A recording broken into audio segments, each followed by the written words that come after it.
How are you? Hello. I hope you all managed to get yourself a scone and a cup of tea. For those joining us online, unfortunately, there's no scones coming your way, but we're delighted to have both the folks in the room and those joining us online. And you're really welcome. Today is one of our, I suppose, number of study days that we have as part of the NIHCA throughout the year. And we're really, really delighted to be joined by Anne and Christina. Christina's joining us on Zoom. That has definitely tested my tech ability, but the other person who probably will go unmentioned largely for the rest of the day is Alan. So I'm incredibly grateful to Alan, who's our kind of tech support. Absolutely, absolutely. And folks, we have two other guests. We're really delighted to be welcomed by Sarah and Mark from the UK board.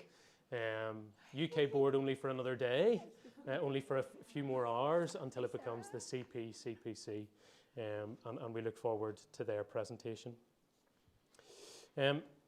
Folks, can I particularly ask that for anybody who is regularly here, look out for those who aren't regularly here, so make sure you engage them in conversation and chat and get to know them, because we'd love them to come back to our other events.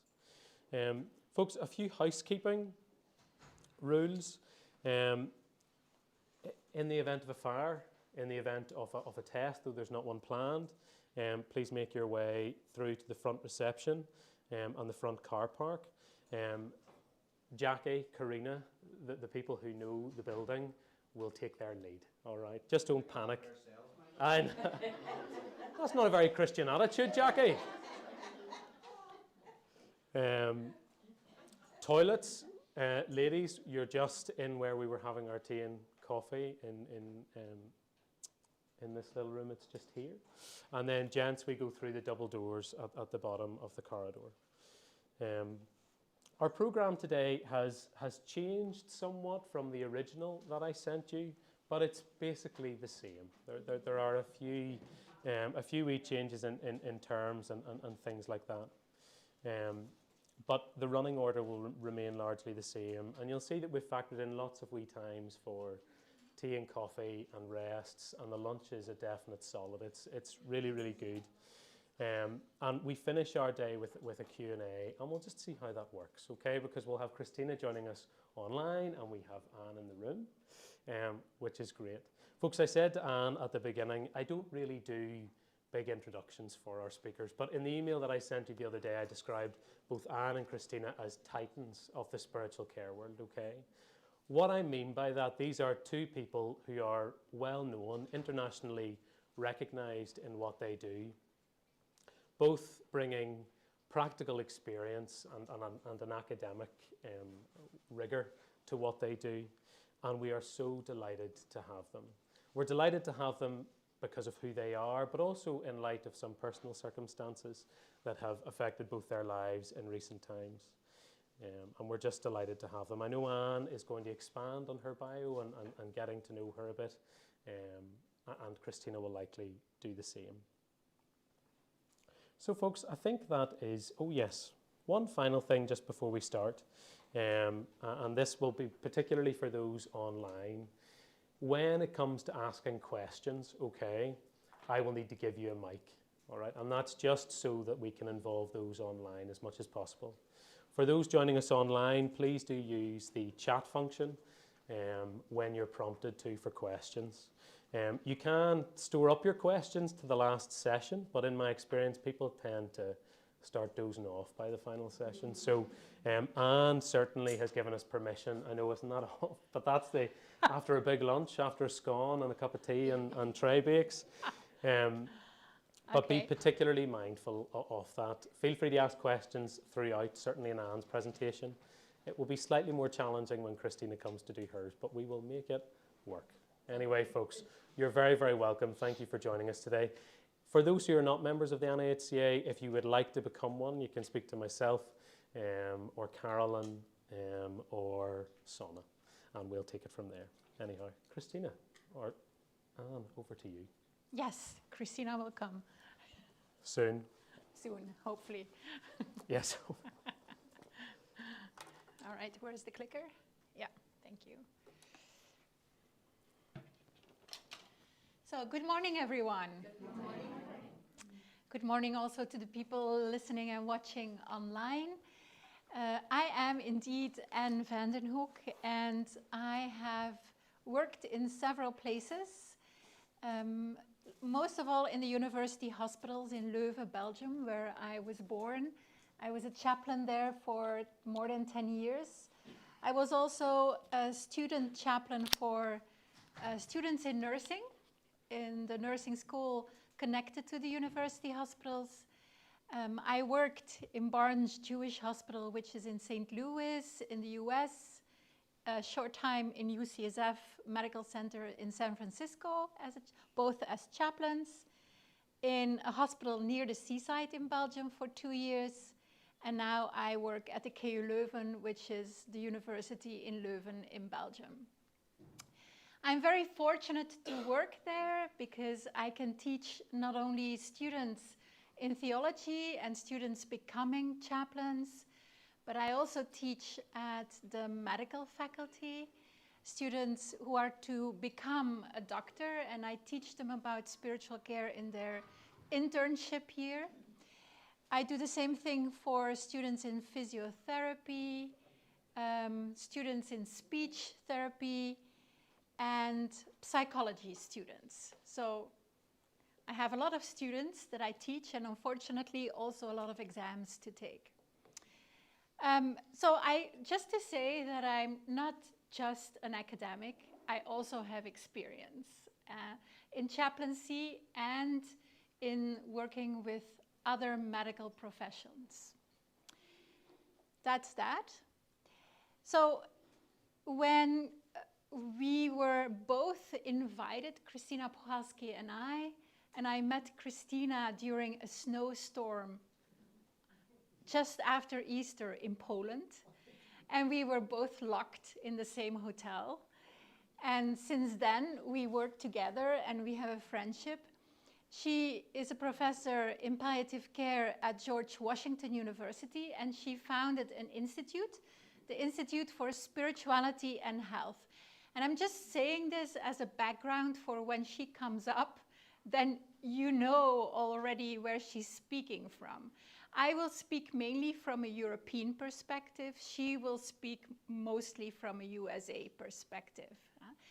And within the Institute for Spirituality and Health, she founded ISPEC. And ISPEC is an educational program that you can take either live, when it happens live, it's mostly in Washington, DC, or you can take the online course, which is 2 days. And it's about the tandem bicycle model that she has put forward in the context of spiritual care, namely that everyone does spiritual care in healthcare, and that's what she calls the generalist spiritual care. And then you have specialist spiritual care, but both work together. And so the intention is that you participate in this course, and she has an international staff teaching the modules, that you take as a chaplain, that you take part, but you bring a physician, or maybe a nurse, or a social worker, or a psychologist from your own hospital. So you have someone from another medical professional who learns this together with you, and then you decide what to bring to your hospital or your hospice or wherever you work. And there is a whole program of integration where you are followed up by ISPEC people who will call you every month to see if you are getting to your goals of integrating spiritual care in your medical context. The fun part of this course is, for me, I like the best part is the part where you work with standardized patients. When actors are playing patients and they come into your virtual room, and if you take a course online, and they are received by you, and you form together with 6 or 7 other people, you form an interprofessional team that receives the patient for treatment and a treatment plan. And so you ask questions, but with the goal of integrating spiritual care into the treatment plan. And it's a very interesting exercise to do. And so I'm part of the faculty, so most courses I'm there to teach together. For example, I do the first module, which is the basis, together with Tracy Balboni, who you might know is a doctor in Harvard Medical School. And she's very interested and does a lot of research into spiritual care from the point of view of being a medical doctor.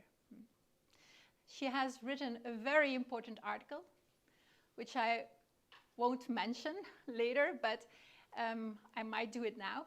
It's to be found in JAMA. It was published in 2023, and she and her co-authors have really put together a comprehensive study of empirical research around spiritual care.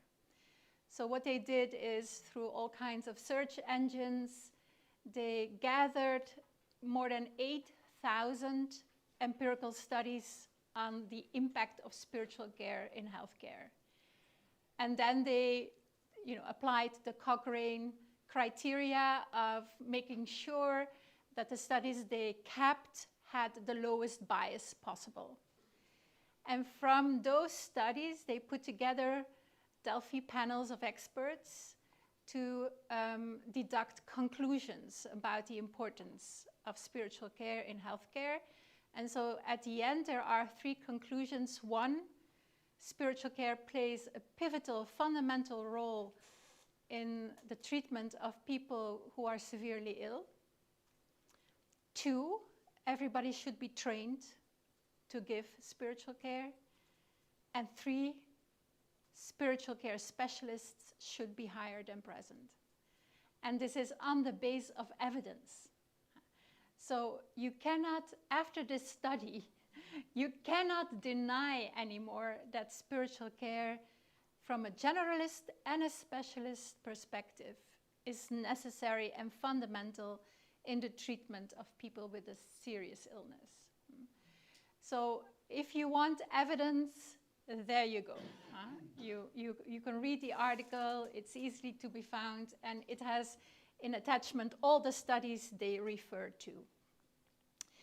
All right, just to make sure before I start with this tandem bicycle model, if you have, because I know that there are chaplains in the room who have a lot of experience, there are chaplains who are new to the profession, there are nurses here, there's even social worker here. So please, if I assume too much and you don't know what I'm talking about, interrupt me and ask a question. But you have to go through Michael to ask a mic. So feel free at any point. I'm not bothered. I teach students, so I'm not bothered at all.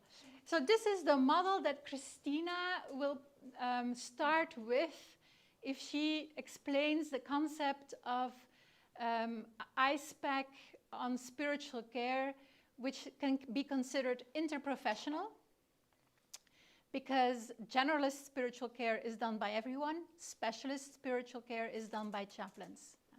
So how does that work? And you get the PowerPoint. Michael already has the PowerPoint, so you get the PowerPoint. So from the beginning, and this is exceptional as we know, she integrates spiritual care, specialist spiritual care, and generalist spiritual care from the beginning when patients and family members enter a healthcare facility. There is someone, whether it is the nurse or the physician or whoever sees the patient first, does a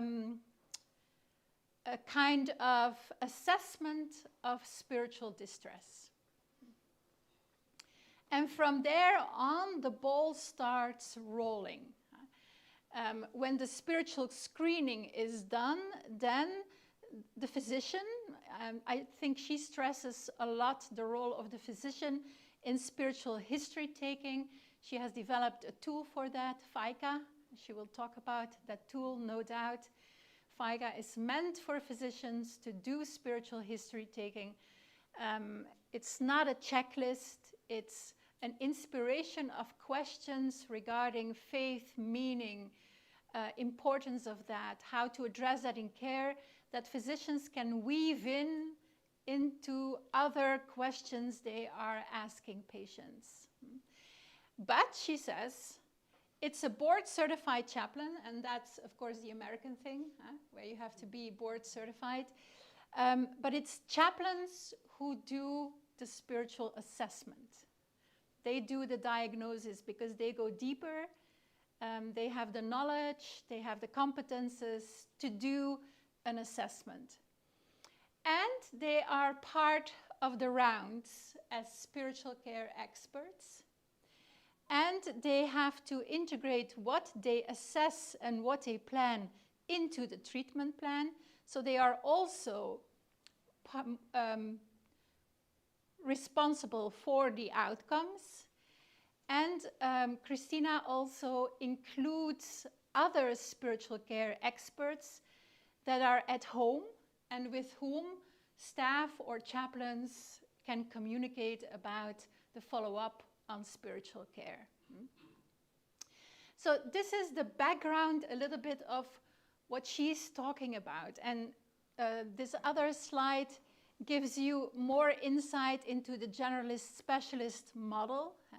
She says everybody in the team should be aware of spiritual issues, spiritual distress, should do spiritual screening or history taking, and the chaplain or the spiritual care professional is the expert. And of course, we have to work together, and that's what I call the tandem bicycle model. The generalist and the specialist are on the same bike, and they work together. They have to follow each other's rhythm and speed. I'm sure she will explain it more, but in my lecture, because I'm a chaplain and she's not, I will zoom in first this morning on the specialist's role. And that's my contribution for today, but then you have a little bit the background for the later lecture that she will give. So when I started talking about professional chaplaincy and being a healthcare professional as a chaplain in my own country, there initially was a little bit friction and reactions. And I also reacted a little bit towards some presuppositions that chaplains had towards a more professional and research-informed position for chaplains. And what I found was that there was often a confusion about basic attitudes and competencies that everyone needs to have in healthcare, also chaplains, and specific things that only chaplains do as specialists. When, for example, I would ask a student after his internship, what do you think you're doing as a chaplain? And he would say, I'm here to listen. And I would say, well, they don't need to hire for that because you can do that as a volunteer as well. Everybody can learn how to listen well. It's a basic attitude that we share with other professionals, but it's not what makes us specialists. And so there is a difference between basic attitudes and competencies that everybody should have, and the specific things that chaplains are doing. And I think if I look at the history of chaplaincy in Europe, then I think our profession, regarding the answer to the question, what do we do as chaplains, was mostly answered from within those basic attitudes and competencies like active listening, confidentiality. We come empty-handed. We have no agenda. Trust is very important. Being present. And I think if you look at the basic theories that informed the confusion between basic attitudes that we all should have and develop, and that are very important. I'm not saying they are not important. They are majorly important. And what we do specifically and our professional development, then client-centered therapy from Carl Rogers has heavily influenced the way chaplains look at themselves.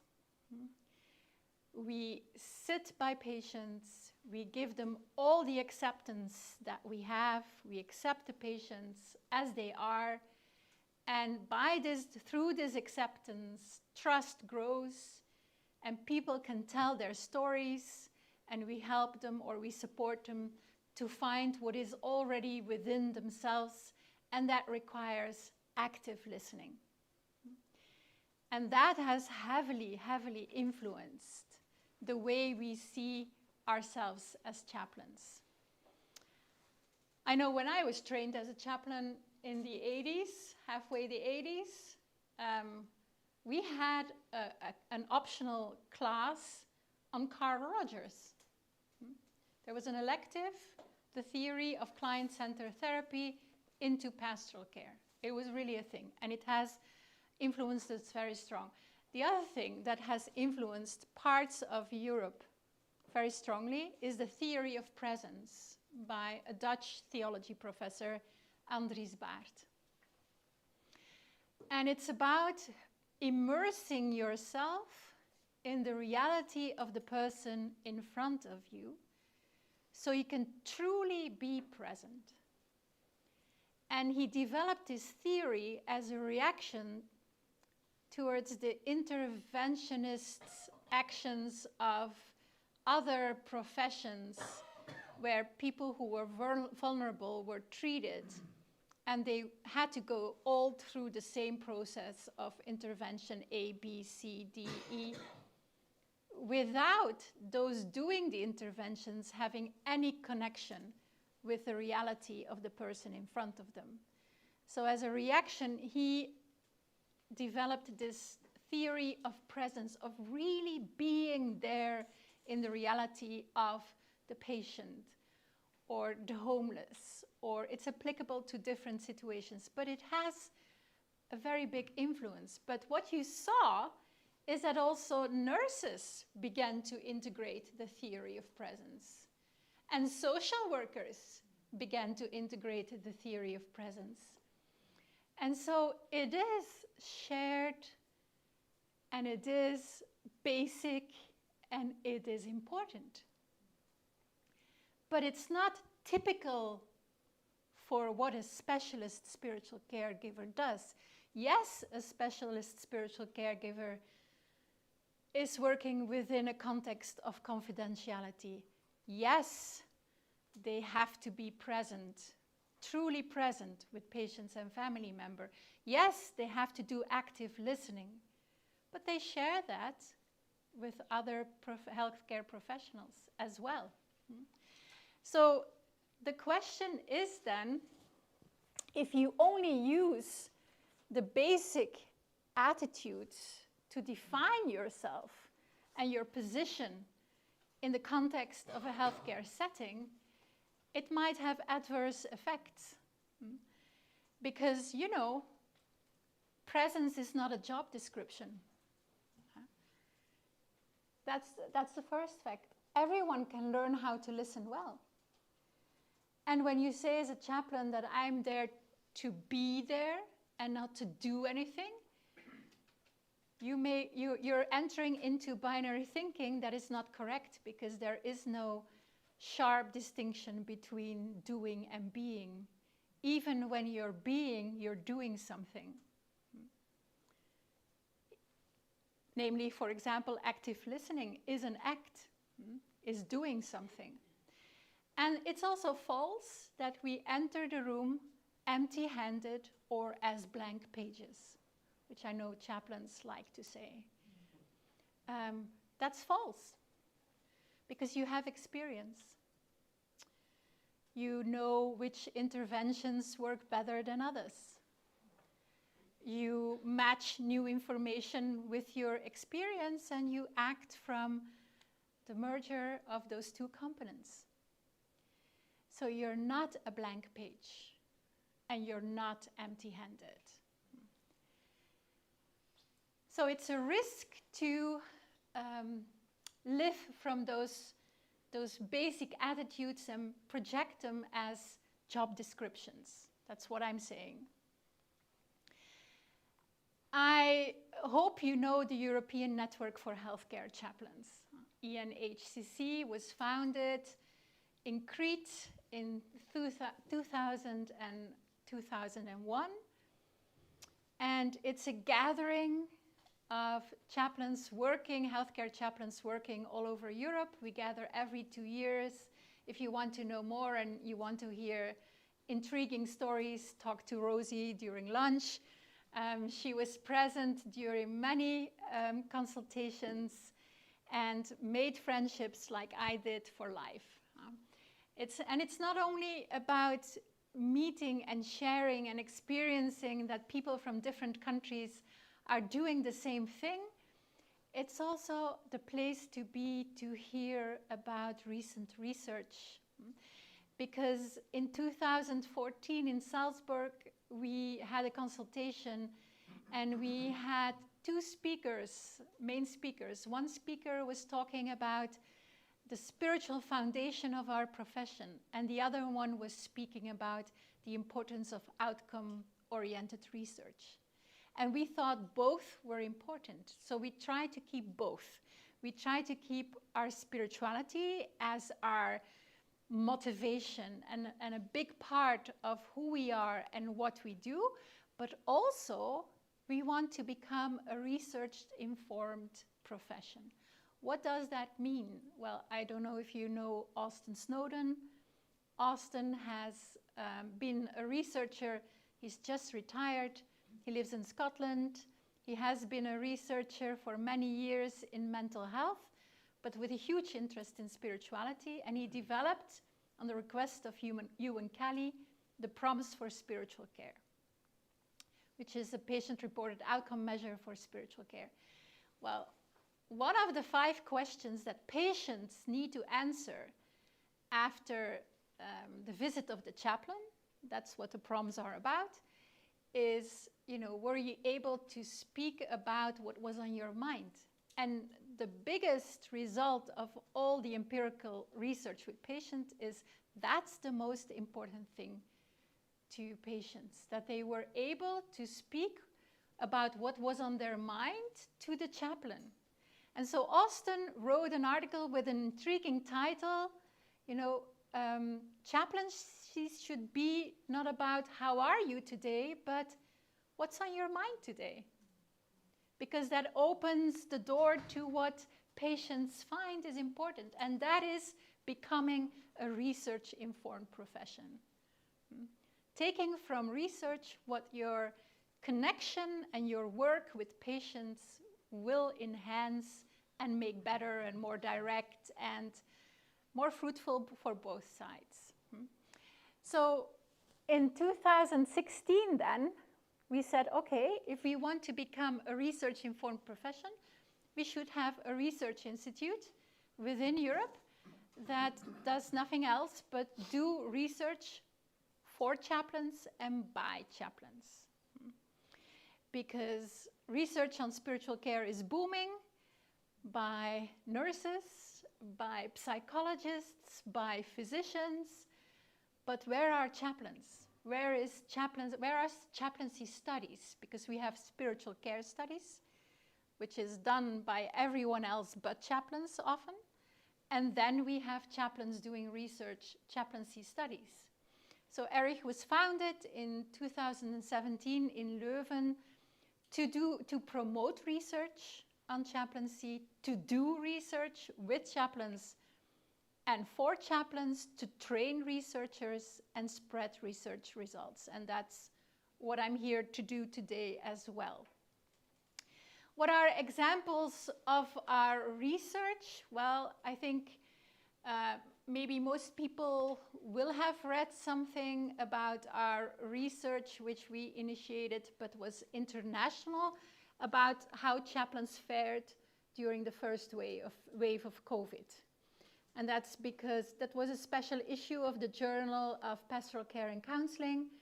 We worked together with Australia, the US, and Europe, and we did a big empirical research on the position of chaplains during the first wave of COVID. And I will talk about that a little bit later. We also did PROMS, spiritual care, to find out more about outcomes. We wrote a white paper on documenting in patient files as chaplains. We work with focus groups also a lot, meaning that we bring chaplains together from different European countries, and we let them talk from their experience on topics that are of interest to them.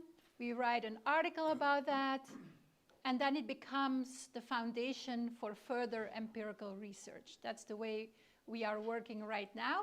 So we did a focus group, and there was someone from the UK in it, on suicide prevention by chaplains, because I think mental health chaplains are often hungry for more research. There is not a lot of research in their area. We had a focus group on leadership. We had a whole empirical research on big stories that inspired chaplains. We are working on a classification of everything a chaplain does. I'll talk about that later. The results of that will be presented in the beginning of May in the next consultation of NIHCC. We did a big research following up on the focus group, and almost 200 chaplains over Europe participated, where we tested the 6 conclusions of the focus group. Like, this is what we do from our experience, what we do in prevention of suicide as chaplains. And one of the one of the interventions was, we work with guilt and shame.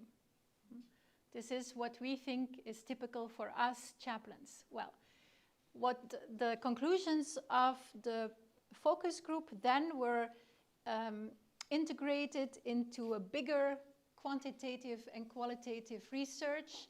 You had the 6 conclusions in different moments in time where a mental health chaplain could encounter a suicidal patient. And then we asked, is this what you do at this point of time? Or do you do other things? And if you do other things, please let us know. And so we are in the process of working through the qualitative part. The quantitative part is done. So that will also be presented partly in Madrid. What's to come? We will have a focus group on women chaplains. Is there any form of glass ceiling still present in chaplaincy for women? Can they become easily the leader of a team? Can they climb up? We heard there was one article that was written about that, and several people talking about that. So we decided to put together a focus group on women chaplains and a focus group on training spirituality to nurses, in the sense of there are a lot of chaplains training healthcare professionals on the importance of spiritual care and what spiritual care entails. But what we would like to know is that one of the criteria for generalist spiritual care is knowing your own spirituality. If you don't know what spirituality is from an insider perspective, it's hard to recognize spirituality with others, with patients. And so we're looking for that specific part. How do you work with nurses to make them aware of what their own spirituality is? That's what we're looking for. So there will be a focus group. If you're interested, please mail me for any of those focus groups. So the main question, of course, of many forms of research, and I just picked a few to talk about today, is what do we do? What do we contribute to an interprofessional team? And how can we contribute as leaders, as specialists in spiritual care, to interprofessional spiritual care? That's the question, all right? And I just selected three recent researchers to talk about. Well, no, actually four recent researchers to just briefly talk about that question. Before we do that, are you with me? Yes? Going too quick, too slow? No? You understood everything I said? Perfect. All right, let's move on. The first research I'm going to mention is from Mike Schutz. He's a spiritual caregiver and a researcher in Tel Aviv. He often comes to our consultations, and he's very productive in writing and in writing articles.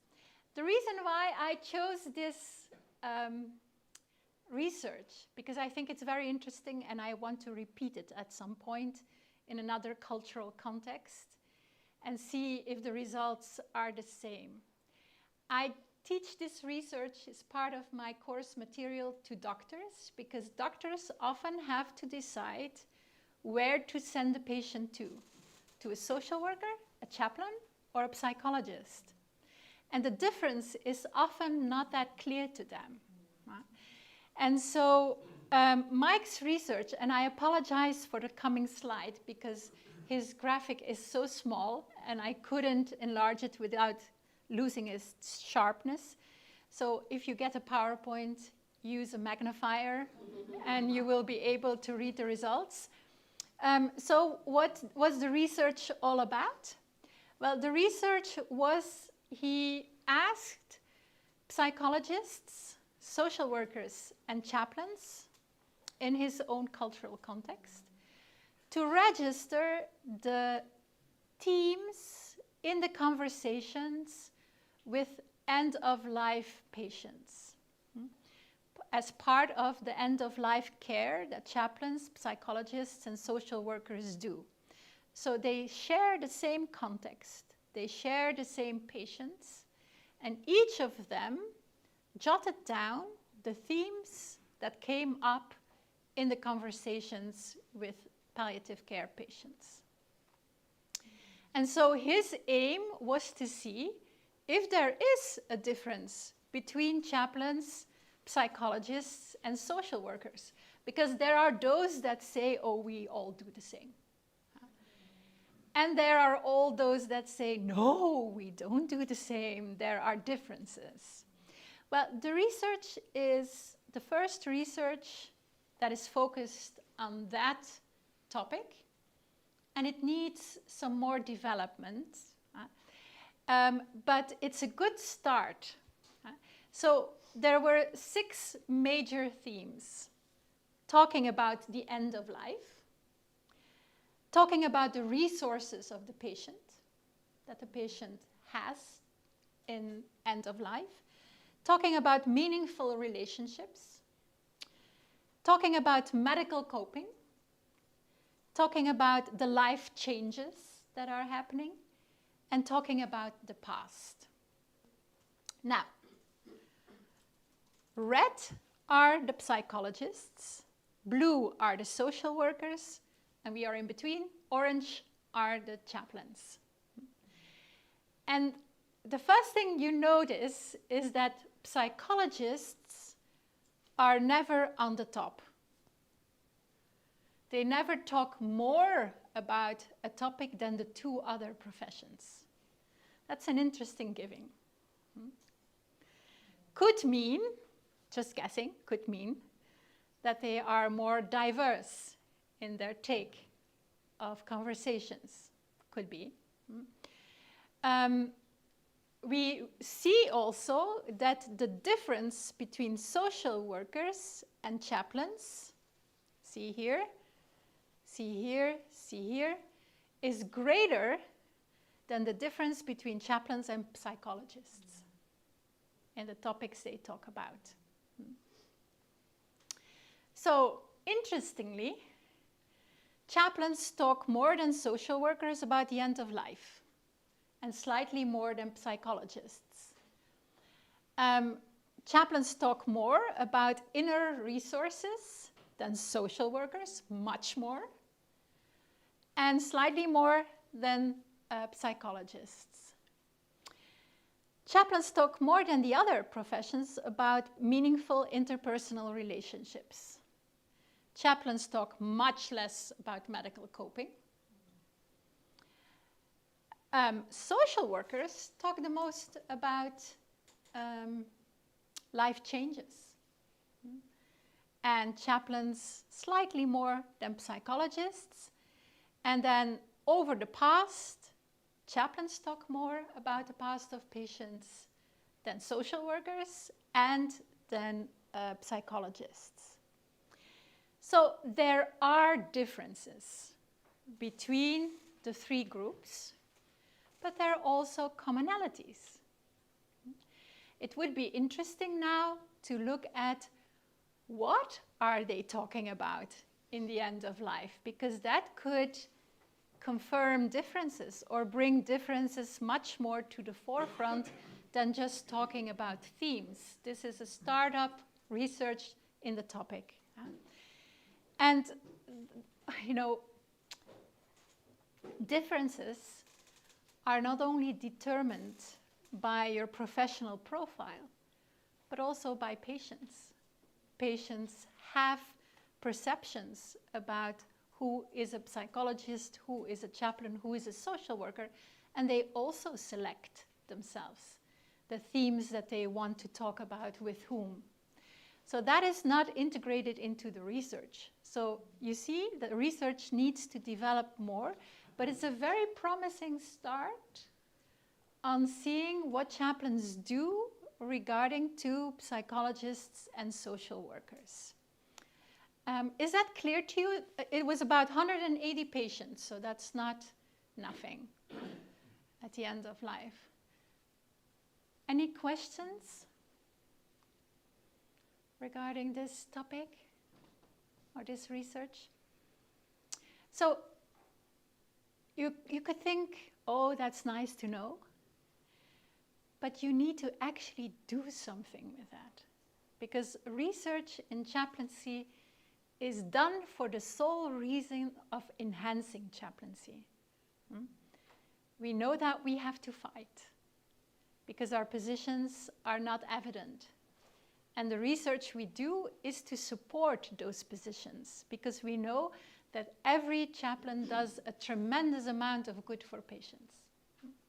So every chaplaincy post is precious.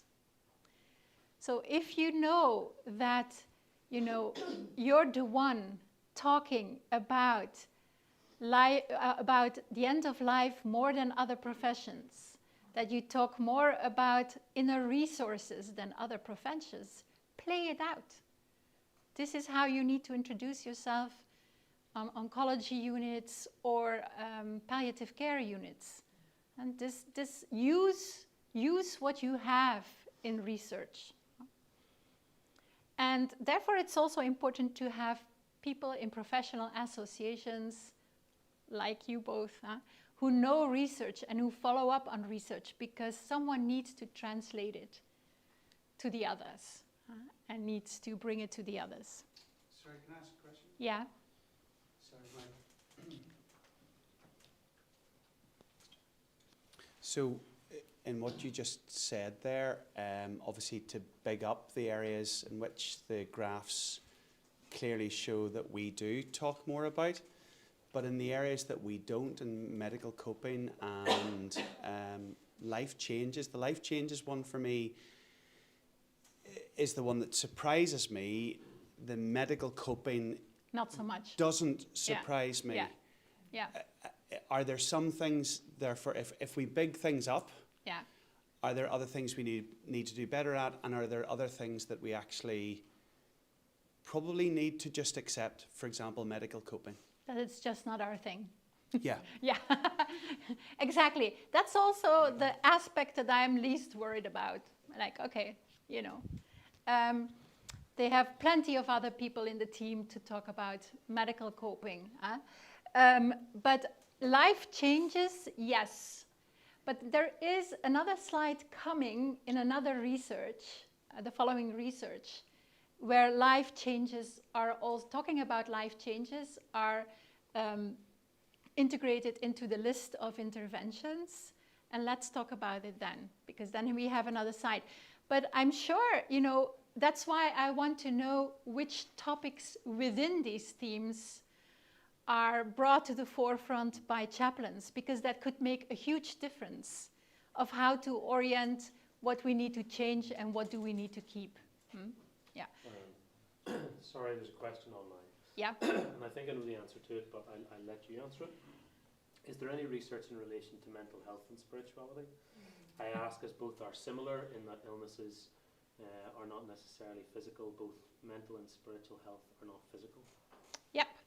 So there is growing research on mental health, and within ERIC, the perspective that we took is that of suicide and suicide prevention, because we thought that that's not only limited to mental health institutions or hospitals, but also emergency units, other units have people who are suicidal in one way or another. So I think that it concerns mental health, but it's not limited to one group of institutions. And that's why we put our cards on suicide prevention.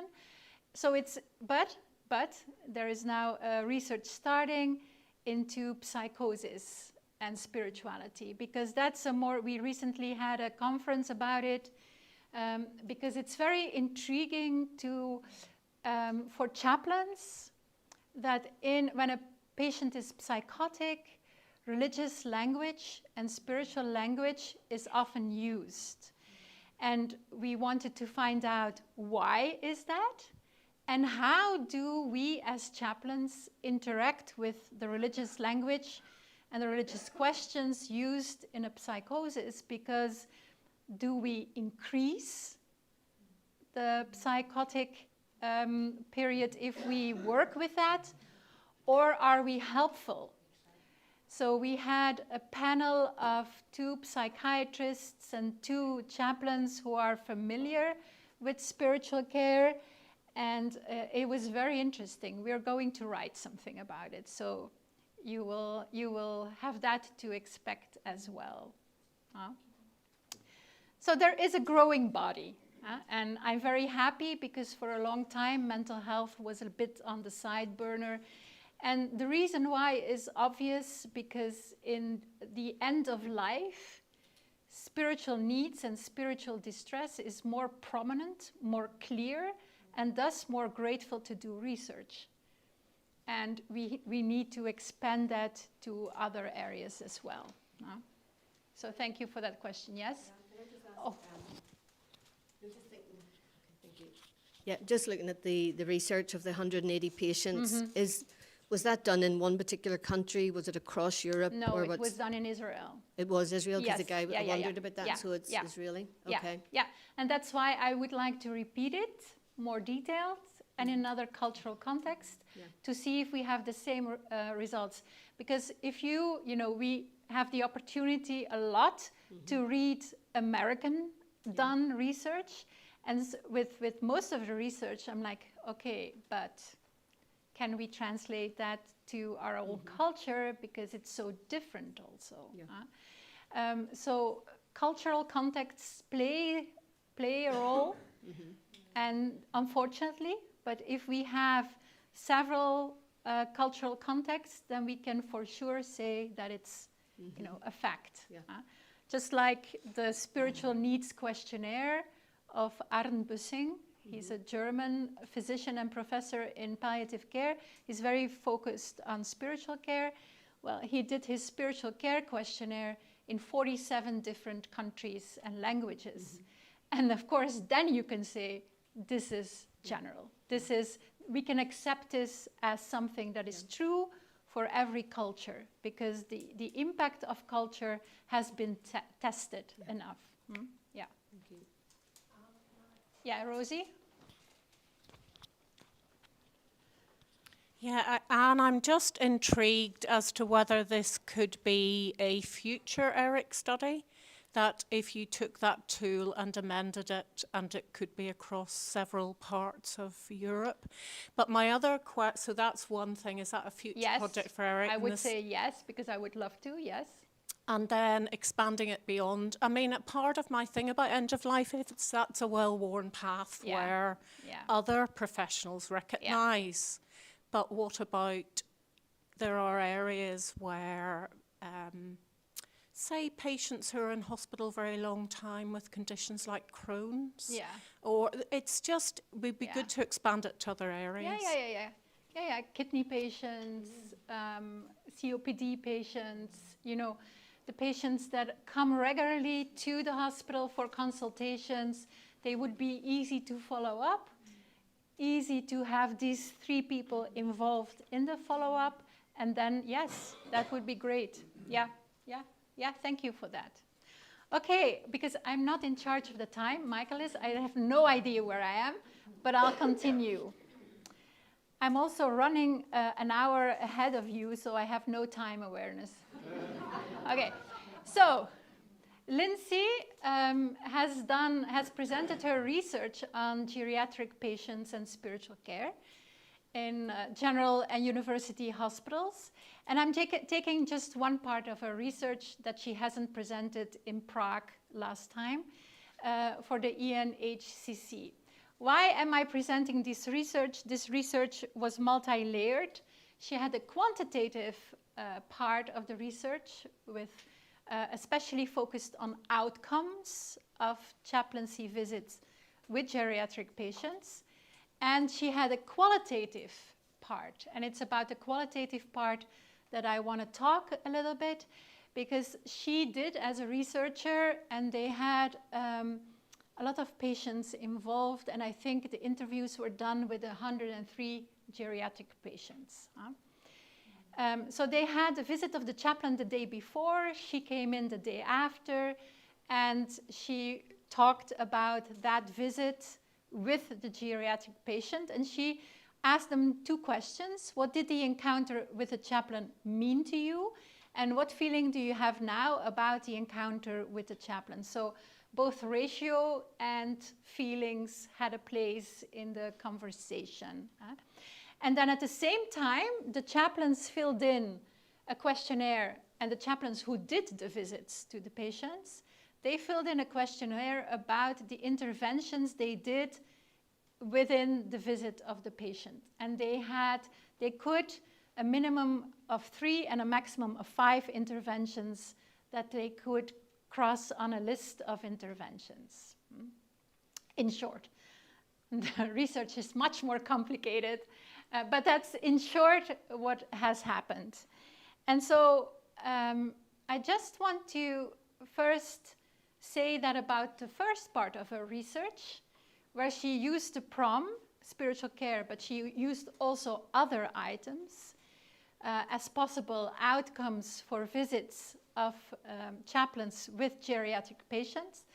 But what we can now say for sure, because after everything we know about what Austin did, what Ewan Kelly did, the Australian research with the PROM spiritual care, and now the Belgian research with the PROM spiritual care, is that 3 items are consistently proven. And that is when a chaplain has visited a patient, not only a geriatric patient, but any patient, that it's so important that they could vent to chaplains about what was on their mind. That's the one item that we own as our specific perspective, but also we find decreased anxiety and increased inner peace. So these are the items that are consistently across all cultures, and empirical researches are confirmed. So it's very important to know that you do that. That is why they hire you. If you have to explain that, you have already some ground to stand on. If we go to the second part of the research, what 103 geriatric patients talked about with Lindsay about what the chaplaincy visit meant to them and what they felt about it, then it was very important. The visit of the chaplain offered a place to tell personal stories and express religious beliefs. This is also contextual, because this research was done in Belgium. The generation of 80 plus is still, the majority is Catholic. And there is only 15% that says, I don't believe. 15% says, I believe, but I don't belong to the church anymore. And 70% still says, I'm a Catholic and I belong to the Catholic Church. And so this is what you see here. So that is also partly contextual. They experienced it as a safe place and a relationship that was safe and where trust had an important place. But interestingly enough, they stressed, because there were 4 themes through the thematic analysis of all the interviews that were most important. And one of them was the chaplain brought new perspectives. So that was an important theme. And then how did they feel? About the feelings, how did they feel after the visit? They were satisfied, they felt more peaceful, they felt stronger, and they felt relieved. So those are important things and findings that then need to be brought again in further empirical research, where you can confirm that this is not only the case for 103 patients in that particular hospital, but also in other hospitals for other patients. Now here you see the 20 most crossed interventions of chaplains, what they said they did in the visits of the patients.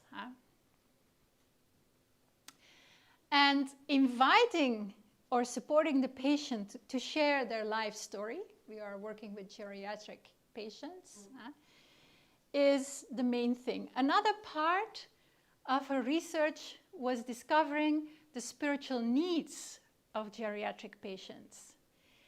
And the highest spiritual need of those 103 geriatric patients was experiencing the value of the life lived.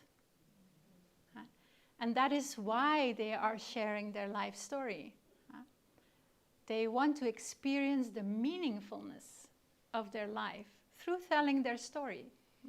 That is also something that is also a part of the spiritual needs questionnaire of Arden Bussing, so that confirms it. One of the spiritual needs of geriatric patients there is transgenerational. So they want to share their life. They have the need to share the value of their life with others. Okay, active listening, acknowledging feelings, reconstructing history of illness, hospital admission. You see the things that you recognize in the first 10 first 10 interventions. I'm just looking, did I remember correctly?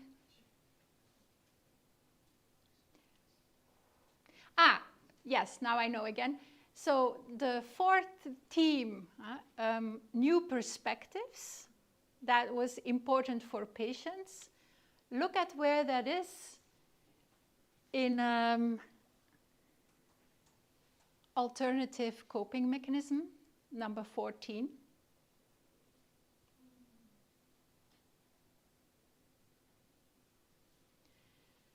So chaplains had a slightly different view on the effect of what they did with patients than patients experience. And that can happen.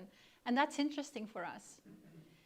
Because if you see what was important for the patients, then we might change the order of this and talk more about new perspectives or bring new perspectives into the conversations than what we usually do. So it's important in every research to look for patients' impressions and chaplains' impressions and see if they match and learn if it doesn't. I thought your item would be in this list, and now I don't find it anymore. No, that's where I'm confused, so I don't know where I saw it then, but we'll get to it, hopefully. Yes. All right. There's been a couple of comments online, and I think there's a slight delay in the stream, so I think this refers to slightly earlier, but it says, these 3 conclusions are exactly what long-term care residents in Canada told me when I was their chaplain. They so appreciated the time taken to be with them and to hear their stories. And secondly, that they agree with the contextual analysis. Most residents maintained their faith belief, however, were for the most part forgotten by their former congregations. And then another comment, I find that with many of my patients I see, they say, I never looked at that from that point of view, a different way of thinking and channeling. And just that we can offer a different perspective, and that's really helpful. Yeah, I'm happy that the comments are expressing reflections that the research is initiating and that it also matches the praxis and what patients are saying or what chaplains are encountering. Thank you for those comments. All right, let's do, how much time do I still have? 15 minutes? 15, okay. All right, so, Shaba. Shaba just did his PhD. He is the director of transforming chaplaincy. He was my doctoral student, and he did research on leadership. Why? Because there is a gap between the now robust amount of empirical research that says spiritual care in healthcare is valuable and is needed, and the integration of spiritual care in the praxis. And the question is, how do we bridge that gap? The research is there, the praxis doesn't integrate it. And with the praxis, I mean the organization of spiritual care in the healthcare area. And so how do we bridge that gap? And Shaba's main research question was, can leadership of chaplains bridge the gap? And his research is titled, Every Chaplain Should Be a Leader. What was his name again? Shaba, here, Shaba Silagi. He's Hungarian, but works in the United States. He was a chaplain in Johns Hopkins and then followed in George Fidget's big footsteps. So, what did he do? He did a lot of things in his research, but I presented the first results of our research because we did the focus group together about leadership during COVID-19, because we found that there was a huge difference between chaplains who were, dismissed during the first wave and chaplains who were more integrated than before. And we asked the question, why? And out of research that was done by several international researchers, we put them together in a focus group, and we came to 6 conclusions. And I presented them in Crete in 2022. And we built further on that during the research. It mattered if you had professional confidence. And professional confidence is very important to chaplains, because a lot of chaplains don't have enough. Professional confidence made a difference, whether you were fired or kept and more integrated. That's the first thing. The second thing is, were you working on relationships with your management? Were you building trust with leaders and engaging in relationship with the leaders in your organization? It made a difference. Third, were you creative and innovative during the pandemic? Did you actively look for other solutions? Did you offer other things than you usually did because a lot couldn't happen? 4, were you sufficiently integrated and connected in interprofessional teams?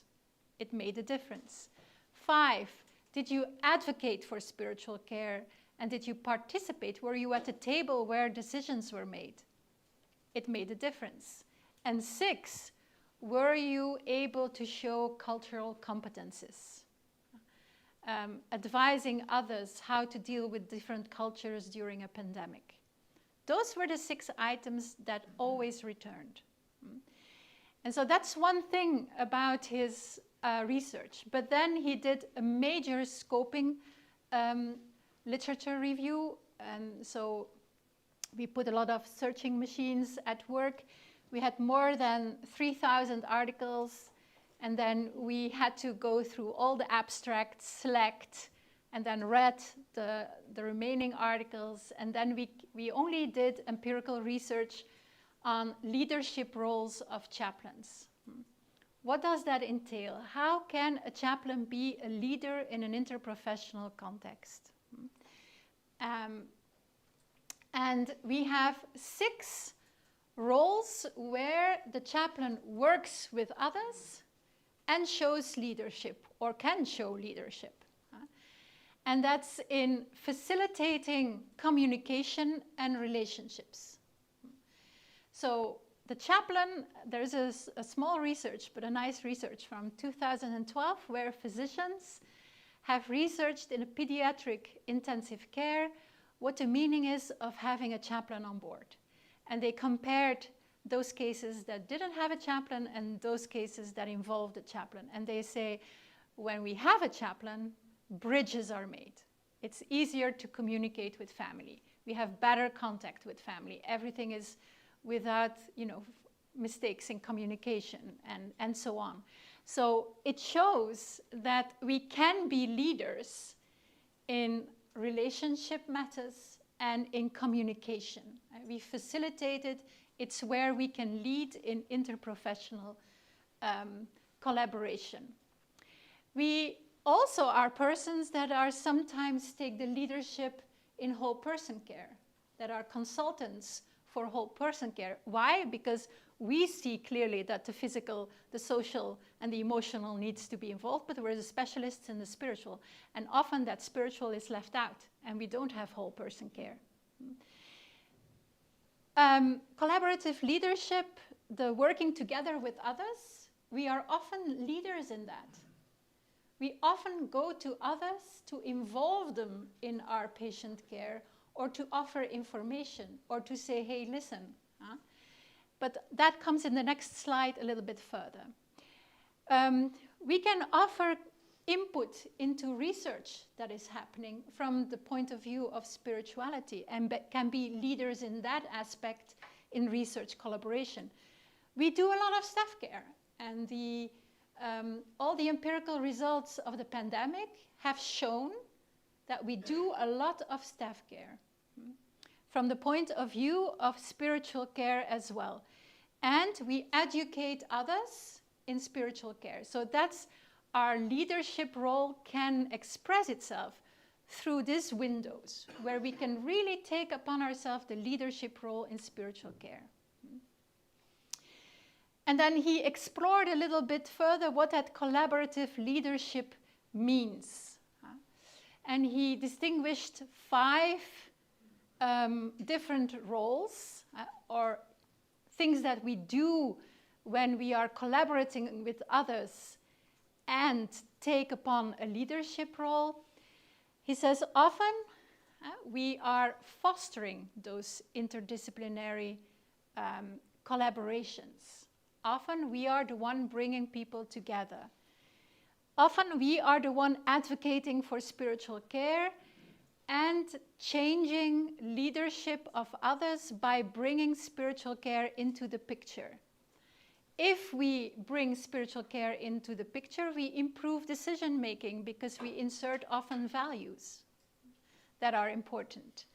We do a lot of mediation and conflict management between staff, between families, between family and patients. And this is one important role that we have. And we lead through our own spiritual care expertise. Now, he is aware that our leadership role and our collaboration are, of course, influenced by organizational conditions and by power dynamics we work and live in. It's okay to say, well, from tomorrow I'm going to be a social entrepreneur, I'm going to show leadership in my chaplaincy, and your boss says, back to your place. There are organizational factors that, you know, are impacting the fact if we can do that on all those levels. And so that is something that he really wanted to emphasize in this figure. I'm going to leave it at that because I need to briefly say something about the last research. This is Sylvia Hubel. She's a chaplain at the university hospitals in Belgium. She's a doctor in ethics, and she is now the research coordinator also in ERICH. And she did this huge research, which we will present in Madrid, based on documenting the research that we did on documenting in patient files. One of the things that we came to is, well, every chaplain charts in a different way with a different language. How in heaven's name are we going to do research on documenting and what chaplains do if everybody uses something else? And so we came to, is there a need for a classification of tasks that chaplains then can use not only to reflect on their own praxis, but also can use to chart with, to document with. And so there was a list made. We worked on it within a group of specialists in ERICH from different countries. And then we asked for feedback in a consultation of the European network. We reworked it again. Then we had it tested by some chaplains. And then we put it out there for a big group of chaplains. So more than 200 chaplains have participated all over Europe in some way, not always to the end, in some way to the research. And the task was, here is a classification list. We ask that you walk and do your work every day for 10 days. But at the end of the day, you take 15 minutes to look at a classification list, cross what you did, and especially write down what you didn't find into the classification list, but that you did. And so at the end, we have this massive amount of confirmation. And that's something, because I will show you something about, for example, here you see part of the classification list regarding liturgy, rituals, and sacraments. We had 6 items, and all 6 items are really confirmed. Blessings is the highest, performed blessings, followed by performing rituals, followed by participating in rituals, blessing sacraments without doing them, performing memorial services is the lowest, and celebrating liturgy is somewhere in between. But what's interesting is then that we also had additions made. So here you see another part, staff care, working with staff. The highest item is communicating about patients' concerns. But you see here, providing spiritual care to staff, and the numbers are higher than with rituals and liturgy. So it's more confirmed. You see how it worked, and the results will be published and also presented in Madrid. But interesting also for us is that we asked the chaplains who worked those 10 days with the classification, what impact did it have on you to work with a classification list? And there were 6 things or 7 things that came to the forefront. People really thought about their role and what it meant to be a chaplain when they used the classification. And the second thing that was, you know, I was stunned and amazed to see how many variations there are in my job. What I do, what I can do, it's vast. People also said, at last, I have something that shows who I am and that I can use to communicate about my identity, but it also validates what I do because I recognize myself in this. And it provided, therefore, also a language for self-definition and advocacy. But, you know, there were also a lot of chaplains that said, well, chaplaincy in my country is still different. I recognize myself in part of the list, but not, I wish I could do the rest of the list, but it's not possible. And that, you know, the chaplaincy has in every country different historical roots and backgrounds and chances. The 6th group is the responses, because there was a qualitative part where they could freely write about what working with the list meant, was about the limitations and the challenges of the list. Yeah, it took a bit more than 15 minutes at the end of the day to go through the classification list. But also there were things missing, or I would express it differently, or I would change that into that, you know, the typical things. But the 7th group of reaction was especially about the inspiration the list gave and how it changed the immediate future and working. Because some people said, oh, I will use this list to show to my manager what I do. And others said, well, we'll make a yearly report now based on that list. Others say, I will use it for documentation. So there are different things. And we will do, of course, further research. Here are some of the vignettes that chaplains put.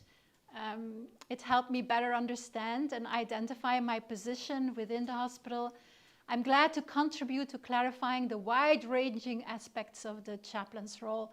I hope this helps to make our work more visible and transparent. So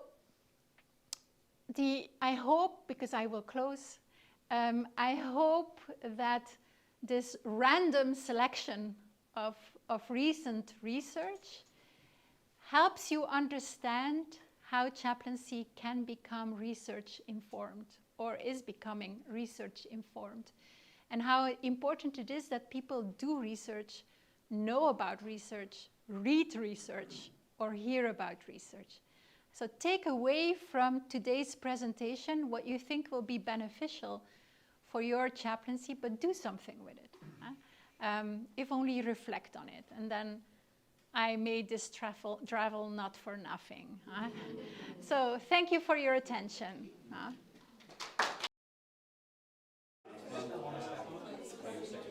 I'm really conscious of the time that Christina and Anne have taken to prepare, so we'll honour that by starting on time, okay? I don't want to heckle her through something, but I will eventually, so just know that. Folks, as I said at the beginning, we're really delighted to be joined by our 2 main speakers, titans of the spiritual care world, if you will. Celebrities is another way you could describe them. And we're particularly pleased to be joined by Christina Pachalski, all the way from Boston. Isn't that right, Christina? No, from Arlington, Virginia, but right next to Washington, D.C. So. There you go. There you go. Because of the setup today, folks, we're going to hold our questions to the end, unless you've got a really, really burning one, in which case, of course, but it just means that I have to crouch down and speak to Christina and communicate that. Other than that, we are ready to go, and I'll hand over to you, Christina. It's so wonderful to be here virtually. I wish I could be there in person, but it's just delighted that we can have this technology so we can connect, and of course it's always delightful to present with my dear friend and sister Ann Vanderhook. We've been in this space, working in this space for a very long time, and I'm happy to share this work. What I'm going to talk to you a little bit about is the Advancing Spiritual Care program that we developed at the George Washington University. And so very excited to say that we are celebrating 25 years this October for the George Washington Institute for Spirituality and Health. And I'll have a little bit of chance just to tell you how we started that. But our mission has always been to integrate spirituality into healthcare for patients and families through research, medical school and clinical initiatives, professional development programs, and global health policy. And I just actually am so excited. I don't know if this is going to happen or not, but a very close friend of mine who's been very prominent in beginning palliative care in this country has been trying to get some of our political people interested in this work and seeing how essential this is to good health care. So our vision has always been an innovative model of global health that recognizes spiritual care as fundamental to treating the whole person, body, mind, and spirit. And we're still, we always have the challenges, and the challenges these days is increasing number of patients and how do we do this. But in fact, it is possible if we view spirituality as fundamental to care, to that all of our interactions with our patients are based in this whole person care. So this was a journal that started, it was the GW magazine that when we opened up, they did an article.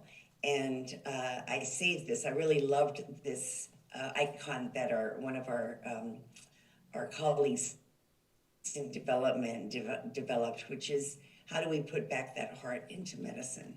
And this is not just in the U.S., it's globally. I've done presentations in many parts of the world, and there is always this longing for bringing back whole care, including the spiritual, which I think is fundamental to care. So we wanted to become a center that looked at that interface, and what I wrote at that time is we will do much more than analyze. We'll be hands-on in the training of healthcare professionals in how to apply spirituality in health and clinical settings, how to respect it, how to talk about it, and something just popped up here, how to talk about it, and how to apply this in clinical settings, and how to build partnerships with chaplains. Now, this was in 2001, and while I was aware of chaplains in Catholic hospitals, I really wasn't aware about the area of healthcare board certified or trained chaplains. And fortunately, I was able to meet Father Joe Driscoll, who at that time was the head of the National Association of Catholic Chaplains, and he gave an incredible presentation at Harvard on what chaplains do. And I'll just tell you a story about that because it was so powerful for me. Two of my colleagues who, Dale Matthews and Dave Larson, were very important in starting some of this work. And it was mostly focused around religion. And so a lot of the data they showed were about how if you go to church, you do better, and studies like that. And when Joe got up, Father Joe got up, he said, it's interesting to hear my colleagues talking about prayer and praying with patients, etc. Now here I am, a chaplain, and that's the last thing I want to do. I really first want to hear from the patient what's going on, and then make a discernment of how to work with them. And the way he described chaplaincy just opened my eyes. I had never heard of chaplaincy that way. And so that was why I wrote this, that we want to build partnerships with chaplains. And that's such a key piece of this. Let's see, next slide. Here we go. So over the years, we've looked at how we can do this, not just in Washington, D.C. and the States, but over the years, we started collaborating with people around the world, and much more so recently than when we first started. But again, looking at this as spiritual health being fundamental, all clinicians will assess, diagnose, and I'm going to put treat in quotation marks, spiritual distress. Now I have to use the clinical language so that my colleagues see this as equal and an important part of the clinical work that we do. That we work collaboratively with specialist spiritual care providers and address patient suffering. And we are looking to see this as a standard of care across all clinical settings. So I hope you can see this. It's a lot of information, but because this was a relatively new field, it wasn't even a field when I started this actually. A lot of the work and how I described this is nobody was doing this kind of work. And so taking a look at the history of what we've done with colleagues, and this is highly collaborative, many people have been involved in this. So in 91, as a student, I did an elective in spirituality and health at the medical school.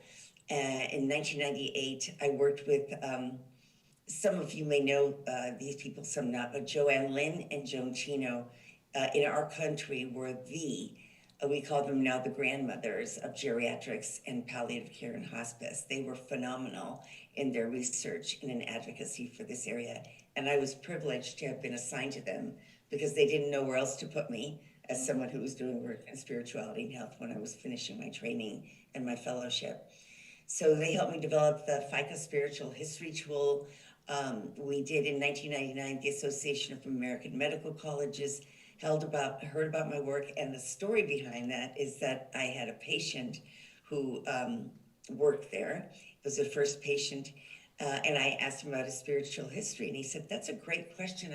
I'm not really religious. I'm more probably secular, atheist, agnostic." So then I asked what gave him meaning and purpose, and he had an amazing understanding of what that was in his life, and said, "You have to talk to my boss. She loves innovative projects." And so I got to meet Brownie Anderson, who is who's an executive at the Association of American Medical Colleges. And we developed then in 1999 a consensus conference on spirituality and health education. And she brought a group of deans that were very supportive of innovation in healthcare. And again, this is how these things work. And they helped also to build this area in education. I have to acknowledge John Templeton Foundation. They have funded our work from the very beginning and have been incredibly important. And so that started in 96 to 07, where we ran a curriculum grant program, a competitive program for medical schools to develop curricula in this area. During that time also in 2004 and 2006, we worked with an organization called Supportive Care Coalition. And that was a Catholic organization that provided education across the country for Catholic schools and hospitals. So not Catholic schools, for hospitals. And so we called something Creating Healing Projects, and we had people apply for this, and we had 7 projects in which clinicians and chaplains worked together from all these hospital settings. They did pilot projects, little demonstration projects on how clinicians and chaplains should work together. And it was just wonderful to see some of their interventions back then. For example, in many of the hospitals, they started the blessing of the hands of clinicians. And they for sure wanted to integrate spirituality into health. And so in some of the examples, it was nurses and chaplains working together, sometimes doctors and chaplains, but that was a very early time of doing demonstration projects. We ran a certificate program for a while in spirituality and health, and that was online, and we were able to have people from around the world do that. We had for many years, an annual summer institute at George Washington University, but people came from all over. And it was during that time that we began to meet people in leadership and starting to look at this is important. So it was a summer institute. 2009, so I met a colleague of mine named Dr. Betty Farrell. I don't know how many of you know her, but she's a major nurse in hospice and palliative care. And so we collaborated to do a project called Improving the Quality of Spiritual Care in Palliative Care. And our main topics in that area was why and how should we diagnose and treat spiritual distress, and the generalist specialist model, with myself being the generalist and Anne being the example of the specialist. And so again, we brought that model in very early. I'll mention the broad definition of spirituality as I go on. In 2012, we then did an international conference in Geneva, Switzerland, where we looked at not just in palliative care, but in whole person care, how to reach consensus around that. We did many others. In 2014, we developed competencies in spirituality and health education. We'll share a little bit about that. We piloted a course at the Veterans Hospital in Washington, D.C., and that became our pilot for our course that we now call Interprofessional Spiritual Care, and that's offered globally because we do it online, and we have people from all over the world that attend. So Anne can give you information on that. She's one of our faculty, and we, in all of this, in every single module, we have a clinician and a chaplain present together, really going back to that desire I have that we work together as a team. Not just, okay, I'll refer to the chaplain, but we work together, and that's been such a part of our work. There were competencies that we developed in spirituality and health. I will do that, talk a little bit about that. We piloted the course at the VA hospital in DC. That became the basis of ISPEC. And in 2018, we held our first interprofessional spiritual education conference with, again, clinician chaplains as teachers of each of the modules. We've held this course in Hawaii and Perth, Australia, Rwanda, Africa. We did a mini ISPEC, and we've been continuing to do this.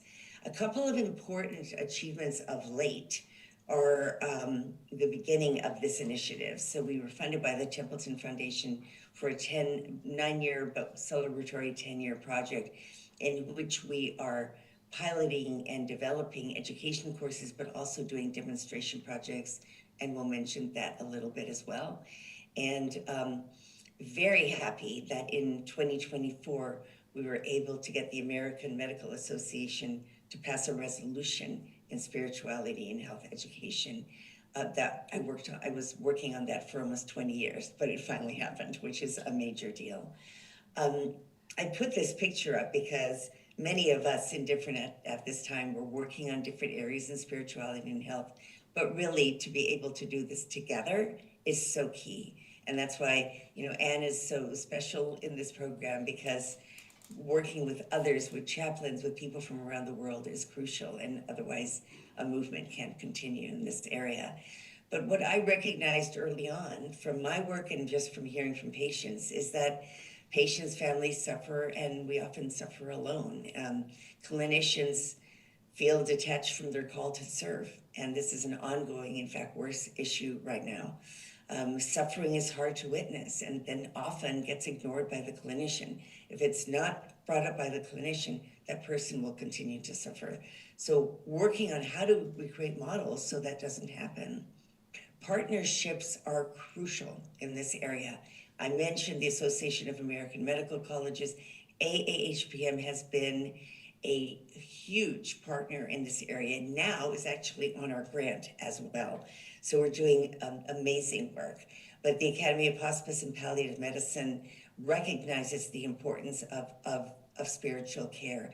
But while they had Domain 5 addressing spiritual distress, they never actually actuated that into a model of how to do that. And so our partnership over all these many years has been to do that and enhance that. And I'm proud to say now that they are part of our Advancing Spiritual Care Initiative. They're part of our grant and are working to enhance this even more. I have to thank John Templeton Foundation. They are our major funders. Fetzer, Arthur Vining, and Davis and others have funded our work. The European Research Institute, Anne and I did a presentation in Poland together, and that was the first time that we met. And we've been working ever since. And we're really not just partners, but sisters in this whole initiative. Couldn't do it without you, Anne. Dr. Betty Farrell I mentioned, and then transforming chaplaincy. I was privileged to meet Dr. George Fischette many years ago, a chaplain that had a PhD in epidemiology, and I loved his work, and I was privileged to be part of transforming chaplaincy, where I was an advisor on his project and actually part of his project, working with chaplains to develop their skills in research, and now working with Dr. Shaba Shalaji, who is a partner on our project, very close partner on our project, who now has taken over Dr. Fischette's work and leads Transforming Chaplaincy. They do amazing work, and Anne was his thesis advisor. So it's just a lovely connection. We do have a global network in spirituality and health that's getting more active as well. So think about joining that as well. So getting back to AAMC, the outcome goals, and this was done in 1998, is to be aware of the need, and published in 99, to be aware of the need to incorporate spirituality into the care of patients in a wide variety of clinical contexts, that we will recognize our own spirituality, and this was key. Dr. O'Donnell, who's a wonderful palliative care doctor, he was dean at Dartmouth in Vermont. He was part of this conference, and he felt that it was so strong that we're not just aware of how to incorporate it, but we need to be aware of our own spirituality and how that might affect the ways we relate to and provide care to patients. And that this is so important, that we need to respond to this in not only the physical needs, but we have to, and not only at the end of life, but we should do this in life in any illness. So also emotional, social, cultural, and spiritual issues that occur. When I did that meeting, after I did that meeting, I said to Brownie Anderson, how do I start thinking about making this required in medical education? She goes, oh, that's going to take a long time, because the Association of American Medical Colleges has a lot to say about that, and the AMA, the American Medical Association, is the one that needs to pass resolutions in this area. So this was very early on, about the year 2000, 2001, shortly after we got started. But it has taken us 25 years. But 2 years ago, the resolution was passed by the AMA. And that's huge, because this gives us now the stepping stone to move into other organizations, licensing, et cetera, in education.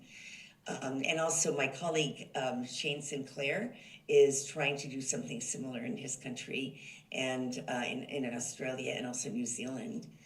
And so what does the resolution say, and why this is so important to have these mechanisms in place, is that the American Medical Association, they recognize that the importance of individual patient spirituality and its impact on health, and encourages patient access to spiritual care services, which includes chaplaincy. So we need to have that access. This was huge. It took a long time. I thought it would never pass, but it did. And that they support medical education and the promotion of this work. And so we're actually now collaborating with AMA in their Medical Education Council to build more on this and make it moving into a requirement in many areas. In our previous administration, the Surgeon General, not the current administration, but the Surgeon General at that time, identified the epidemic of loneliness in the United States. And I would venture to say probably around the world, but this was done in the US. Widespread loneliness in the US poses health risks as deadly, he said, as smoking a dozen cigarettes daily. And it's costing the healthcare industry billions of dollars annually. And the US General said this is a severe public issue. And he called loneliness as the issue. Well, loneliness is within the spiritual distress diagnoses that we and others have developed. So even if we start with that, and that began a greater interest in the public sphere of this area. And I have a colleague that's been working on the Hill in Congress on other areas around medications and others. And she was mentioning some of my work, and they are very interested in looking at spiritual care, particularly when it comes to geriatrics and older people. We'll start there, but we'll move it across all, but at least there's an interest. So more on that in the next couple of months. So what are some of these diagnoses?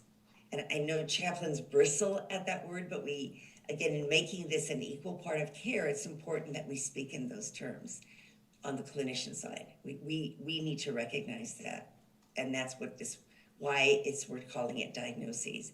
And Shane Sinclair and many others are actually developing this area of diagnoses. Shaba is working with us on that as well. So looking at what are these diagnoses? So existential lack of meaning, purpose, a sense of abandonment by God, and this was done within a consensus conference, anger at God or others, concerns about a relationship with a deity, challenged belief systems, despair, hopelessness. And this is where later I'll speak about compassionate presence. I have a lot of patients who present with despair and hopelessness. And many of my colleagues don't know what to do with that. It's very hard because you can't fix that. But accompaniment is such a key to that. Grief, bereavement, loneliness, isolation, reconciliation, and there may be religious specific issues as well. And this was published in 2009 for our improving the quality of spiritual care as a domain of palliative care. And then compassion continues to be a crisis in today's healthcare system. And according to one physician who called it a compassion crisis, with 50% of patients thinking the healthcare system does not provide compassionate care. And 2/3 of patients are reporting a lack of compassion in healthcare systems, including a failure to connect on a personal level, poor listening skills, and even some rudeness. And I think this is just getting worse in our country, the ongoing influence in the corporatization of the hospital system, which I think is unacceptable. And so part of this movement, I've been doing this for so many years, and every time something comes up with, again, another barrier, and I think we need to show that and we have shown this, that if clinicians can work from the basis of our call, at least they're going to be able to do some of this. And again, our models are working on that. So this is certainly not new. Thousands of years ago, people were addressing spirituality in the United States. The Catholic sisters that came over from Europe started healthcare systems, and of course, the money issue was not a part of that back then, and they worked with patients in a way that I think we should still do that. But then eventually in science, as science sort of came into the fore, which is important. I am a scientist by training. I did research before I went to medical school. I totally respect it. But it's split. So it said, we don't want all this hocus pocus of, other kinds of belief systems, spirituality, those kinds of things. We need to make things that are quantifiable. So in 1910 in the US, the Flexner Report said, we need grounding of medical education, and that resulted in the exclusion of spirituality and even whole person care. So how do we heal that? And that's been a huge part of our work. Is it has to start with the spiritual roots of medicine and recognize that we have to make it work in a way that we can afford to provide health care. And so again, the provision of whole person care became such an important dialogue, starting actually in Europe, with people describing whole person care, and really providing that. Interestingly, in whole person care, people talk about biopsychosocial spiritual, but the spiritual domain often gets ignored, and that's such a fundamental part of our work. So what are these models of whole person care? Tournier did beautiful work, the whole person in a broken world. And he started having clergy and physicians, and at that time, all of them were men, but clergy and physicians gathering together and talking about how do we bring whole person care in. So they were one of the earliest. And then Tournay's model came to the United States, and in California it became more of a new age group. But on the East Coast in North Carolina, it adhered to this model. And so it was physicians and clergy working together to try to begin this. This was mostly men at the time that this got started. Then when I was invited to give a talk, there were more women physicians, and chaplains started coming after I gave that talk. And so it wasn't just clergy per se, but it was also chaplains. And they did wonderful work. And Trace Haythorne, which many of you know, a leading chaplain also working globally, he and I did what they called their end of life for their group. So about 4 years ago, most people were retired or they had passed on. And so they did their end of life, but they gave us some of their remaining funds to continue to push that because they saw our initiative very much in that tradition. So that always moves me when I think about the work of my predecessors and how so many people were talking about this for so long. Biopsychosocial, Cecily Saunders talked about total pain, including spiritual pain. And yet in our country, Anglican, that domain got dropped in 1977. So we taught to biopsychosocial, but not spiritual. And that was our impetus. Again, we need to do this in education. I worked with Betty Farrell and many others on a conference in 2009 that led to guidelines around spiritual care within palliative care. And then we had a meeting in Geneva in 2013 where we looked at not just palliative care, but whole person care, and happy to share some of those resources with you. Now, what was key in my ability to start this, because early on at GW, when I started talking about this, I was roundly criticized. I had an advanced degree in biochemistry. It couldn't compute with them that I would do something so soft as spirituality. So the way that I was able to frame this was around distress. People can understand that, especially physicians. If people are in distress, and there was some data about spiritual distress, like spiritual pain, that began to open the door, but that didn't happen overnight. It took many years. We then, in 2012, we did a global meeting in Geneva, and Monsignor Bob Vitello, some of you may know him, some not, but he worked with Caritas Internationalis and then also with Rome. And I'm so excited because he's moving back to the US and we'll be working together. He's an amazing person, a social worker by training and a priest, and major leadership positions in the Vatican. So he was part of this, he was the co-lead in this conference with me. And we worked with a large group and came up with this as a definition of spirituality. And definitions are important because, again, is this just religion? What is spirituality and how do we address it? So dynamic, intrinsic aspect of humanity through which persons seek ultimate meaning, purpose, and transcendence, and experience relationship to self, family, others, community, society, nature, and the significant or sacred. And then our researchers in the back table said, we have to add the last sentence because they wanted something to research, which is that it's expressed through beliefs, values, traditions, and practices. It took a long time for us to get this definition correct. And you might wonder why society came into it, because our colleague from Bruce Rumble from Australia said that in Australia and New Zealand, the indigenous people impact their own spirituality, and that's called society. That was a huge awakening for me of how broad this definition can be and how much we really do need to honor however people express their spirituality. There's been a lot of work. Tracy Balboni is a very good friend of mine and a colleague. She's part of our Advancing Spiritual Care Initiative.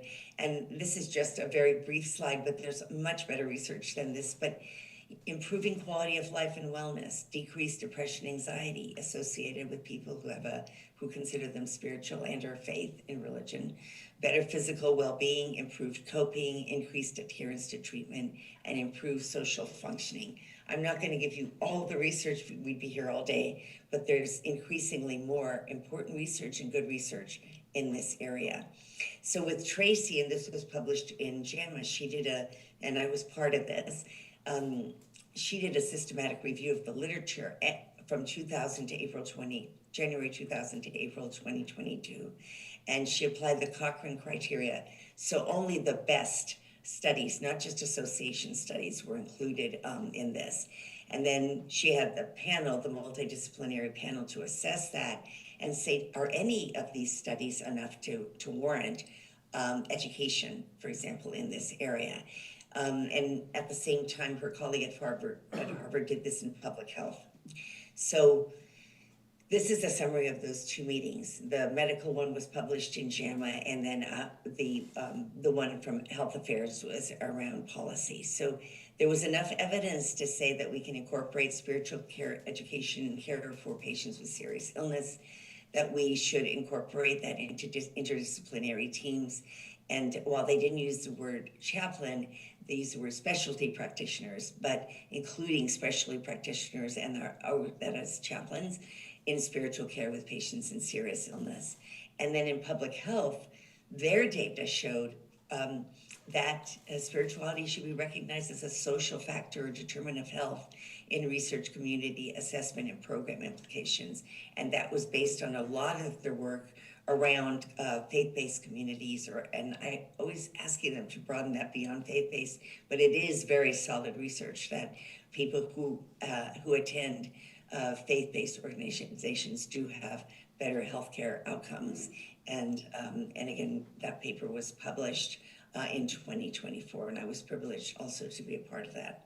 So the social determinants of health, as empirical scholarship increases, it illuminates the connections that public health systems must seek additional ways to recognize spiritual determinants of health as a vital dimension and extension of whole person care and whole community well-being. And so this is an area we're working on with our colleagues up in Harvard, and such an important area to recognize. And one of our greatest supporters was the Assistant Secretary of Health under Obama, and I had a pleasure to meet him. I thought it would be the typical 5-minute visit. It was actually several hours that we spent together. Deeply spiritual person, and he's presented at our meetings as well, which is quite something for a government official.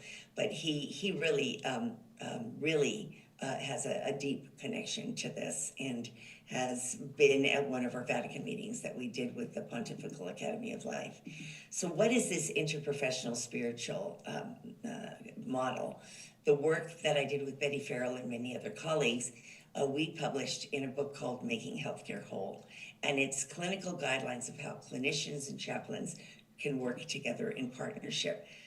I'm not an artist, but I try to describe what I teach the students is in the clinical setting, and we should have board certified chaplains in all clinical settings. Unfortunately, that is getting more prominent, particularly in the work of transforming chaplaincy, and chaplains getting doctorates, and was the head of the Chavez thesis advisor. And in this country, many chaplains are now getting PhDs and are teaching and are active in clinical settings. And that's just a dream come true for me, actually, to see that.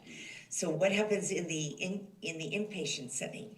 You know, spiritual distress, spiritual issues are identified. We need to have follow-up for them in outpatient setting, in wherever, whatever is important to them. So people belong to faith communities who might be the link at that faith community that could help them when they come back, when they come back to their homes and to their clinical settings. So I like to think of the chaplain as being the communicator of that the chaplain should be they're working with us on the team so they can link in if there is a faith community for that patient, how might they make a connection? So, but it may not just be faith communities, it may be other, not everybody belongs to a faith community. So what about if people meditate, or maybe spiritual direction or pastoral counselors might be good resources. So this is an area that's building, and Interfaith America is a partner of us. of ours and our project, and they do a lot of work around the importance of faith community leaders and how they have to be and should be involved. They're not chaplains, but how they might be involved in that if that's important to the patient.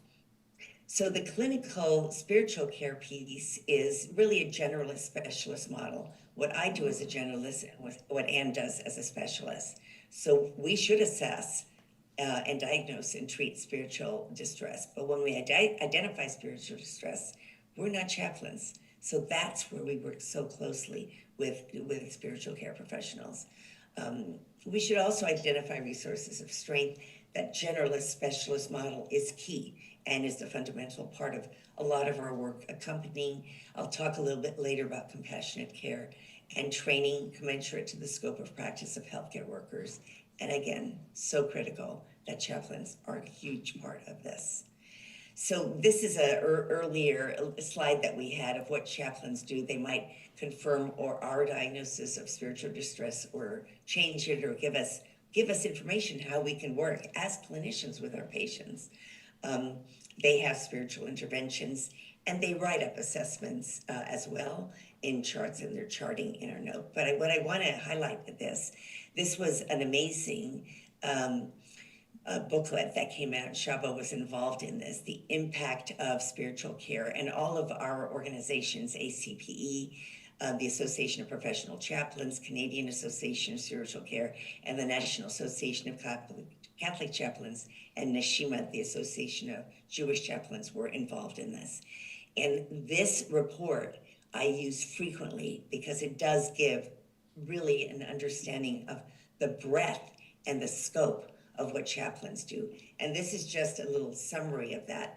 But most people don't understand that chaplains are very well trained in relationship and communication facilitation. So now many of the chaplains in our country will sit in on end-of-life discussions, which is great. They consult on whole person care. They train, they teach in our courses. They provide staff support. Many people don't recognize that. They collaborate in research, and it's a collaborative research. And a lot of this is from Shaba's doctoral project. And he's published many papers along with Anne in this area. Very, very important that we understand, many people think chaplains, their role is praying and that's it. That may be part of what they do, but there's so much more. And again, I just love chaplains. Don't know what I would do without you. So what we teach is about screening and history taking, and the assessment on the bottom line is what chaplains do. So those are the different inquiries that we as clinicians do. But what I want to talk about here is that what's really important is the inquiry is beyond that inquiry, is inviting the patient to share what matters most. And for me, it's being aware of the sacred, and that's my language, however people understand that in the room, and space for presence. And that's such a key part of clinical care. I'll talk a bit about intuition, but we developed a FICA tool. So a lot of chaplains in our country are using, this is not a chaplain tool, this is a clinician tool, but it is something that's pretty widely used now by our clinicians. An example of a patient, I've changed the name and the details, but this was someone who did move to DC to be with his family, painful divorce, had worsening health issues. He met me via telehealth. He was actually my first telehealth patient when COVID started. And we were seeing patients only on telehealth at that time. He was quiet, he was anxious. I'm not the same person I used to be. I'm out of shape, my memory's bad. Look at my hands are shaking. I moved here to be with my daughter, and now I'm isolated because I have to be in a facility, and we were all isolated at that time. And so it was extremely hard for him. As part of our discussion, we talked about goals of care, and he said, I think I want everything done if I get COVID. I want to live. But then he pauses and asks, if I die, do you think God will think I was a good man? This is a person whose wife abandoned him and the kids many, many years ago when they were little. So he raised his children on his own and at the same time worked. I just quit. I wanted to say to him, of course, but that's not my role, because I really needed to hear more about what he had to say. And that's where compassionate listening was so important in this conversation. And I've continued to care for him. It was interesting in his spiritual history because his daughter also contributed to this, but he said it was more personal.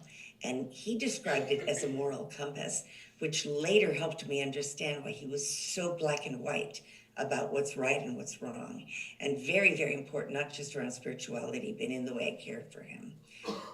Mainly, of course, was his family. Very important, he worked with a spiritual director in the past. Communities, family, like-minded friend, but he was isolated, and that was a severe suffering for him. And he wondered what he would do in the remainder of his life. And he kept saying, am I a good enough person? Will God think I was good enough? A lot of deep suffering that I dealt with him, not just this visit, but over the many years. So the whole person assessment plan is what we teach. And in this case, we talk about, and I don't have to read all of that, but all the various things that came up in that visit, gait imbalance. I was concerned about a number of things. I thought he had Parkinsonism, and that comes up. But also his questioning about his relationship with God. And so in our assessment and plan, we need to be writing about the physical, the emotional, the social, and the spiritual. So he had a lot of issues, depression. We used some antidepressants. He needed some help with sleep. He was isolated. And so working with a chaplain, and there was a chaplain who was willing to go into these settings and work with patients. And that was very important. So in our course, we talk about potential spiritual care interventions. Again, I do not want to go into all of this, but there are the therapeutic techniques, which is what all of us can do. Compassionate presence, open-ended questions. Who do we refer to? Some self-care practices. And there have been a couple of studies on interdisciplinary interventions in this area. When I teach students about what is spiritual distress, and again, I'm not very good in this artwork, but many, and I've suffered myself, as probably many of you have in this room, we feel fragmented at the very least. And how do we move to that healing and wholeness? And we need companions on that journey. In the picture below, this is a nurse who's working with a patient. Maybe people have a real deep connection with their faith and or spirituality broadly defined. And maybe the church community might be something that might be helpful to them. Chaplains, of course, are so essential. This is my favorite place that I discovered during the pandemic. It's a small marina. I don't own a ship, or I don't sail, but I love being there because there really was always a sense of peace. And now I've kind of become part of the community, and that's been a critical part in my own healing during COVID. And this is a patient. I have permission to use this picture from him. He has since died. He had pancreatic cancer, and again, we were mostly on Zoom. But what I learned from him, such an incredibly strong man, and that's his wife, he had this attitude of living fully to the very end. And he mentioned that there's nothing like a diagnosis of terminal cancer to sharpen the focus on survival, yes, but beyond that, and these are his words, the wondrous experience of living. What a privilege I had to be walking that journey with him. I learned so much. And even now when I get bogged down with things, I think about what Jean said. Yeah, focus on these other things, but what about this wondrous experience of living? So my patients are my gifts, and each time I get very moved when I remember them and what they mean to me. So advancing spiritual care, as I'm closing this part of the presentation, it's 3 aims. And it's based very similarly on how palliative care became a field in our country. So the first, in our country, palliative care became a field because people were having pain and they were dying without goals of care. And so that was their aim, was how do we deal with that? And so they taught to that aim too. And then they had demonstration projects around pain management. So Betty and I borrowed that shamelessly. So our aim 1 is to build an infrastructure to attract philanthropic support, but also partners to build this. It's a 10-year initiative. We're in our 2nd cycle. that we teach through our interprofessional spiritual care education course. Our next course is September 24th, 25th, and as a faculty member, it is online. People from all over the world come. So we would really encourage you to come to that and maybe bring a clinician to that. And so that's our aim 2. And aim 3 is to develop models that can be tested. And those are demonstration models on how clinicians and chaplains can work together. This is our ISPEC course. Betty Farrell was the one that helped me develop this based on some very similar things she did on educating nurses on end-of-life care. And those are our overview learning objectives. And as you can see, it starts with guidelines. We have a module on distress. What is that? And how do we differentiate that in adults and children on spiritual distress? My favorite module is compassionate care, because I think that's the root of what we should be doing. So we teach to that. 4 and 5 are more clinical models. So 4 is how do we communicate? 5 is how do we develop a whole person treatment plan and assessment plan that is whole person care for the patient. And then recognize that our own spirituality is such a huge part of professional development. We piloted this before we did ISPEC. We had a pilot at the VA hospital in DC, and you'll see some of those learning objectives at the bottom. But what we did show is that we did a pre-post evaluation that in fact their learning increased, and they started integrating this at the Washington VA hospital, Washington DC. Many goals come out of this. People come to the course and they create goals. They learn what this is, but then they create goals for themselves. To apply, they have to have goals. And again, not reading all of this, but just highlighting a couple. Regular inclusion of spirituality in their own practice and teaching colleagues to do that as well. Developing a care plan that includes all of that. Including board certified chaplains, and if you're in a hospital that has them, partnering with them in this. Looking at staff opportunities for training with some of our material, professional development, and then a lot of quality improvement projects have been started by our demonstration project teams. Many successes in implementation. It's so exciting to see this. What we do is we follow the attendees with ISPEC for a whole year. So we get to help them implement many of their goals. Some of our challenges have been hiring of chaplains, but now with the great work of transforming chaplains and others, and chaplains being involved in teaching, that is a huge turnaround in this area now. Many people say we want to be part of the ISPEC community. Can we have ongoing meetings every year, which is a little time intensive. We are figuring out how to do that, but our previous ISPEC attendings want to stay connected. People again come because this is online from all over the world. This, in closing, I just want to share a story of one of my patients. We do use ISPEC in our curricula, and one of my students, he graduated in 2020. He found the ISPEC Jewish training to be very inspirational. He felt chills and familiarity with the motivations he said I brought into medical school. What has happened since starting medical school is an excessive focus on the technical and not enough focus, his words, on the sacred aspects of medicine. I look forward to putting these practice into principles. I intend to take a pause moment before seeing a patient so as to center myself and become prepared for the sacredness of the encounter. I am so proud of my medical students who carry this forth, and they're challenged. They're challenged with how to do it, but they at least bring it in. Our aim 3 are the demonstration projects. We call them Jewish scholars. They're the future generation of leaders beyond us. And they've done some amazing demonstration project work. Anne is an advisor on that, and we're in our second cycle. Our first was all in the US, and now we have 2 projects in Africa, and we're really excited to see this move globally.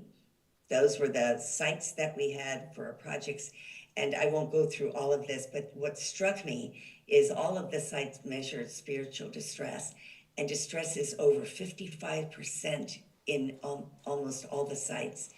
Think back to what I said about palliative care. People are dying without goals of care. People are dying in pain. We need to do something about it. That was the impetus for developing that field. 55% is not acceptable. We have to address spiritual distress. And that's the impetus for making this a field. Absolutely important. So in closing, how can we reintegrate? We did this also on Zoom when in the pandemic, we continued to work on this. It's really to imagine a system progressing to a future that's still, and I'm a scientist, I'm totally in favor of that.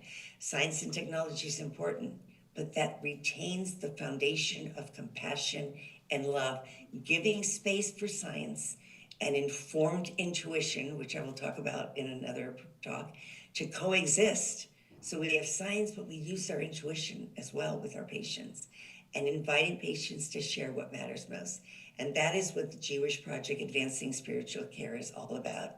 Clinicians and chaplains working together in the healing of our patients, but I go further than that, in the healing of our healthcare systems.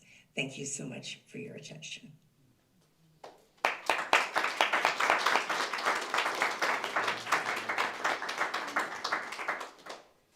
Thank you very much. I wish I was there with you, but I'm so delighted I can see you this way as well. Thank you, Christina. Folks, we have probably about 15 minutes until lunch. Does anybody have any questions for Christina? Bearing in mind I'll have to relay them to her, so be patient. Or comments, questions or comments? Questions or comments? Go ahead, Jackie. Yes, I see a hand up in the front. Yeah, sorry. So thank you for that, Christine. I was particularly interested in you talking about people feeling disconnected from their initial calling. And I wonder, do you have any advice on how we as chaplains might help some of our colleagues reconnect? Simple ways to do that. When we got back into clinic, though the pandemic was still going on, one of the first things one of my colleagues said is, where are the chaplains for us? And I think it's such a critical piece of working on a team. We need chaplains. We need to be able to talk to you, to have an opportunity to just sit down and process what's going on with our patients. So I think that's a major, major role for chaplaincy. And in our country, it does happen. The chaplains work with nurses. Chaplains are present when there's a resuscitation and creating ritual. Rick Bauer, who works with us, he loved working in the ER, particularly in codes, because he could be there for everybody and then process what's happening with them. I think we've unfortunately had 2 suicides in our medical school. Sadly, a student took his life last year, and the year before a resident did. We also have a for-profit hospital that does not have chaplains. Rick, fortunately, goes in and volunteers, and there's a Catholic sister who's quite good. They'll deal with volunteer chaplains. But it was those chaplains that the students sought out. And I think there's so many different ways. Teaching, I showed that little chart of all the various roles. Rick teaches our Med 520 course, which is on palliative care. So co-teaching with clinicians and chaplains is so important. Being present to nurses. I mean, nursing is often incredibly stressed. In the emergency room, we don't have we don't have chaplains in the hospital, unfortunately, but in many hospitals, chaplains will be in the emergency room. Patients are struggling. So just the presence of chaplains and being able to listen, I mean, those are one of the many, many examples. Teaching in our courses, teaching in medical schools. If you have any connection with nursing, medical schools, other professional schools, trying to get into, and I don't know what's happening in Ireland, but trying to get into medical schools and nursing schools and being able to teach.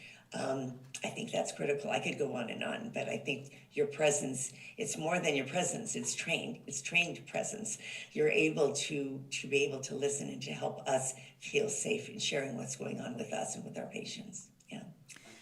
I just want to add, Christina, because you edited a journal issue of the Journal of Pain and Symptom Management, where your colleague, Remy Sadam, wrote an article about how he connects with his calling, with his vocation, through seeing medicine as a spiritual practice. And I think it's an article that's worth reading for chaplains and that I give to students in medicines, because the fact that it's also a spiritual practice brings you closer to your own calling. Why did you go into medicine? To help others. What does that mean? It also has a spiritual side to it. And if you remember that article, Christina, it's a very good article. So I highly recommend it. And you share that details with me as well? Yeah, sure. Yeah. And actually I co-edit the humanities section in the Journal of Pain and Symptom Management. And so people contribute their articles. Christy Romine in my office, who happens also to have degrees in literature and writing. So she does this with me. We have amazing personal reflection articles that clinicians write, and we do publish those. They go through a vetting process. But you hear repeatedly over and over about the spiritual dimension, and people don't even use the word spiritual. And I think that note, for me, my clinical work is a spiritual practice. Not everybody uses that word, but to get in touch with your calling. So often what I do with my students, why are you called to this? What made you come to medical school? And they say things that are highly spiritual. They won't use that word, but they say things. This is, I've seen, my parents are doctors. I've seen the difference they make. I want to make a difference in people's life. I want to be there when somebody has a baby, and I can be part of that process. They may not use the word spiritual until they come to our courses, but often it's that notion of call. This is really important to me. On a sad note, I think, because there's such a corporatization of medicine, some of that is getting lost. But that's why our work is even more important. That's why we're doing demonstration projects, to see that this is such an important element in care. Yes. Thank you. Anything else? Any other questions or comments?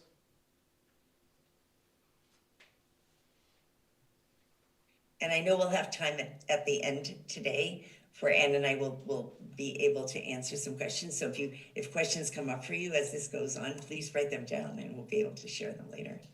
Another question. It's less a question, it's just a follow-up, really.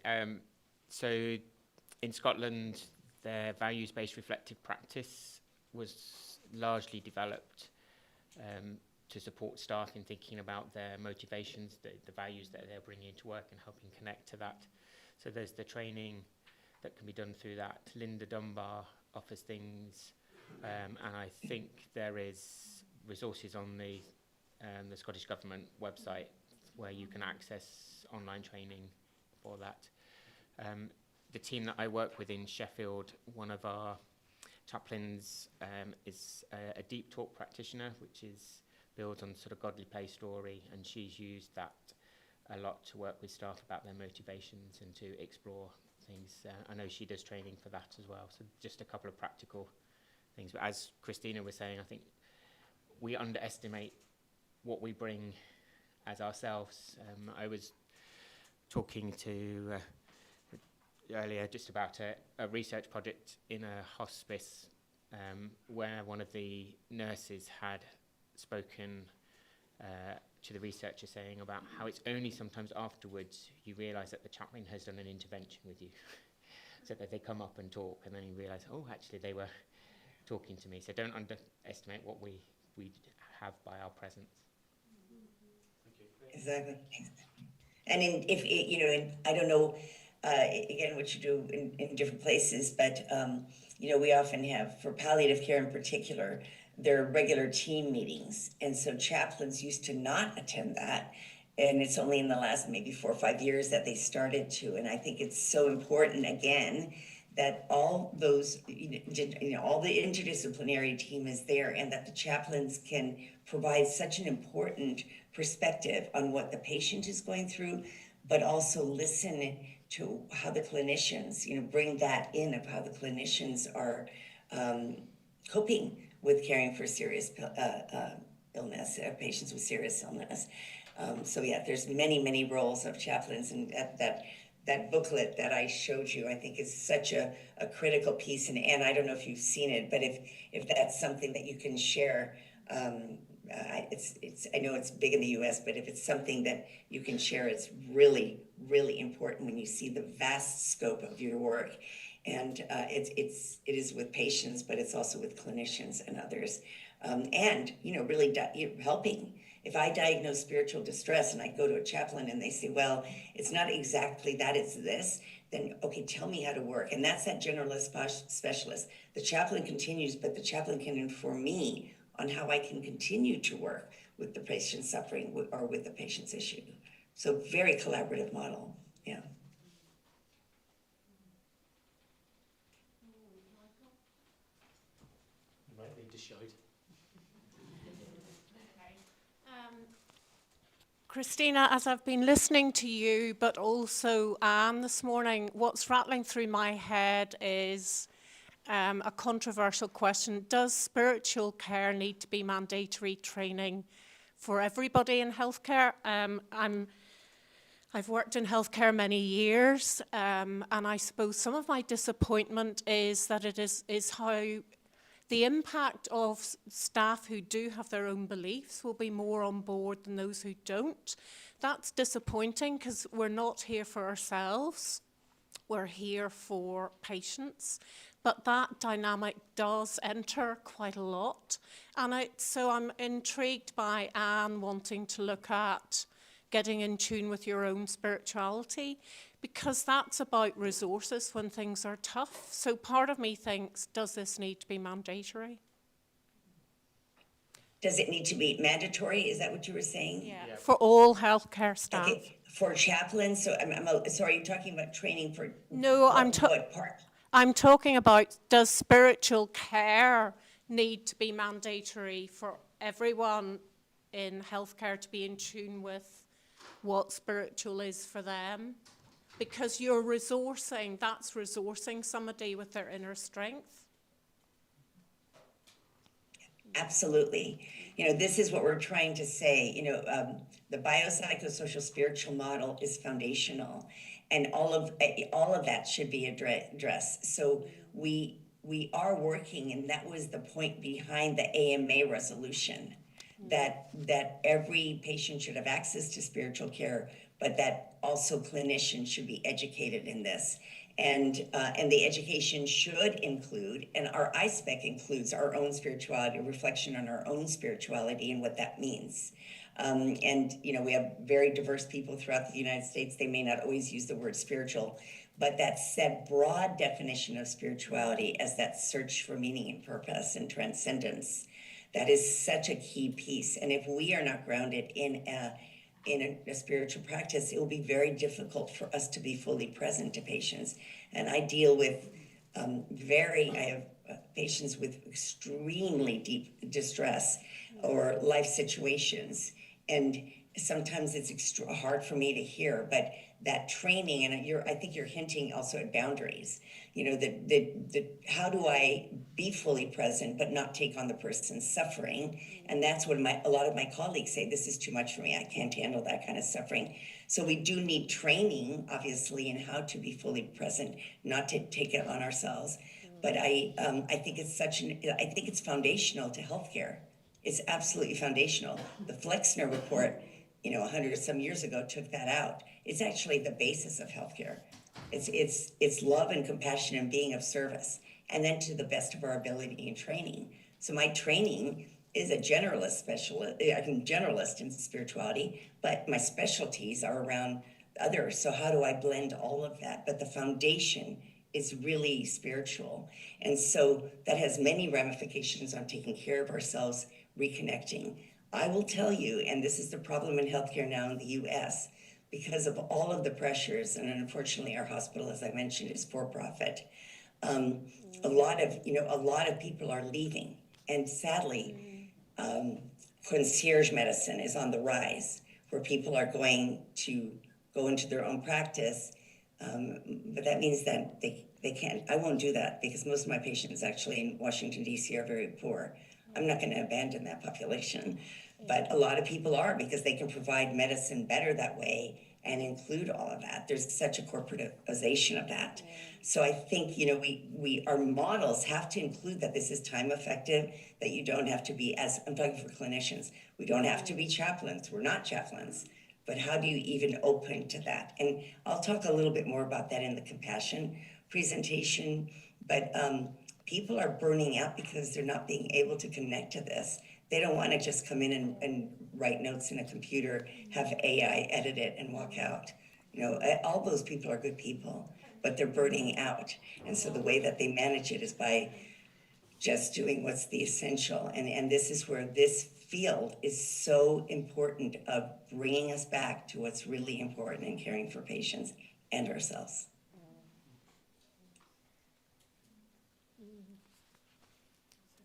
Did I answer your question? Yes, you did, yes.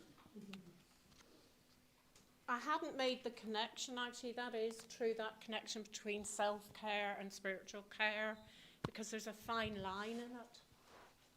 But most people don't realise it. It's a lot of people don't realise they're spiritual, aren't kind of in tune with that, or are shy of the word spiritual. Okay, so when I started this, there was this big, I will share a story. I was a fellow and I gave grand rounds to the psychiatry department. This was my very first talk.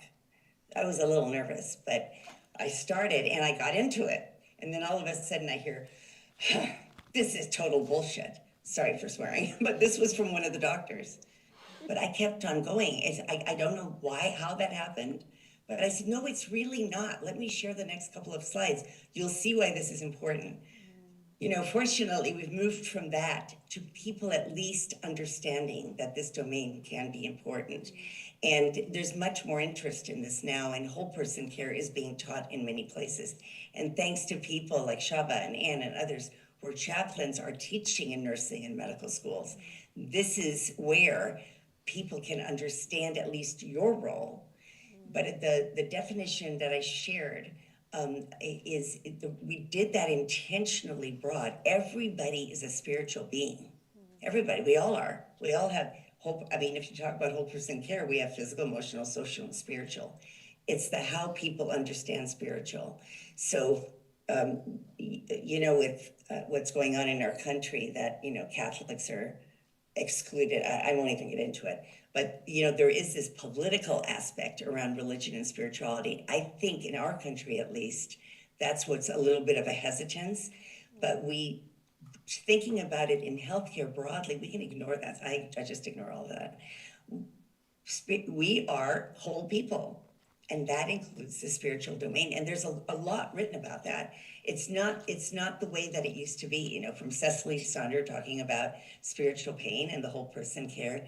That has really evolved. And I think people are nervous about spirituality. I don't know in your country, but in my country, being a person of faith sometimes people want to they don't want to talk about that, or they're afraid to talk about that. That's why I think spirituality is broader. But when I ask people with the FICA tool, do you consider yourself spiritual? I get the whole range of answers. Well, I love being in nature and I feel at one with that. Does that count? And I'll say, well, what does that mean to you? And the next question is, what is meaning and purpose in your life? And meaning and purpose is another good way to get at it. It's a little less threatening. And again, I don't know your culture, but in the US, I have to sometimes move around that word spiritual a little bit. So what are your sources of meaning and purpose? What matters most to you? And those themes are often deeply spiritual. They may not label it that way.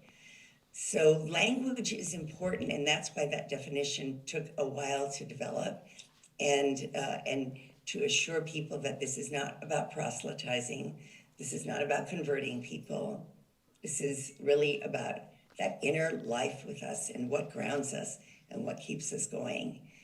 I'll talk a little bit later in compassion about something we did with reflection rounds, but how people have described that in their lives. It's using their words, not ours, and I think that's important. Listening to those themes and then responding. Say a person says to you, when I'm in nature, I'm so grounded. I wish I could bring that groundedness into my clinical setting, right? So I wouldn't say, oh, that sounds deeply spiritual. I would say, tell me more about what that means to be grounded in nature. And then how might you do that? Well, maybe before I go into a room, I can think about how I feel in nature. Okay, so do that, right? So being really flexible with how people understand that in their lives. Thank you, folks, and thank you, Christina. What time is it? What time is it with you? Right now it's 7:15. Okay. We're going to have our lunch. You're going to have your breakfast by the sounds of things. Yes. And we'll be back for session 3 at 1 o'clock or 8 o'clock your time. Isn't that right? 8 o'clock. That's what I have on my schedule right here. And session 8 3, a.m. folks, is a blended session. We'll hear from both Anne and Christina. And I suppose, whereas the first 2 topics were general introduction, these are much more specific. So, folks, enjoy your lunch for the next 45 minutes. And I want to just say one more thing. If Sure. you're in a hospital setting and you want to learn more, please consider inviting a clinician to attend ISPEC. It is online. It's a 30 my time, 5:30. So the guy who was in charge, he was meticulous and a perfectionist, and he didn't trust my alarm clock. So he woke me up at 4:30.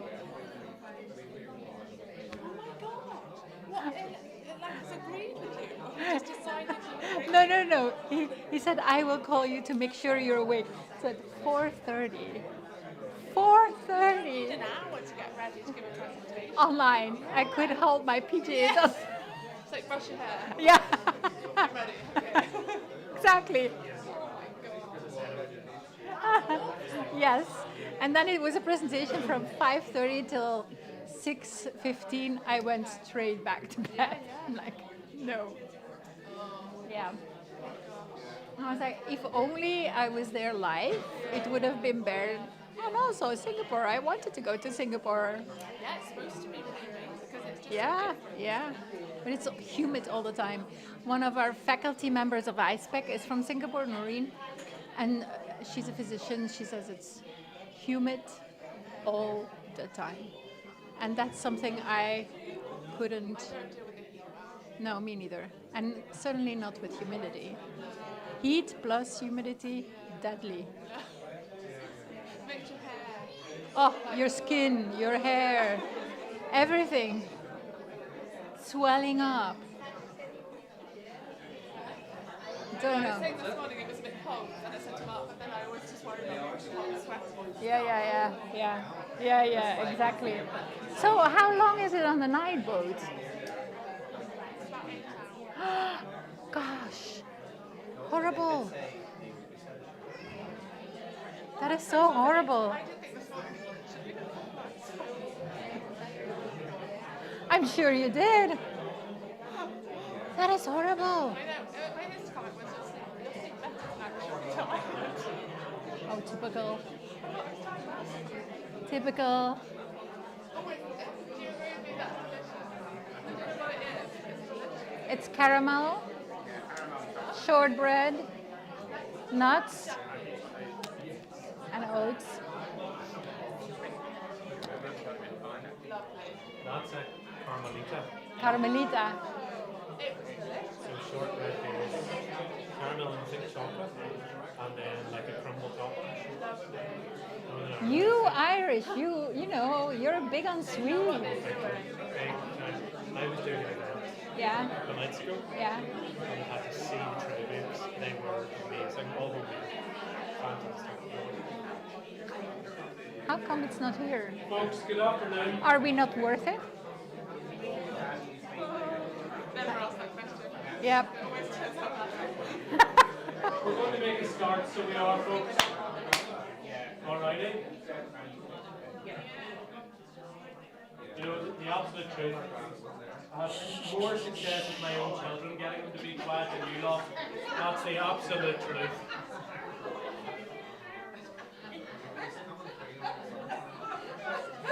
I've turned the sound up, okay. Apologies for anybody who maybe hasn't been able to hear as well. And I know the screen size isn't as big, but I don't know the workaround to that, so my sincere apologies. For this next session, we have the benefit of both of our speakers. Christina's title is Compassionate Presence Tending to the Sacred, and Anne's is Healing and Forgiveness. I think that's right. So Christina, over to you. We're all well fed and the tray bakes were good, so we're ready to listen. Excellent, excellent. All right, so I'm going to speak a little bit about compassionate presence, which I feel is such an essential part of what we all do, you as well as clinicians, and yet it's difficult sometimes to give space to that. And a lot of presence is just our being. There's not a lot of technique per se, but it's, I think, an incredibly important part of what we do, particularly with people who are suffering, and to walk out of a room and not have that suffering attended to is critically important to do that. It's we do not want people walking out in deep spiritual or existential suffering. And I remember as a medical student, I was following a woman. This is from Zoom, it's not the patient, but I was following a woman who had cancer, and she had been close to the nurse's station. And one morning I came in to round on her and she wasn't there. So I thought perhaps she died, but I asked the nurses and they said, well, we felt she needed a quieter room because, you know, she's dying. And so she was down at the hall, and that hall was 4 beds, and there was only 1 bed filled by her and totally empty. The emptiness was hard to even, witness. And she had a sheet covered over her head. And I sat down with her and spent time with her. And she eventually started talking about what was going on with her. But I just remember the intense suffering, and that there was really nothing more that I could do then listen deeply. But I've learned over the years that that's so important, that listening in and of itself in our presence can be healing and can at least ease some of the distress that patients do feel. And my colleague, Dr. Betty Farrell, in her first edition, The Nature of Suffering and the Goals of Nursing, described suffering occurs when an individual feels voiceless. This may occur when the person is mute to give words to their experience, or when their screams are unheard.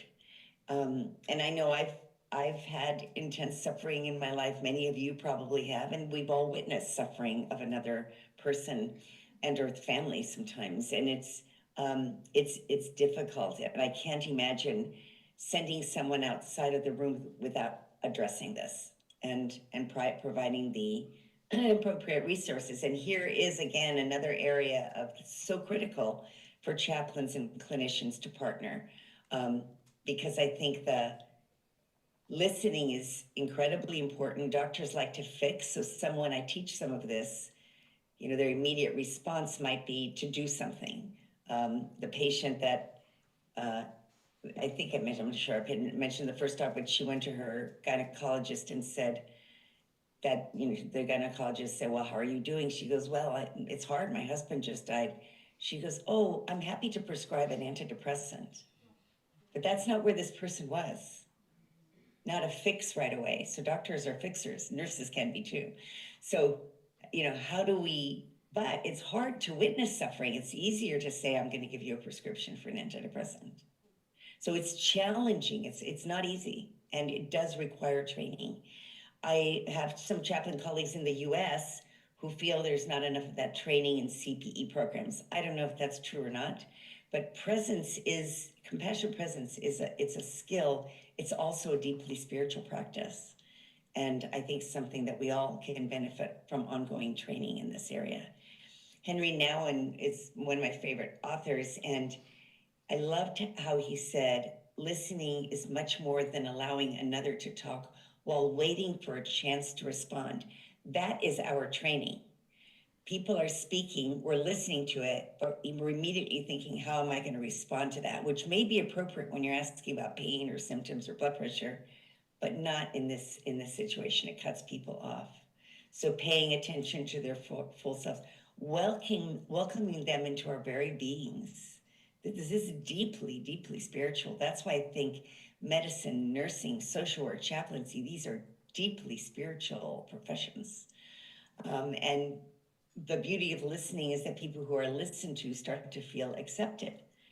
And he talks about listening as a form of spiritual hospitality by which you invite strangers to be friends, to get to know their inner selves more fully, and even to dare to be silent with you.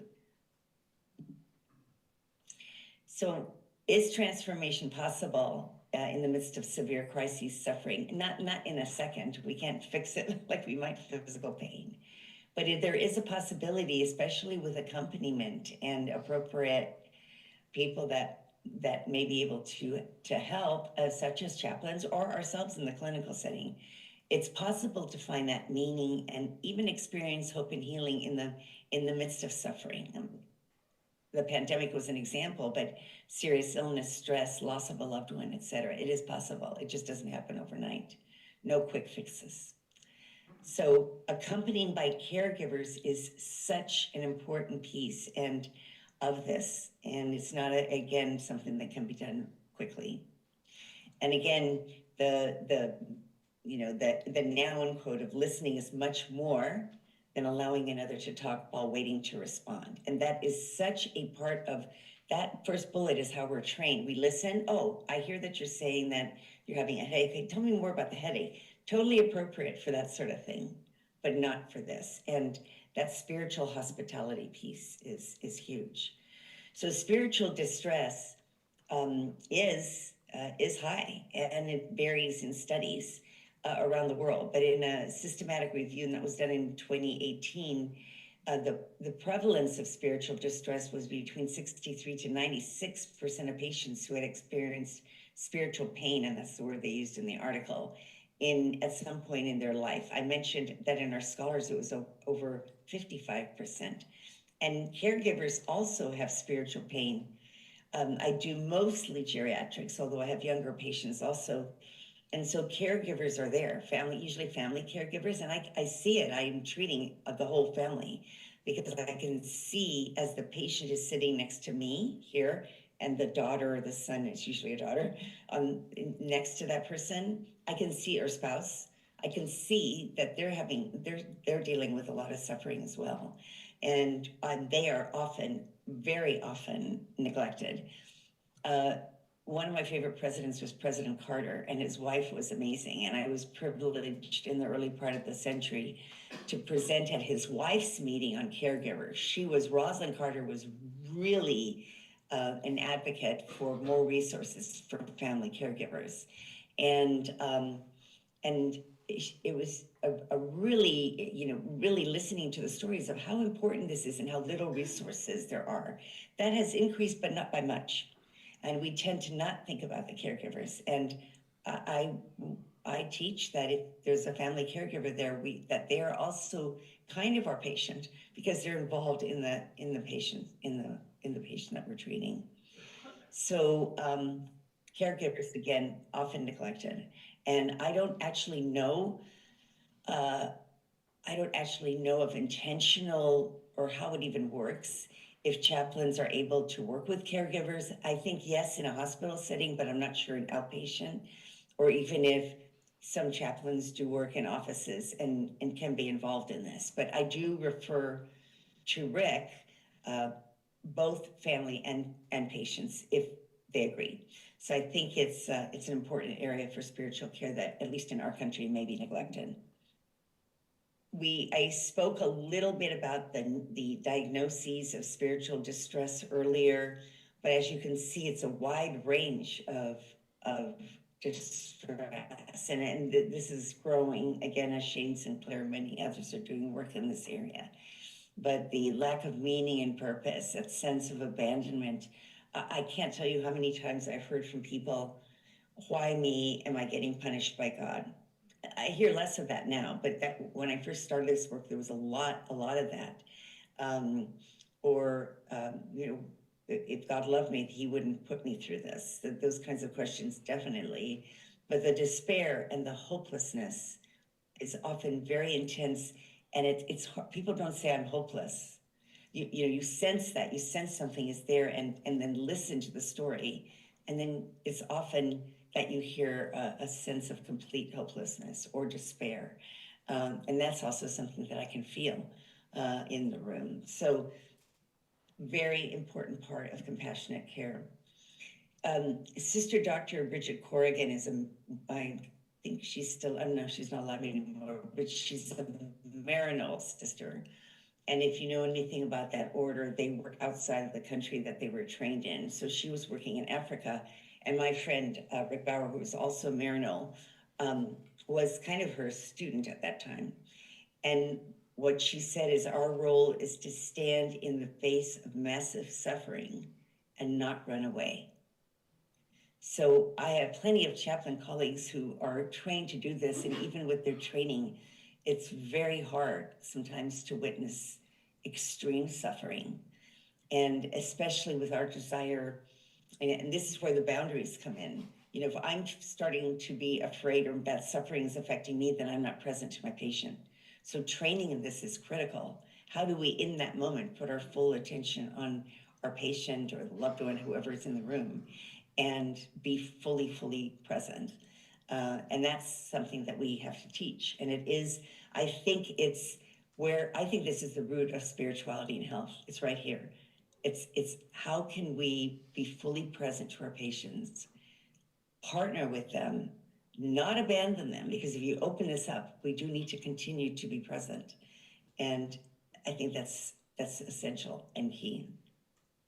I mentioned the definition of spirituality earlier, and it is, again, so important that we look at this definition and think of it in that way. Someone mentioned, I think one of you said something about people don't know about the spiritual or whether they want to talk about it, or even religion. Sometimes people are afraid to bring up religion, and it's very charged in this country sometimes. And so it's where do we find a place that most people might be able to find that sense? And it's really, I don't read that definition to patients, but it's how I train people, that we're not talking only about religion, we're talking about something broader. And so I loved the group that was there. Carl Lehed was there. So at that time he was in a Catholic university. I think they changed it to a humanities university, but I loved the way he spoke about dynamic aspect of spirituality, and this intrinsic aspect of all of us have that, and through which persons seek ultimate meaning. And that word ultimate meaning has a lot of significance for me in a personal experience when I first was with the dying patient. I'll come back to that. But ultimate meaning, purpose, and transcendence, and an experience of relationship to self, family, others, community, society, nature, and the significance of sacred. And I mentioned that in the first talk. The people in this meeting gave up a very fancy dinner in Geneva to get this right. And for me, the learning process was how many different ways we understand it, but also their passion to really get this right. And so thinking about that sense of ultimate meaning, for me, again, when I was a medical student, I saw this patient in a hospice, and I asked her about I asked about spirituality, and that didn't, she didn't respond. I asked about meaning, and she says, I have no meaning at all in my life, none now. And so when I came back the next day, I think it was maybe 2 days after, she was a totally different person. She was sitting up in the bed, and she was so excited because she said, upon reflecting on that question of meaning and purpose, she turned it into a question for herself. She realized there were so many points in her life that carried deep meaning, and that she was able to come to peace with that. And she died about 2 days later. So really thinking through this definition and how is it that we address spirituality. So in the early days, I noticed the chaplains mostly what I would say were doing religious care, sacramental.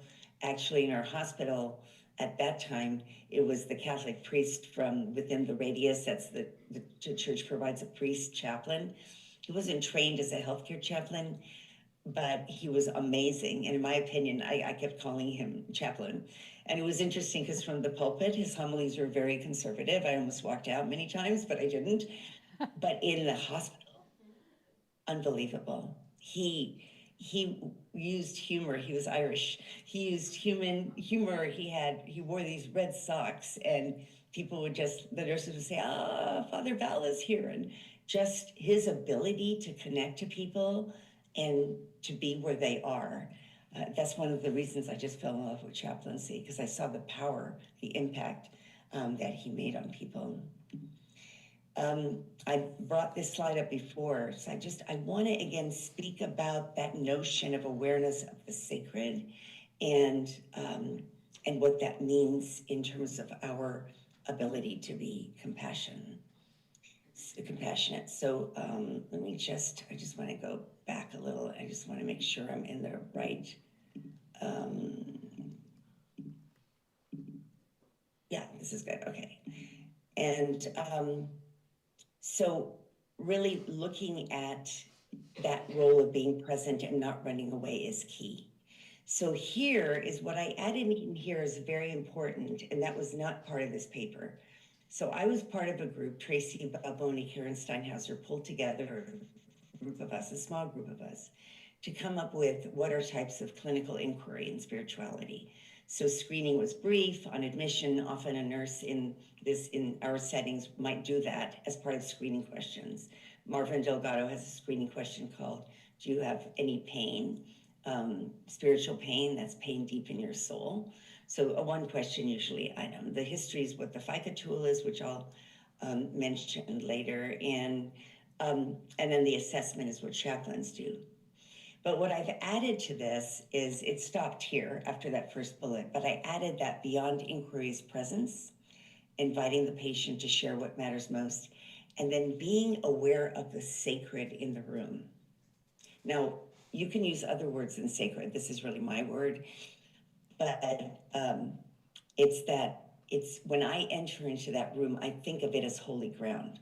Mm-hmm. And I really, take that moment before opening the door to realize I'm entering into a space that's very sacred.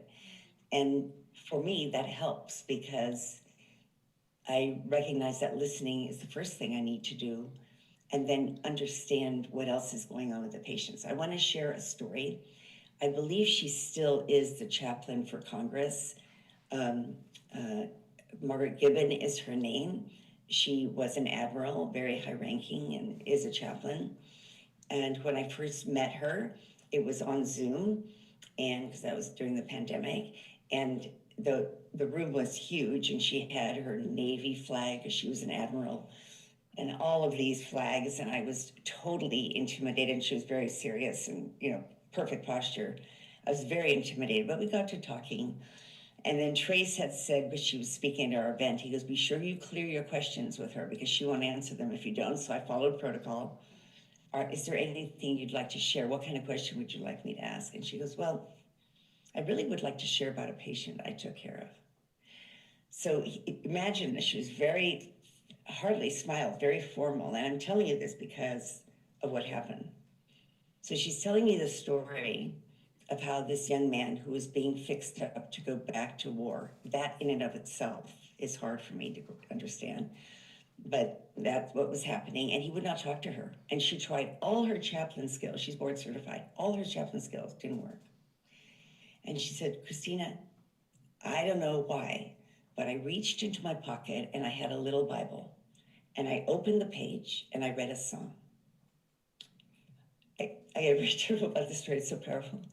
She looked up at the young man and he had tears streaming down his cheek. And he said, ma'am, that is the psalm my grandmother read to me every single night before I went to bed. And with that, the conversation opened. That's what compassionate presence is.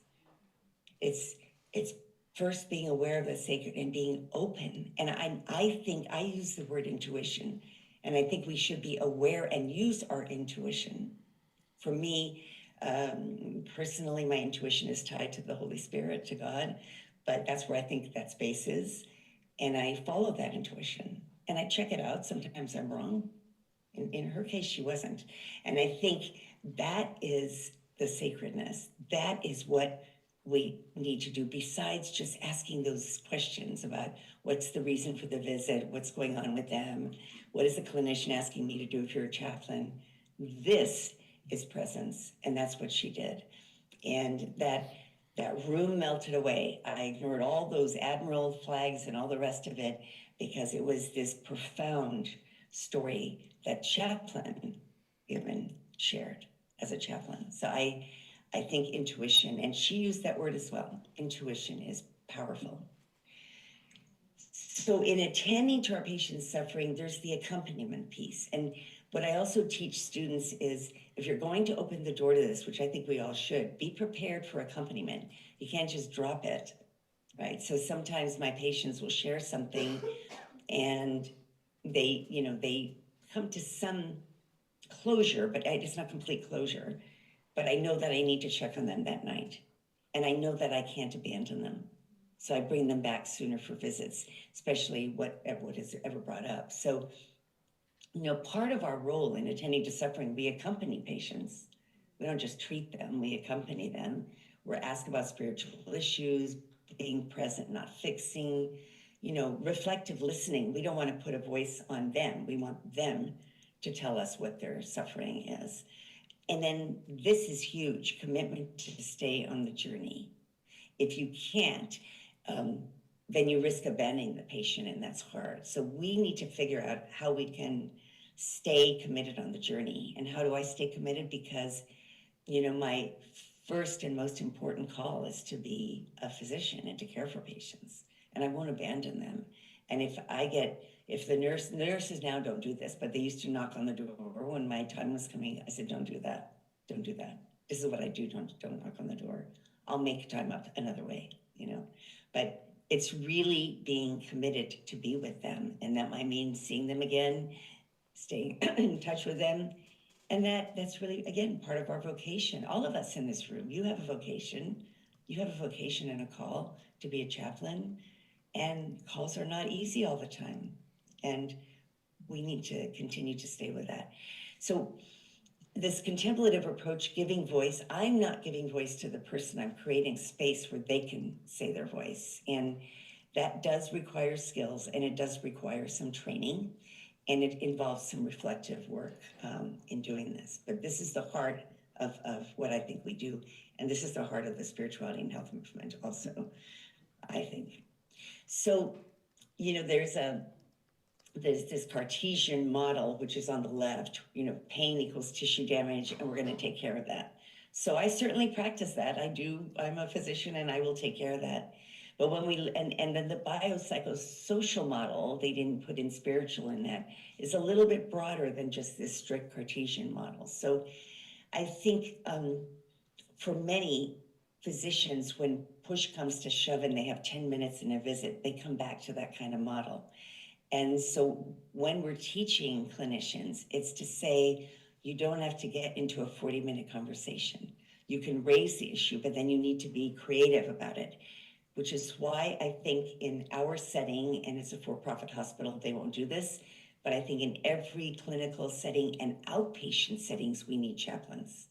Because if the chaplain was sitting in that room and I needed to move to the next, this was out of my league of being able to handle the particular spiritual distress, I could say, let me bring my colleague in, and that would be the way that we could really provide holistic care. We know everybody, clergy chaplains are under time constraints too. I was mentioning that. People want and need, the number one need it's an old study, but it comes up in other ways. The number one spiritual need in hospital patients is to feel that sense of love and belonging. And hospitals are cold, and now with rapid turnover and discharge, people feel very lonesome. And I think that even a kind expression can make a huge difference. And we find meaning in our professional relationships with our patients. And this is a place where we can make an impact.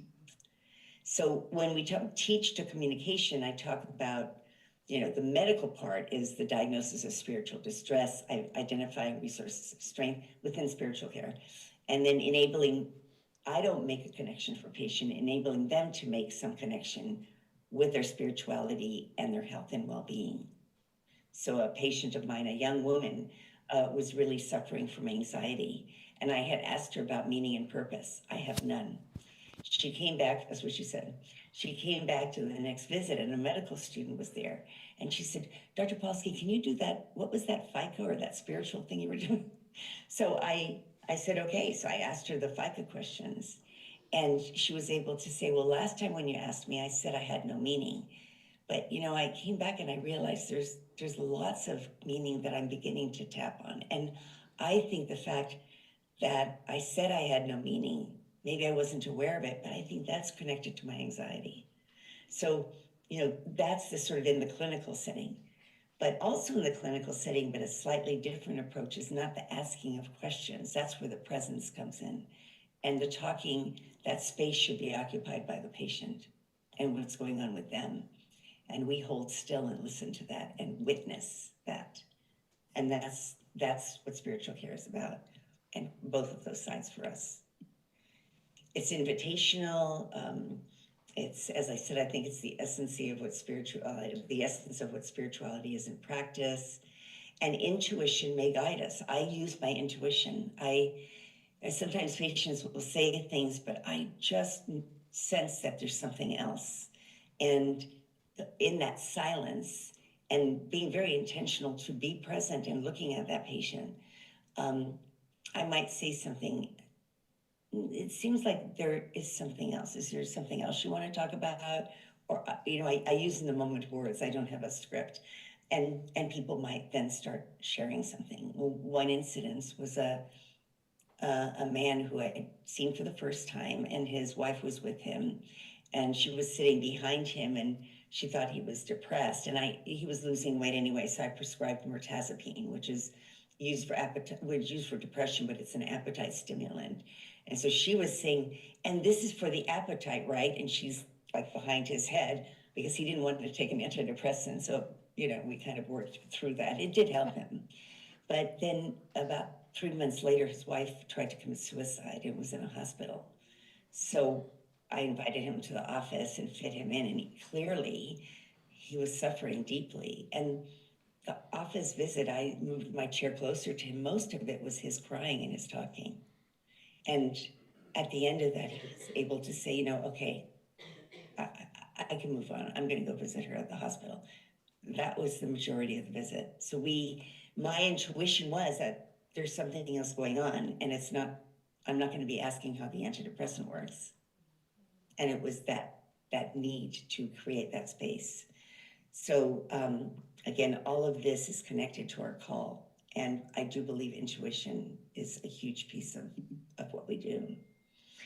I love this quote from Thich Nhat Hanh: "Those who are without compassion cannot see what is seen with the eyes of compassion." And I love that notion of seeing with the eyes of compassion. It's very easy to cut that off when we're rushing.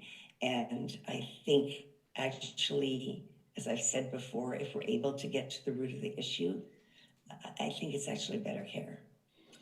But part of that is being aware of ourselves, and the other, not interpreting through our eyes, but being really open to what the patient is saying. Invite what matters most, but with open questions, not with closed-ended questions. And being aware of the story beneath the words. And I think that's key. So Anne and I are probably going to get tearful at this moment, but both of us were really impacted by Art Lucas, who was an amazing chaplain in the United States. And he was going to be part of that consensus conference that I mentioned I did with Dr. Farrell. However, 2 days before that, he died of pancreatic cancer. He really, and he said this to me, I was presenting at an Association of Professional Chaplains meeting, and he and I were going to do a role play of how a chaplain and a clinician work together. So I told him about a real patient of mine, blocking details, and I was saying, I know there's something and I can't figure it out. He actually figured it out without ever meeting her. And so we sat on the stage and had this discussion of my presenting to him. And then his okay, I'll go see the patient. And then, we said, okay, he saw the patient, he came back and had the discussion with me. One of the most compassionate people and skilled people that I ever met.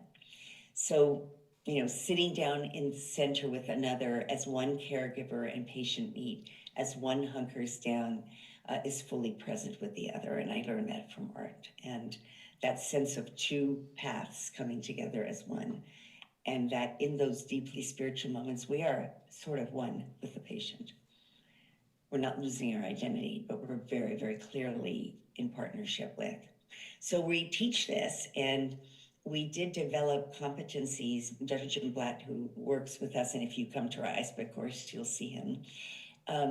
We developed competencies in spirituality and health, and we based them on what's called ACGME competencies.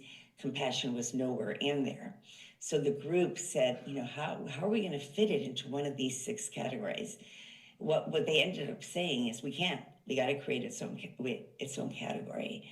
So, and I mentioned that, the ACGME, so compassionate presence, because of its overlap with patient care, communication, professional development, and personal development, other competencies that were in that ACGME, it became its unique competency. It overlapped, it became its unique competency.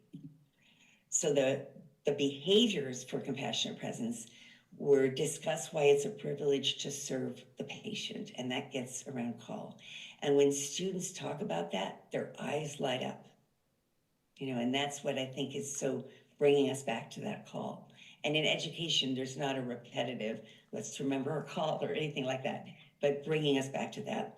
Describe personal and external factors. We have to be aware about boundaries. We may not be able to do this with every patient. I came back after my mother died I was in California, and, as life would have it, I'm standing at the desk, and Dr. Polsky, the daughter, wants to talk to you before you go in. So I brought her, and she said, I am so afraid. I think my mother's dying. And so she starts crying and talking about that. So I needed in that moment not to start having my head in with what I just experienced with my mother, but to be there. And then sometimes we can't take a lot of the suffering that the patient has, and that's okay. That's okay if we acknowledge that within ourselves and be the best we can in that moment, but we don't have to be perfect because we are human beings too. And then deep listening is key. And then what we also talked about, again in this meeting, was how we are changed. I'm changed by every single patient I interact, by every person I interact, but in those deep moments with, in those clinical moments I know some of my patients I've taken care of for years. They become like family to me, but they do change me. And we're constantly changing in relationship to the people we serve. And that's a good thing. We're not static. So that notion that spirituality should, and that came out of the consensus conference, that spirituality has to be, it is a dimension of our life, and it needs to be supported. And that's part of compassionate presence. And we need to help teach that through a reflective process, not didactic. So we develop reflection rounds, and it's a space to reflect. And we're gearing up, actually, people want us to do it. And we're probably going to be developing one for Zoom, because during the pandemic, we're able to do this on Zoom. It's a space to reflect, to talk, explore. We're mainstreaming it into, that's why we called it rounds, because that's a term, medical rounds. So it needs to be part of that. The underlying framework, it's competency-based. It was piloted, I meant to correct that. The first cycle was 8, but we had 2 cycles. We had 18 pilots, and they did it within clinical rotations. And the mentors were clinician chaplains, again, following our format of doing that. And it was really, really excellent. And students, like I said, we have so many requests now that we'll probably be doing it online, so stay tuned.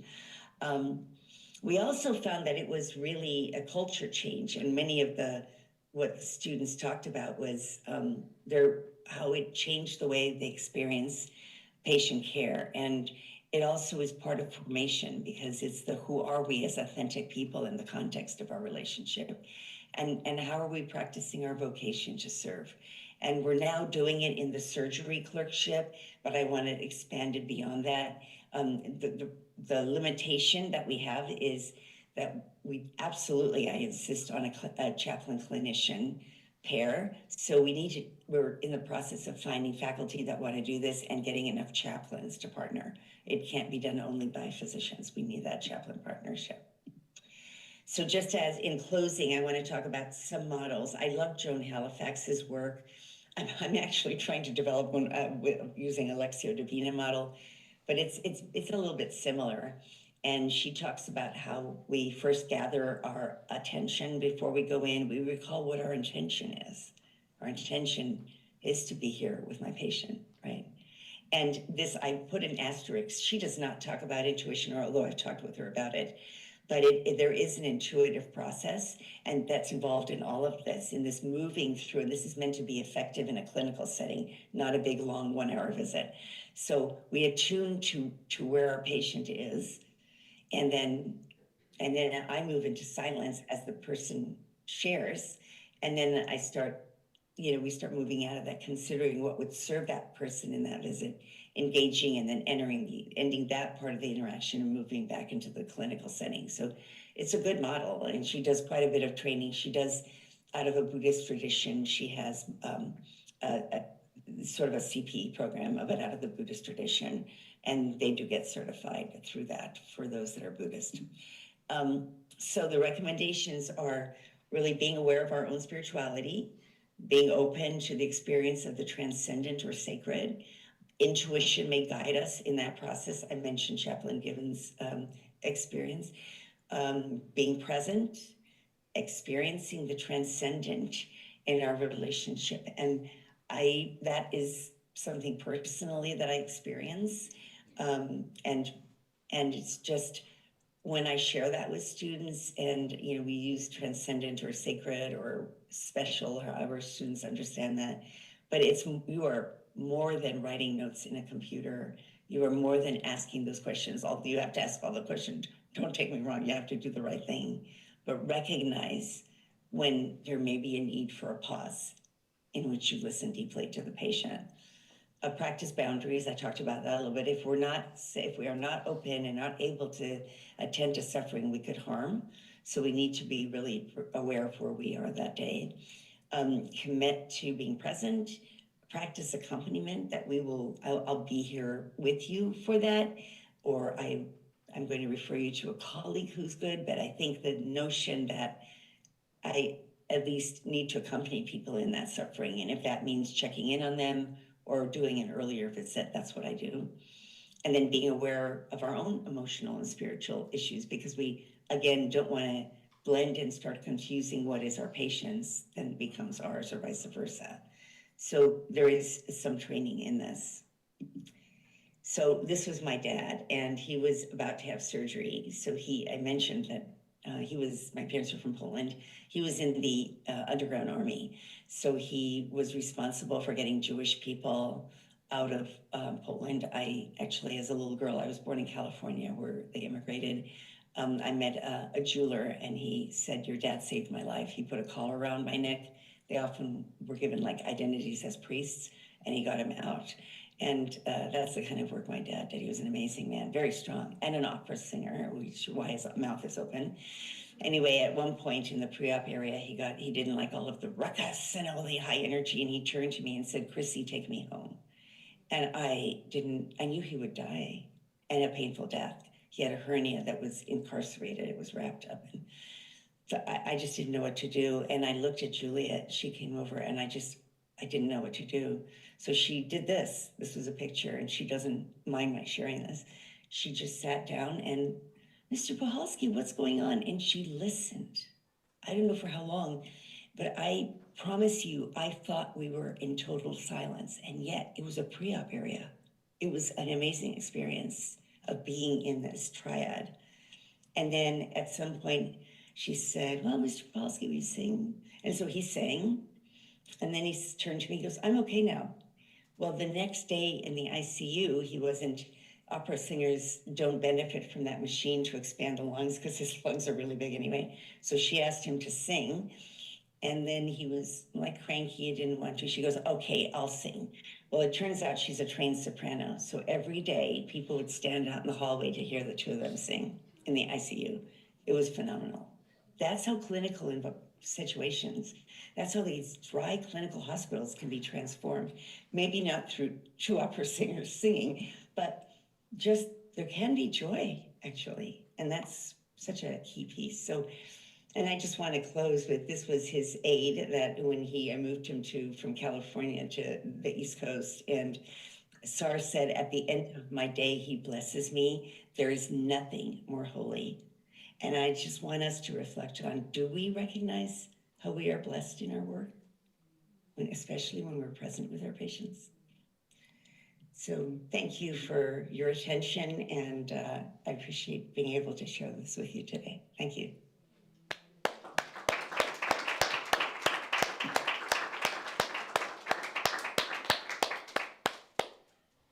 Christina, just before we move on to Anne's presentation, there's been a couple of comments online really highlighting the difference between relationship, so being able to develop a relationship with our patients, and what one of our commentators has said as a situationship.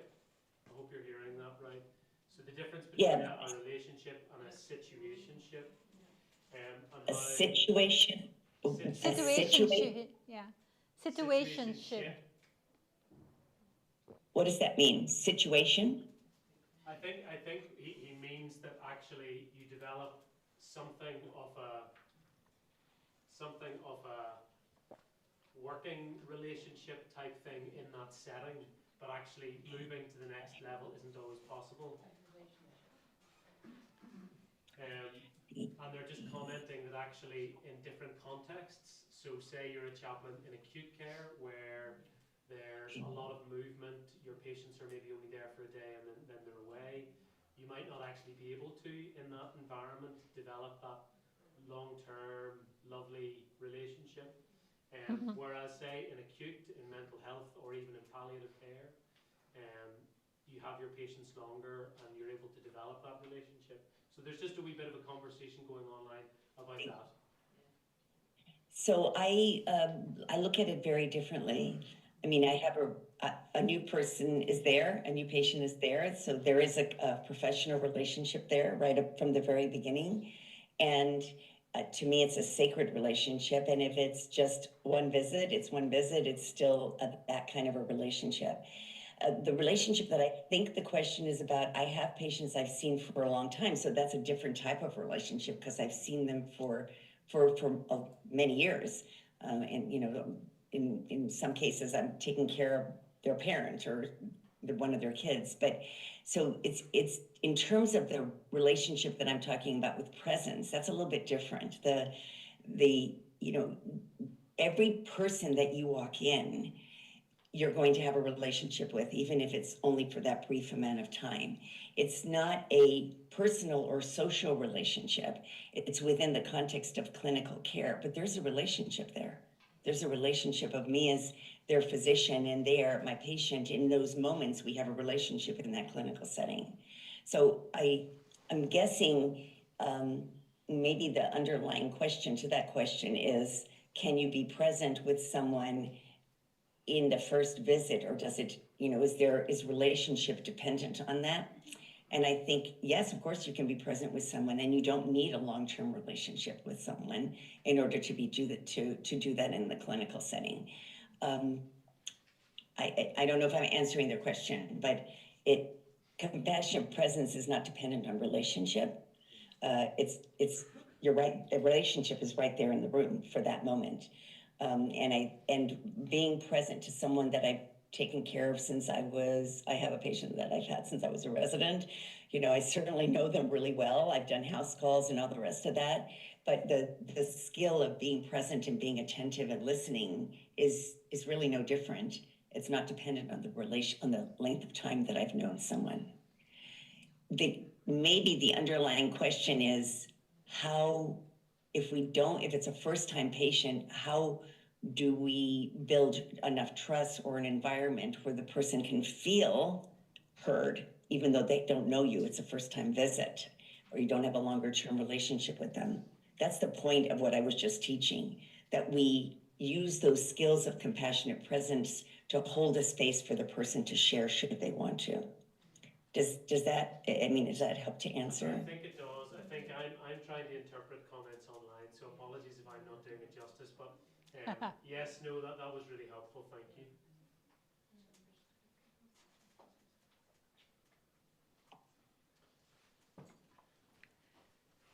I'm just going to move over to Christina's presentation.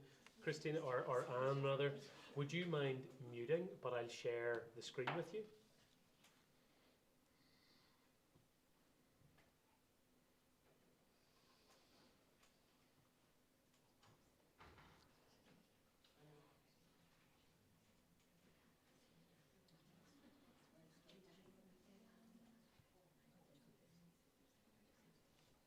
Perfect. Thank you. Yep. All right. So for the last part of our third presentation, I want to zoom in a little bit on one part of compassionate care, and it actually has to do with brokenness in relationships, with harm. And if I use my own tradition from a theological point of view, I would talk about evil. Evil in human relationships, evil in society. And how do we as chaplains deal with that? And what can we do? And I want to just, Oh, it needs switched on, sorry. I can do a lot of things. Sorry. Okay, all right. Okay, so yes, very simple if you know. So thank you for that. So I want to zoom in because we all have met patients, whether or not at the end of life, in mental health care, in nursing homes, who are struggling with the harm that happened in their lives, who are experiencing broken relationships, who are experiencing harm towards that they received from a group of people, who were involved in larger or smaller conflicts and who struggle with that. That's one group. And a good friend of mine, he used to come to the NIHCC. He was an Orthodox priest and a psychiatrist. He died of brain cancer, and during his funeral, a note was read from him that said basically everything that end-of-life care entails, the tasks that palliative care patients have to go through. He said, forgive me, I forgive you all. I love you all. I'll see you soon. And then as an Orthodox Christian, he said, have a good resurrection. And I was struck by the fact that forgiveness took such a prominent place in his last words. And this is something that is very important. And we both have, or we all have met patients who are either victims in brokenness or perpetrators or both. And so I think that chaplains are one of those who are, from their compassionate presence, are dealing with these issues. But on the other hand, we cannot forget, and I'm going to move a little bit through my slides to this. We also are confronted with healthcare professionals who did what we call adverse events, who are involved in adverse events, who have done a medical error or an error in care and who are suffering as a result of that and are challenged to forgive themselves. And these are also belonging to our reality as we do staff care. And I just want to zoom in on forgiving yourself as a healthcare professional first, because when I teach medical students, I am always scared when I hear the level of perfectionism that they are taught and the severeness and the strictness they are, reflecting on themselves. And it's the only group of students I have who come for feedback after an exam when they have 16, 17, or 18 out of 20, because they want to know why they missed those 2 or 3 points. And so they have this huge pressure of perfectionism. And this comes to the front when they, are involved in an adverse event. And I always tell them, you will make errors because you are human. You are not a robot. You are human. You will do wrong. You will cause harm, even if it's not your intention.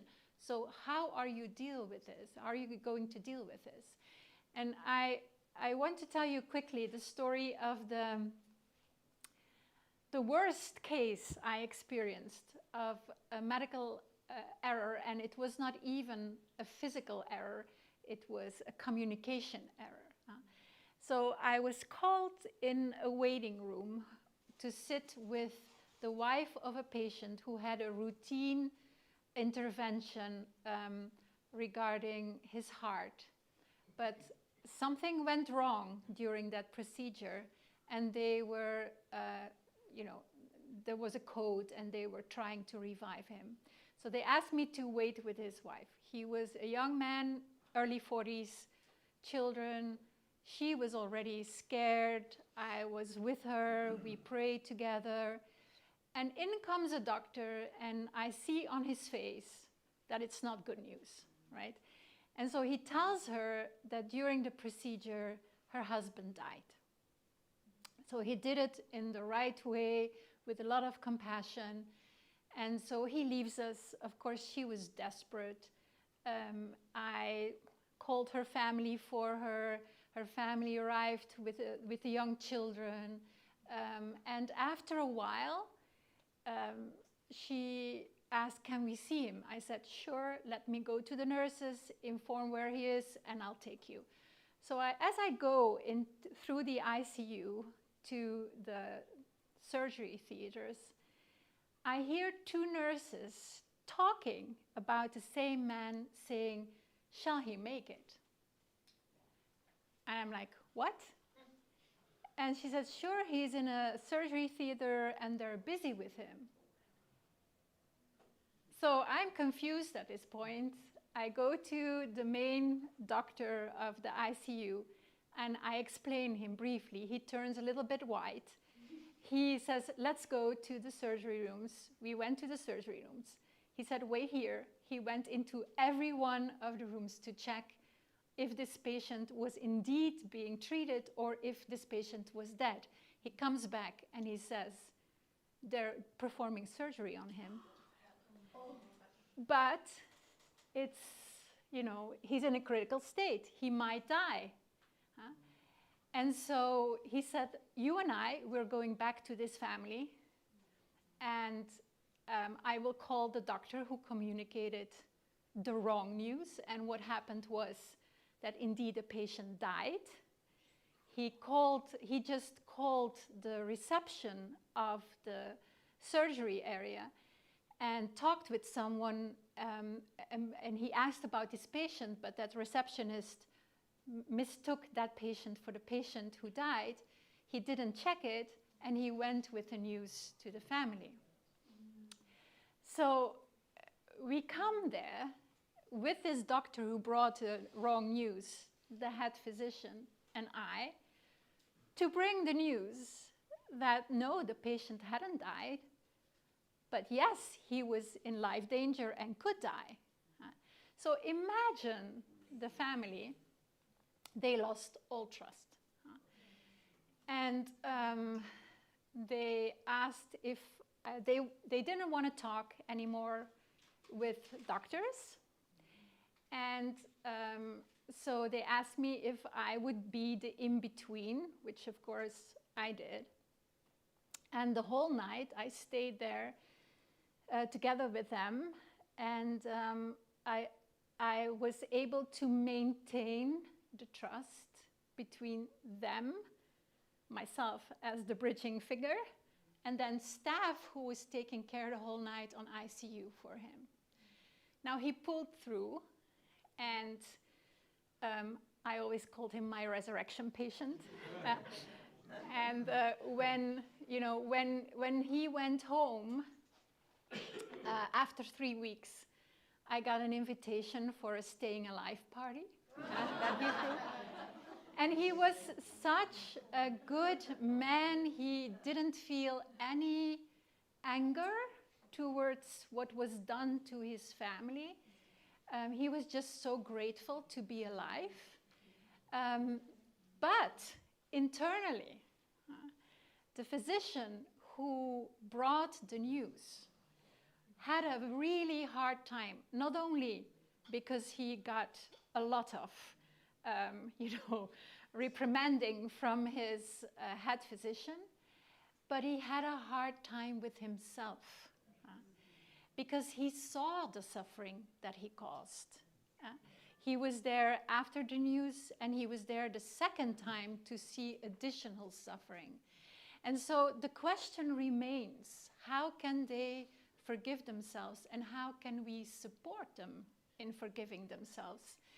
And this is a rabbi who gave a speech when physicians graduated, and he had taught the physicians a course.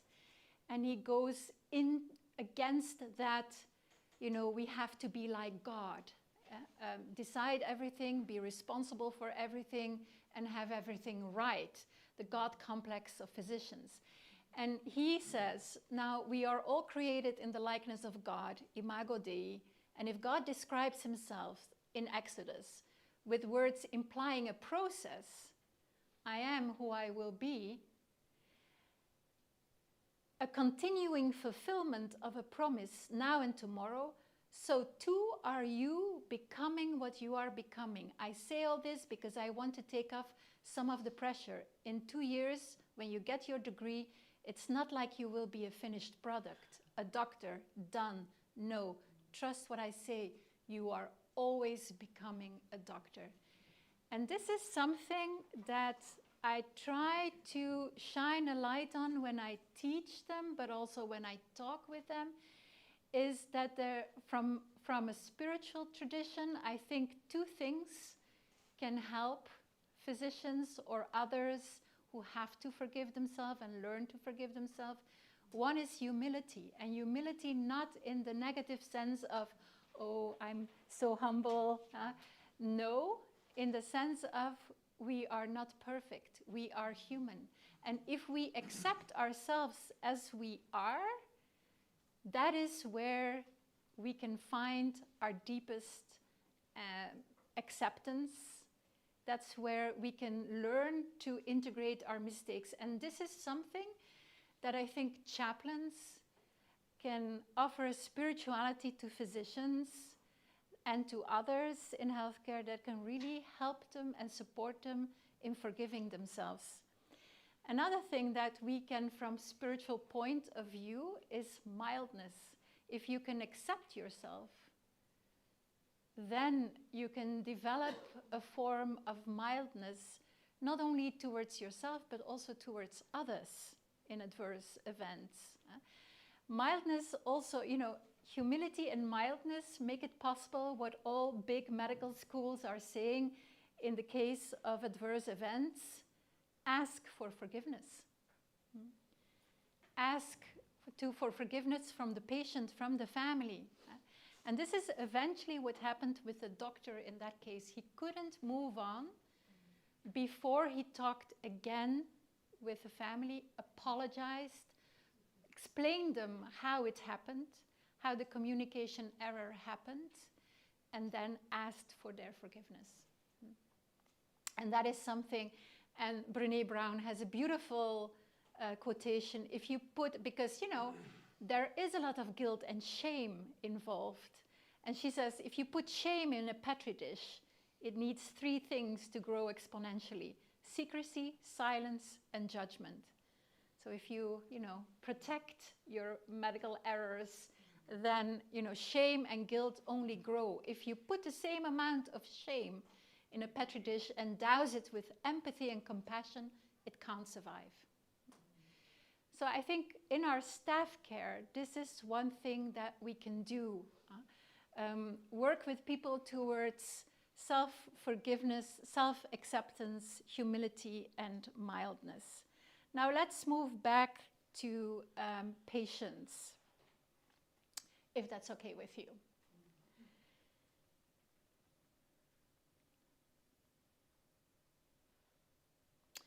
So if I look at people who experienced harm or evil, or who contributed to harm or evil, there are 3, well, if I want to understand, then I use 3 classical ways of understanding brokenness, understanding evil. And that helps me as a chaplain to understand where people are coming from and what I can do in spiritual care to work towards forgiveness and healing. Is forgiveness always possible? No. That's also a reality that we encounter. Why? Because sometimes there is no counterparty anymore. Someone has died in a conflict and you can't ask for forgiveness or receive forgiveness anymore. And sometimes people stay in a state of being not forgiven. Also, forgiveness is often mistaken as you need to restore relationships. No, sometimes forgiveness happens without the restoring part. And that's also something that we need to have in the back of our mind. Sometimes people think of religious traditions, and certainly of Christianity, that all needs to be forgiven every day, every time. While also in the Christian tradition, for example, forgiveness is conditional. So that's something that I have in mind when I try to understand patients. And this is something that is very important for chaplains today to understand because of the growing polarization in society. A lot of people are influenced by that, especially younger generations who see polarization happening on a daily basis on social media. Social media thrives on polarization, and we all know political leaders who thrive on polarization. So polarization promotes demonizing the other. And what do we see with patients who are stuck in harm and brokenness and cannot forgive? It's because they have demonized the one who has done evil to them or harm to them. And what is that? Well, that person becomes the harm that they have done and is nothing more than that anymore. I don't talk with my brother anymore because he ran away with a part of my mom's inheritance, and he is just evil. And so everything that happened before that in their youth, when they were amicable and loved each other, has disappeared. And that person has just become that one act and nothing more. And that is the principle of demonizing. You cannot see the human anymore behind the evil act or the one thing that a person has done. And so it's the most popular reaction. If we're talking about canceling today, that's that. Yeah. You cancel someone based on one post in social media, or you cancel someone because of one saying or one act, and you're done. And so it's a very popular reaction to harm done today. And it's binary thinking. It's binary thinking because the other one is the bad one and you're the good one. It implies that, right? You've done nothing wrong. It's your brother that ran away with the inheritance. And you're not capable of evil. He is.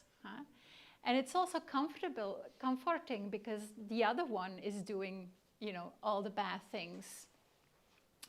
So it's a really dualistic view of good and evil. And therefore, what is working with demonization in spiritual care?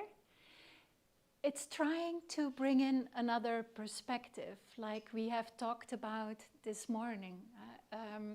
What geriatric patients appreciated from chaplains is that they brought in other perspectives. They opened up a view. And this is exactly what I think working with this kind of view in healing and in forgiveness, in the context, working towards forgiveness, if possible, working towards inner peace, is trying to open the perspective that someone is always more than what they did. Is trying to seek the human again in the brother that the person grew up with, and trying to go back to before and maybe see trying to see the good in the other.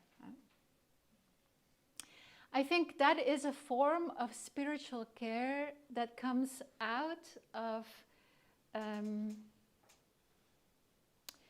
one of the old goals of spiritual care. It was Gregory the Great who said about spiritual care centuries ago, it's healing, supporting, guiding, and reconciling. That is what spiritual care is. And I think it belongs to the core of our work of bridging and restoring. A second way to look at evil or to understand what is happening when people are stuck is the trivialization of evil, in a sense of people are being stuck in the way they experience or see evil because they're not taking responsibility. It was the church. It was the time. We used to, everybody did it. And it blocks, if you cannot take responsibility, it blocks healing. If we're talking, the good thing about this view on evil and harm is that it recognizes that good and evil can run through everyone. That's the good thing of this way of thinking. But it hides your own responsibility. And this is something that people are very sensitive for when there are big court cases, and lawyers for the perpetrator are using youth or bad parenting or as an excuse for the behavior, and they get away with it, or mental instability, and they are trying to divert the guilt or the responsibility from the perpetrator to the system. And people are very sensitive to that. And I think if we want to work with this view, then we need to realize that no matter in what system people are, you always have the room to make your own moral choices. As Christina just told you about her father, he lived in a system of oppression during Nazi regime, but he made a personal choice to go against the system and save people. So you always have people who take that space and take that room. And this is, I think, something that you can work with. In the beginning of my chaplaincy, I was afraid to confront people or to ask questions that would not be considered, compassionate, but rather confrontational. Well, sometimes confrontational can be compassionate. And so working with people to recognizing their own responsibility, their own moral choices that they made or didn't make, can be freeing and liberating on the way to healing or forgiveness.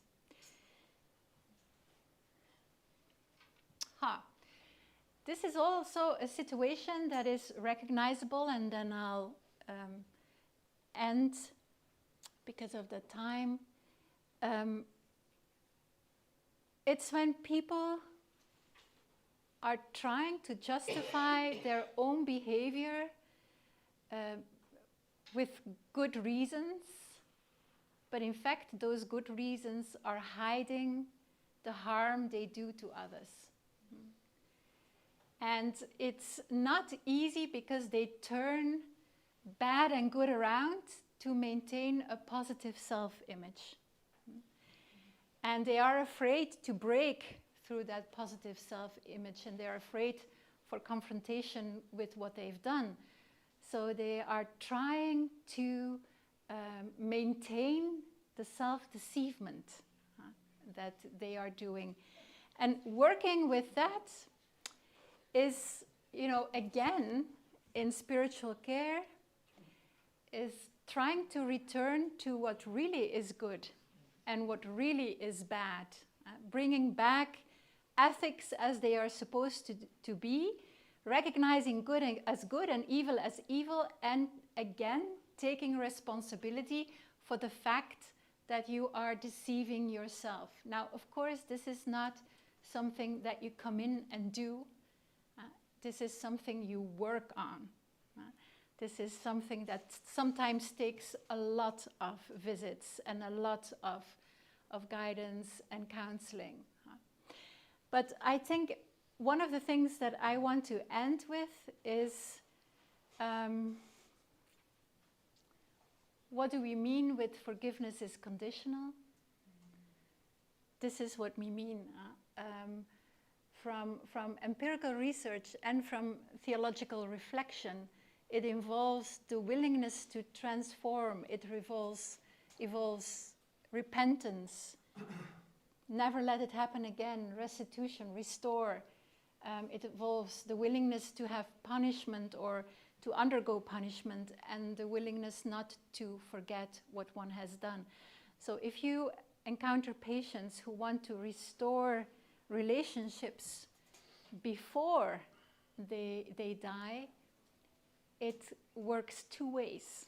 Right? It's a relational thing, and it involves a lot of energy and bridging, and I think that often chaplains play an important role in that, and can play an important role in that.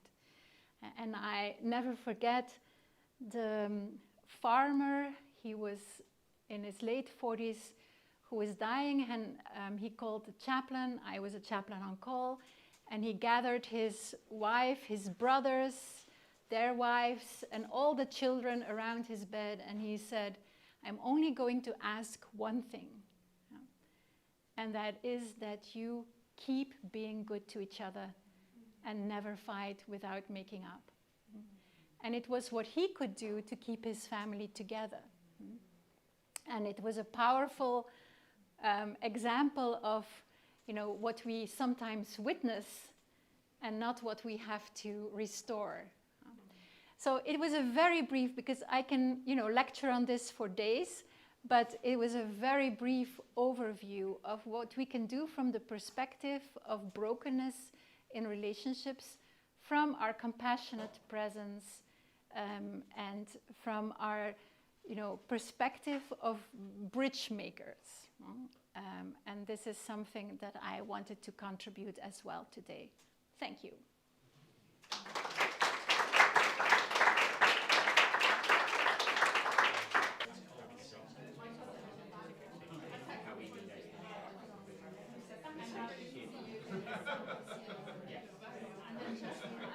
Yeah, and as chaplains, isn't it?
we're just going to make a restart again, okay?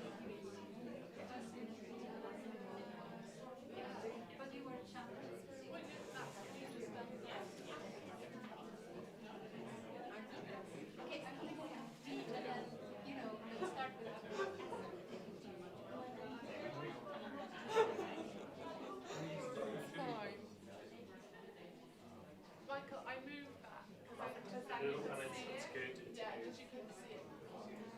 It's shameless self-promotion. No, just Anne said we can't start without her. Okay, okay. I think she's going to become a registrar.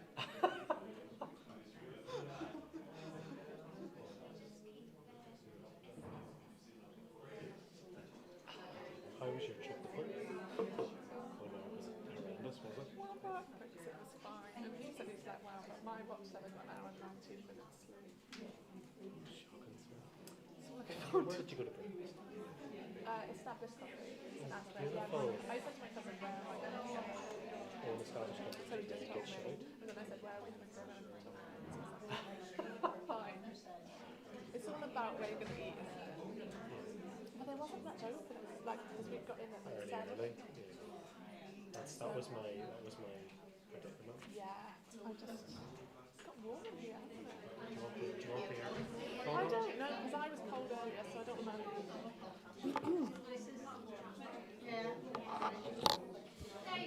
Folks, we're going to make a restart. I'm really delighted today that I feel we've been very fortunate with having all the speakers that we've had in the room with us, online with us. And I suppose that includes our friends from the UK board, or for the council as it will now become known.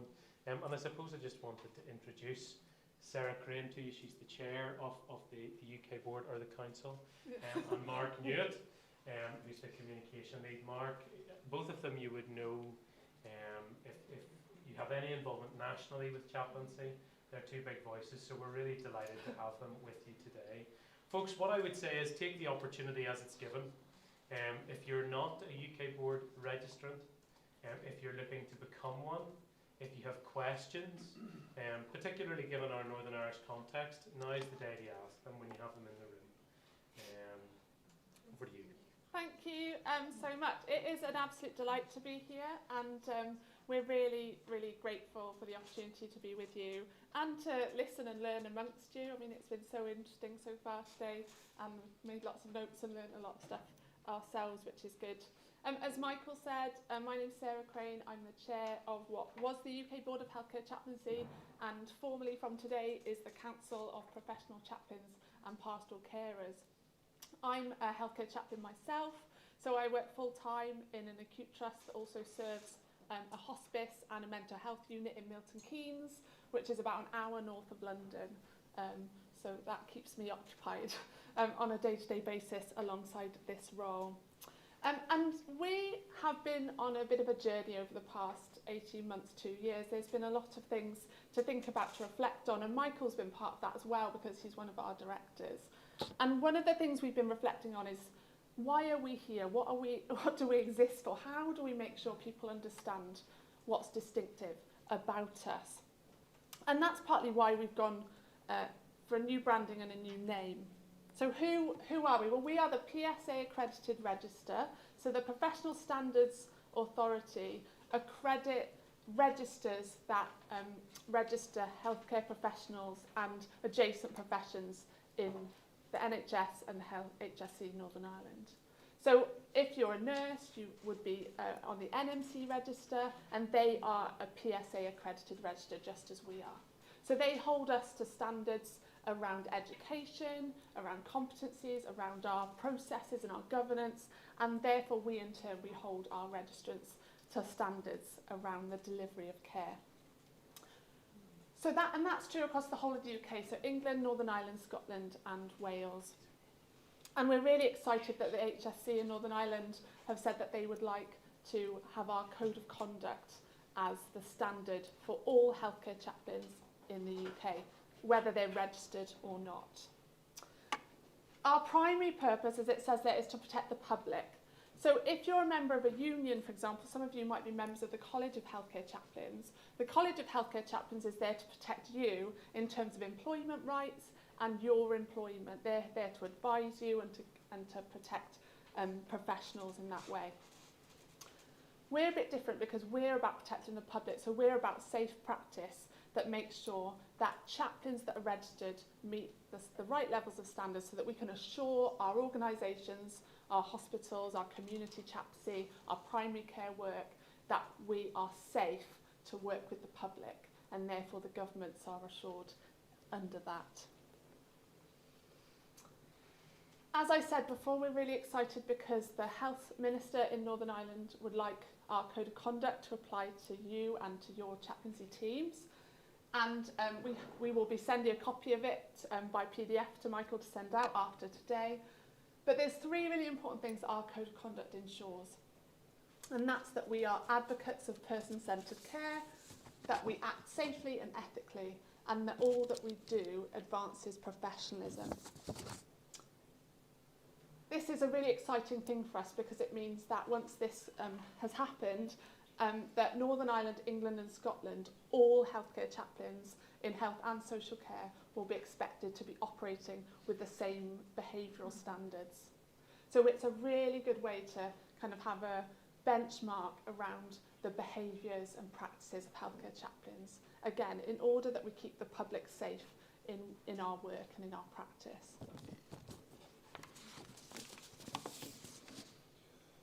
As we've reflected on our new identity, and I don't know how well you can see this from the back, I recognise that might be a challenge.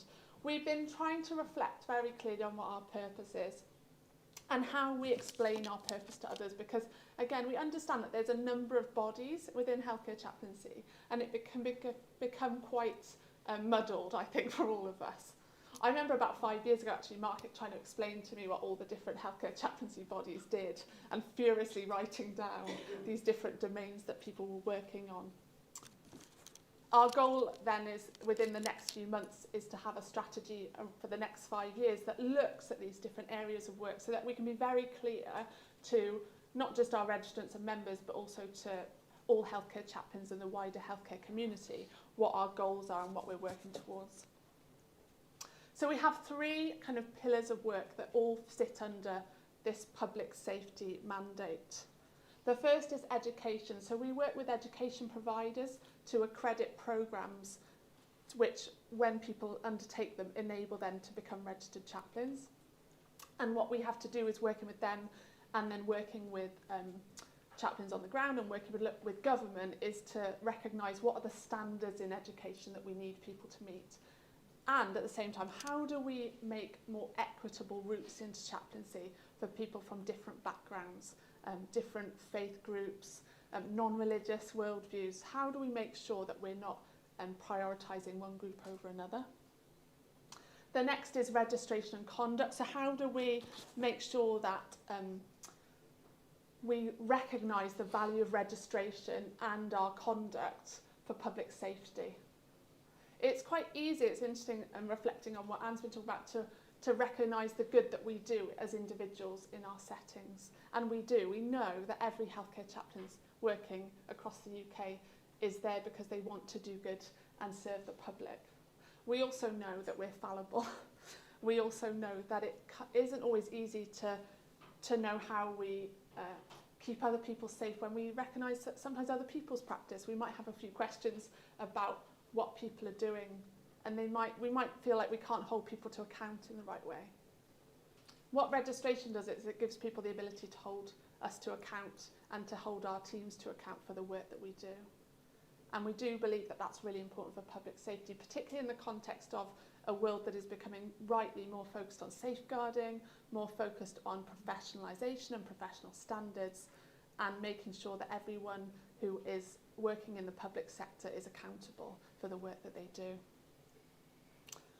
And then the final one is around recruitment. We know that it can be really hard to recruit into chaplaincy roles, and it obviously ties again into the education and widening access routes, but we want to make sure that recruitment in healthcare chaplaincy is fair, that it is able to provide good candidates, that we're able to fill posts with people that can do a good job, and that we're able to support organisations to understand what good healthcare chaplaincy is.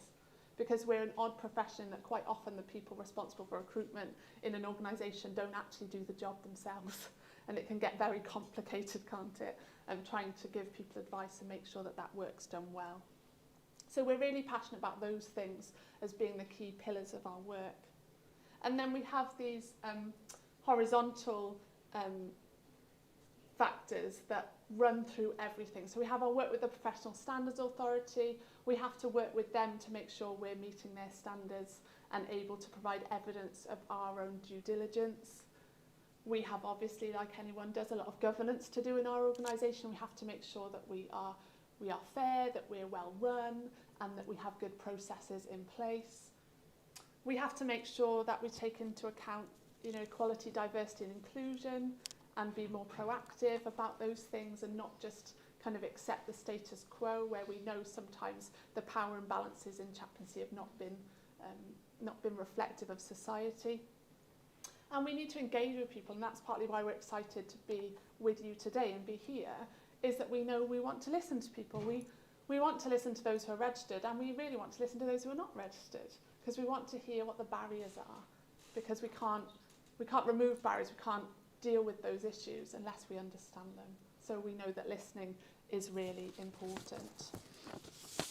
One of the reasons it's really important to be here today is because part of our change in identity is bringing us change in the shape of our organisation. So one of the key changes that we're making in terms of the board for the council is that we're going to have regional representative directors within the UK. So each nation of the UK will be able to vote, hopefully by the end of this year, that's the goal, its own regional representative director. We've had Michael as a director on the board. We've had Derek Johnson, who I know is a titan, to use that word again, of Northern Irish Healthcare Chaplaincy and Chaplaincy in the UK, on the board as a director up until the end of last year. We want to make sure that we hear and understand what's distinctively challenging, exciting, and shapes chaplaincy in each of the nations. We know that one of the fascinating things about the UK is how different each jurisdiction is, and we want to make sure we're hearing what's real and relevant to each nation. So again, so that we can make sure that we're not creating policy, we're not creating a system that only works within one place and doesn't have a real understanding of chaplaincy on the ground. We're also hoping that that will be true in our recruitment and in our registration, so that there will be representatives within each jurisdiction who can be kind of points of contact. So we would want to have a kind of a registration officer for Northern Ireland who can be the first point of contact for anyone in Northern Ireland looking to get registered or kind of finding out more about that. Again, because there's nothing like someone who understands your local context being able to be the first point of contact when you've got questions or concerns. So like I say, we're really glad to be here. We're really passionate about the need for professional healthcare chaplaincy. It's been brilliant today to hear Anne and Christina talking a number of times about the need to be professional, the need to understand what we do, the need to be able to work with others and be reflective about what we're bringing to the situations. You know, the reason that we're employed and are being specialists in our work, that's really valuable to us. And we're just delighted today as we embark on this new chapter, which I'm sure will bring lots of challenges we haven't quite thought about yet, but will also bring, we hope, real stability to healthcare chaplaincy in the UK, particularly in the context of a healthcare system that is quite, difficult at times, isn't it? We see, I know certainly across the UK, we see a lot of issues around funding. We see issues, we've talked already today about people not really understanding maybe the role that we do. We really believe that professionalism and clear professional standards is a key part of what it means to make sure chaplaincy is not lost in a healthcare system that sometimes loses its sense of values, loses its sense of what it means to be human and how important that is.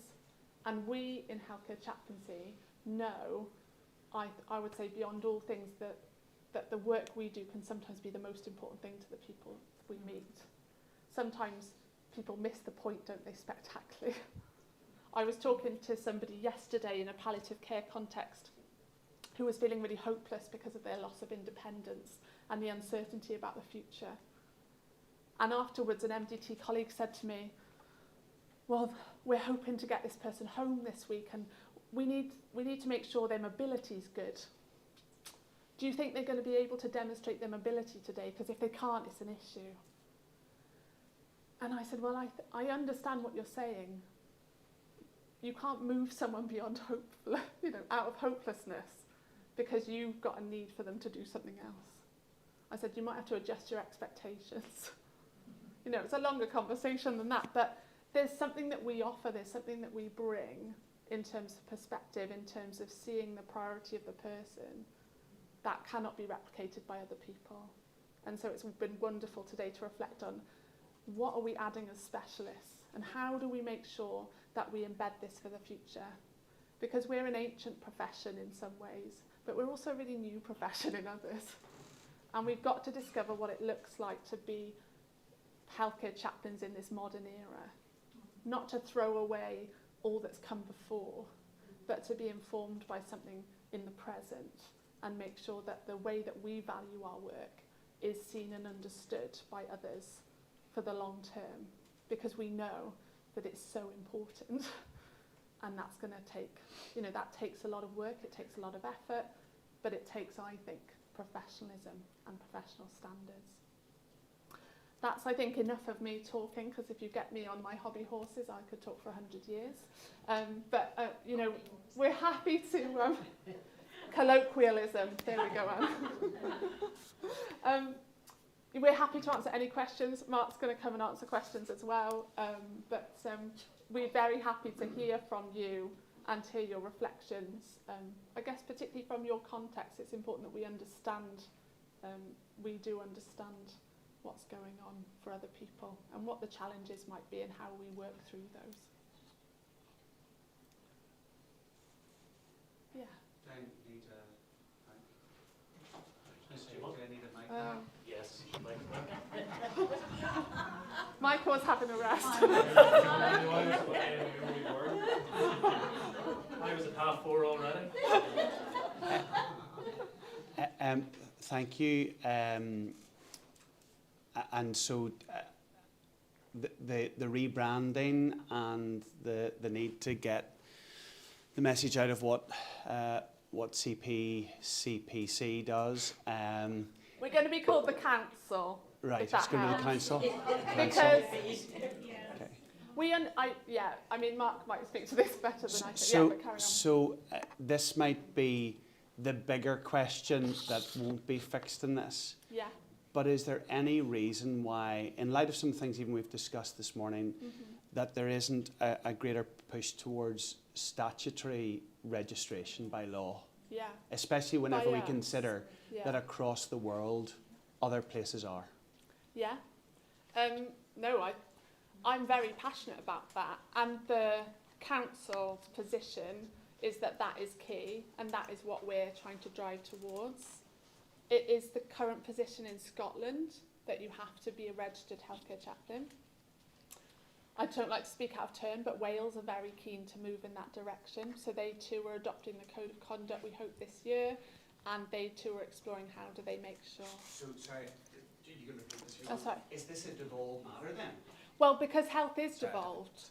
Yeah, unfortunately it is, because health is devolved. That we do, and I say unfortunately, it's not a problem for us to work with each of the governments and each of the health services, but it does complicate it. So because health is a devolved matter, we do have to deal with each government, and they are at liberty to make their own decisions. What we hope is that the conversations that we've been able to have, particularly I would say, and I grew up in South Wales, so I come with that lens myself, that Scotland, Wales and Northern Ireland seem more progressive on this issue than Westminster. But we're encouraged certainly by Scotland and by Wales's position, and then yourselves here in Northern Ireland, that there is a real, that there is the wisdom within those departments to recognise that we need clear standards and we need to work towards something more concrete. I would hope that the Westminster government would follow suit, but these things are slow to move. But that's definitely, our position is we believe every part of the UK should be statutory registered. Mandatorily registered for public safety. And that's the key difference. So statutory requires an Act of Parliament, and I think that would need to be Westminster. Yes. And some of that goes back to, I think it's a 1970s Act of Parliament, which described a number of healthcare professions. And that's one of the issues that chaplaincy has, is that we're not, from Westminster perspective, we're not recognised as a healthcare profession. So we don't sit under the Healthcare Professionals Council like OTs, physios, dietitians or us. What Scotland has done, as I understand it, so they have said it's mandatory that you can only employ, so to be a chaplain, you don't have to be statutory registered, because they can't do that, because that's not a devolved matter in terms of This is why employment. we've got Mark, because he's good at the details. Well, it's only what I've heard, but what they have said is in effect that they will only pay trusts who have employed registered chaplains, so they've made it mandatory. That's, I think, what Wales will do. It obviously becomes easier to try to persuade other places to follow suit once others are, because it's sort of say, well, why are you making your public less safe? And we know that we're working with, the PSA has the statutory bodies that it registers, as well as the voluntary registers. And they know that there are other voluntary registers that are looking to try to move to mandatory registration. So they're supportive of that move as well. Does that answer your question? Yeah. Having a jolly on registrants' fees. Any more? Do you anticipate the CPD process changing then? Yes, we do. Yeah. You'll pick up on that when you do. Will you be doing a kind of like a roadshow in all the areas? I like your style, Rosie. Yeah. I can see the transport already. Yeah, we'll hire a minibus for that. Yeah. Yes, we do. I don't know. Do you want to say more about that?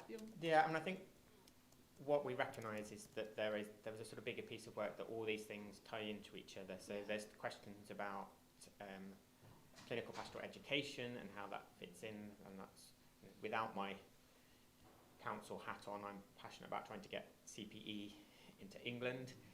So how does that lead into registration, and like how many units might you need to do to get to each of those different levels and things, and then recognise that but also that ties into an understanding of what CPD might look like, and that also ties into a question about revalidation and what do you need to do for revalidation, and again the different models. So I think doctors do every 5 years, nursing's every 3 years, isn't it? And so being clear about and what counts as evidence, because we know that there are people who are not working as sort of chaplains on the ground, but if you're managing, so say when you're not necessarily seeing patients, but if you are a senior nurse who's working in management, you are still expected to register, but it's clear about these things that you do. So I think there was a bigger piece of work, and yes, actually to come round to people and to meet chaplains and say, what things are you doing? How do you do your CPD? We know, certainly in England, with the finances, we know that people really struggle to get paid. Again, it's another reason to talk about mandatory, statutory. So if you are a physio, if you're an OT, most of the trusts in England certainly have money to support their training, so chaplains don't get any of that. So we want to advocate for sort of fairness around those things as well. So yes, I think a bigger piece of work, but yeah, we would want to come and listen. And have probably a group of people trialling. It might be that in the next year or two we say this is something we think we might move to. Perhaps, so I'm a Baptist minister as well, and I have to do an annual CPD return that is about going and having a conversation with another Baptist minister who, and we have to look at certain number of domains and how are we growing and what are we looking, what have we done and what we're looking to do in the year ahead.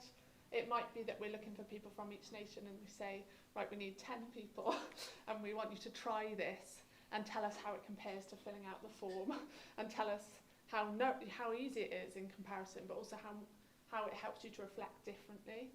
So we're very open to change being experimental, but not experimental in a dangerous sense, but experimental in a, well, let's try that and let's see if it works, and if it doesn't work, we think about what else we do. We're not looking to get it perfect every time, because I just think that's a good way to avoid teamwork and collaboration, isn't it? To say, we're going to do this and we're just going to tell you about it. That's certainly not how we want to work. We want to say, let's see, we think this might be good. Tell us the reality.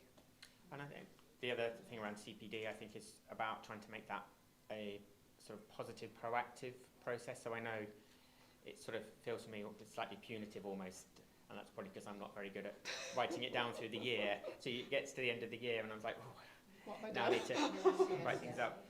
My wife is a doctor, and they have what are effectively supportive conversations where she meets with a trained peer, and they look at what are the things that what things can you do that are both going to help you develop and support your well-being. And I think we could model that. What a lovely question. Yeah. And actually including those things. So we could have this process that looks at, here are a range of domains. How are you going to make sure that you support, maintain your professional practice in those domains across the next, whether it's 1, 2, 3, however many years. And then at the end of that time, you can have a conversation again and say, well, what do you manage, what you haven't, what were the barriers, how do we change that? So it becomes much more holistic and supportive process. And more intentional, actually, I think, which is actually part of what it means to be a purposeful chaplain. An effective chaplain, isn't it? It's intentional, reflective practice. If we embed that better into our professional practice, again, we demonstrate something about who we're trying to be as professionals in this system. I'm conscious of time. I think we're nearly out of time, Michael. But we're very, Just to ask about qualifications, basically, I work in the west of the province where most of our chaplains are clergy, and some of them just do it by small hours, has been along, for many years, and just what sort of qualifications they expect.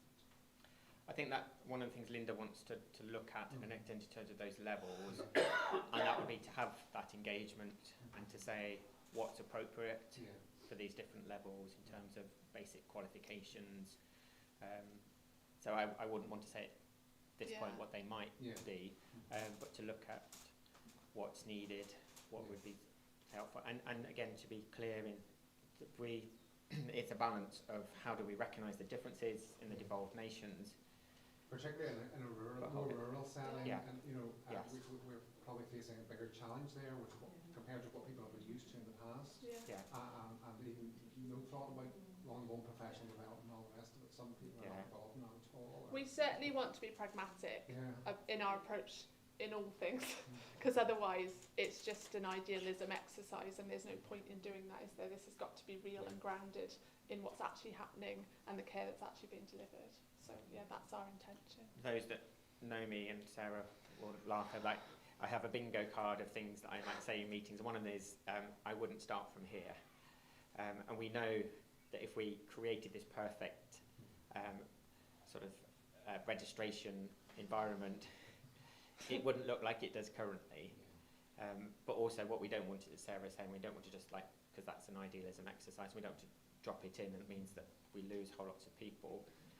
Hopefully what it looks like in 5 to 10 years' time will be different, but it's a journey to get there, and how do we take people on that journey without, whether it's people working in voluntary capacity or whatever, without them getting shut out or pushed aside. So to acknowledge the hard work and the dedication that people have. Yeah, we hope that this is the start of a more meaningful conversation with you all. We hope that you will get in touch with us, find out more about us. You can talk to Michael and get in touch with us. After today, I will send, as I say, the PDF of the Code of Conduct to share with you all, and then you can get in touch with us and talk to us if you'd like to. We really want to work together. We really believe this profession is so important in the MDT that it adds so much value to our patients, their families, and to the staff that we work with. And so we want to be champions of professional standards and professionalism, and to just work together to make sure that CHAPSI is fully embedded in each nation of the UK. as something that can never be got rid of. Very good. Thank you for having us.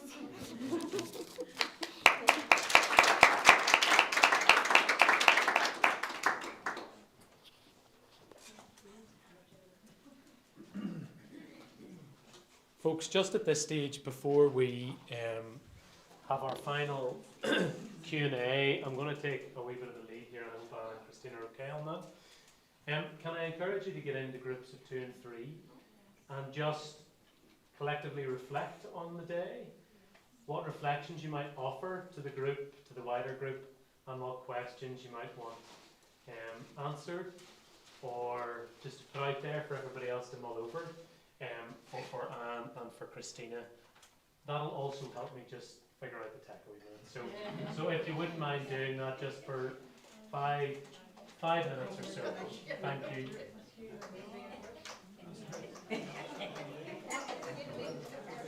Should I move?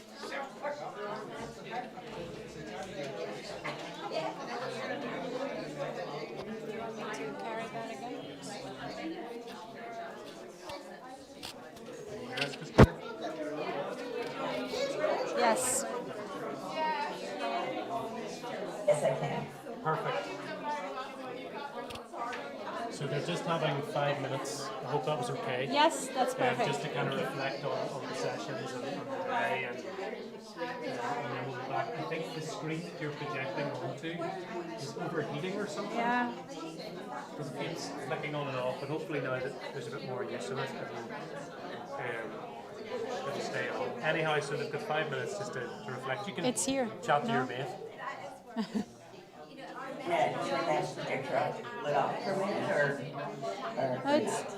It's fine. They're like just reflecting, and then it will give them more inspiration to ask questions, because it has been a lot this afternoon, so it also gives them a little break. Yeah, but the new professional organization that introduced itself is very nice in a sense of it's not there to protect the chaplains, the professionals, but to protect the public. So the emphasis. So, people, are we ready for the last stretch?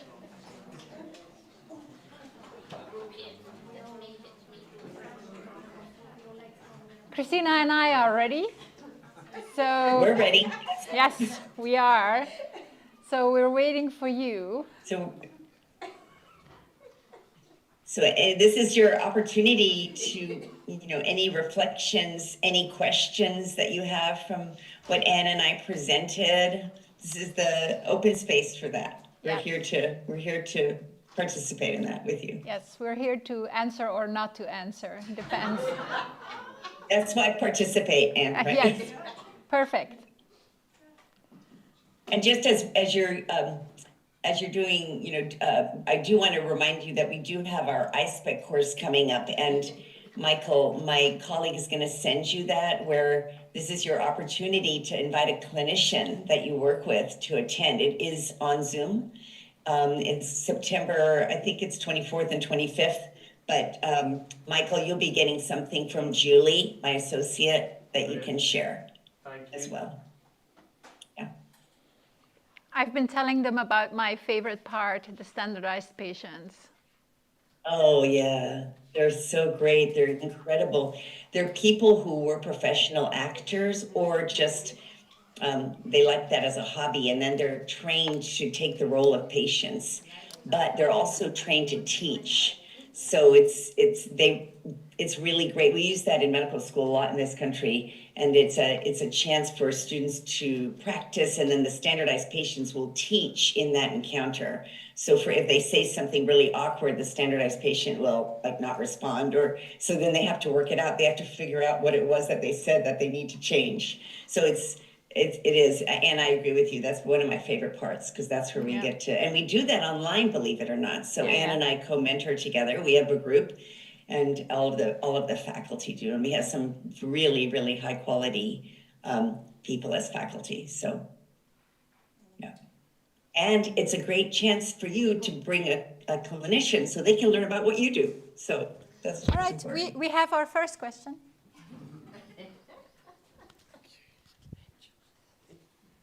Apologies, because I just don't like silence. So whenever everybody wishes to sit in silence, I have a question.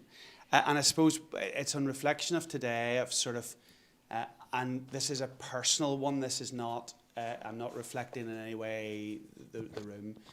But I've come away thinking of what can be for the future in a Northern Ireland context and my own context of sort of the things that you've been talking about both today, but where we actually are right now. So, for example, the idea of even simple things maybe in your mind of spiritual assessments, of the spiritual history tool, those kinds of things of dealing with that. The reality of what I do within a day-by-day basis is it's triage.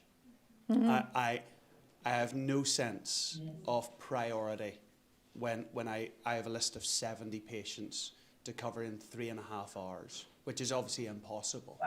Okay, so there's no mechanism. I suppose my question is, where you guys are at, okay, and that's really, really helpful and useful today. But if you were in our position, or I'll not say our, my position, okay, what are the steps that we can do? Maybe it's through Northern Ireland Healthcare Association to give influence, maybe through the lead chaplains to give influence. I don't know what it is, just to begin that journey. I realise that sounds as if I'm completely backward and where I'm at. But it's just the reality of what it is like on a day-by-day basis. No. The day-by-day basis is, for me, about getting around as many patients as possible because the list is so demanding, rather than thinking about that place of presence and walking into the room, with the Spirit's guidance and all of that. But walking into a room and the reality of going, this person actually says to me, I didn't ask to see you. So where do I, not we, where do I begin? Yeah. So I first of all, thank you for your honesty. And I really value your position. You're not alone. Yes, Felix comes in. And he always comes in at the end. He feels the energy, and here it comes. There we go. Yes, well, Felix is well known in the Zoom world. But I really, what is remarkable to me is, where do I start? Where I think that there will be people around you who might want to help you with the long list you have in the limited amount of time. And that's what I would do. I would look for help, in a sense of, I would talk to the person giving me that list, to the head nurse on the unit you frequent most maybe, or less, and just ask them to help you select those that need your visit. Because I think the most useful thing, as empirical research has shown, is that you visit those who need you, who have spiritual needs. And otherwise, I'm not saying you lose time, because I believe in the power of every encounter. Because people feel always seen, whether they asked you or not. They usually feel seen, with the exceptions of some who are going to kind of a negative reaction to faith or institutional religion or whatever, and you evoke a bit of pain or resistance. But most people experience your coming there as positive. But personally, I think that you need to get help to distinguish who is on your priority list. Yeah, Sarah, go ahead. Thank you. One of the things I've... Can I comment a little bit on that just for a minute too? I agree with you, Anne. try to understand, I don't know if the nurse says, I'd like you to see Mr. Smith because XYZ, or, he's just been given bad news. So I agree with you, Anne, about prioritizing. I also think that, how can I say this, that even less than the time you think you need to be with patients is still grace. So even if you are able to make an initial contact and show that care and compassion, and then assess that in your own mind, thinking, I actually need to come back and see this patient, maybe triage that way, that as you see patients, maybe you'll find that the majority and she keeps talking. within your time frame come back. That might be another way. But I'm not a chaplain. I'm speaking from the perspective of a clinician.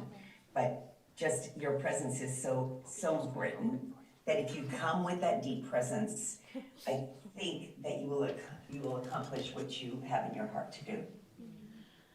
Thank you, Christina. We go to Sarah. Thank you. Yeah, I think there's just a couple of things that I found really helpful around that prioritization, some of which is stolen, because it's always good to steal good ideas, isn't it?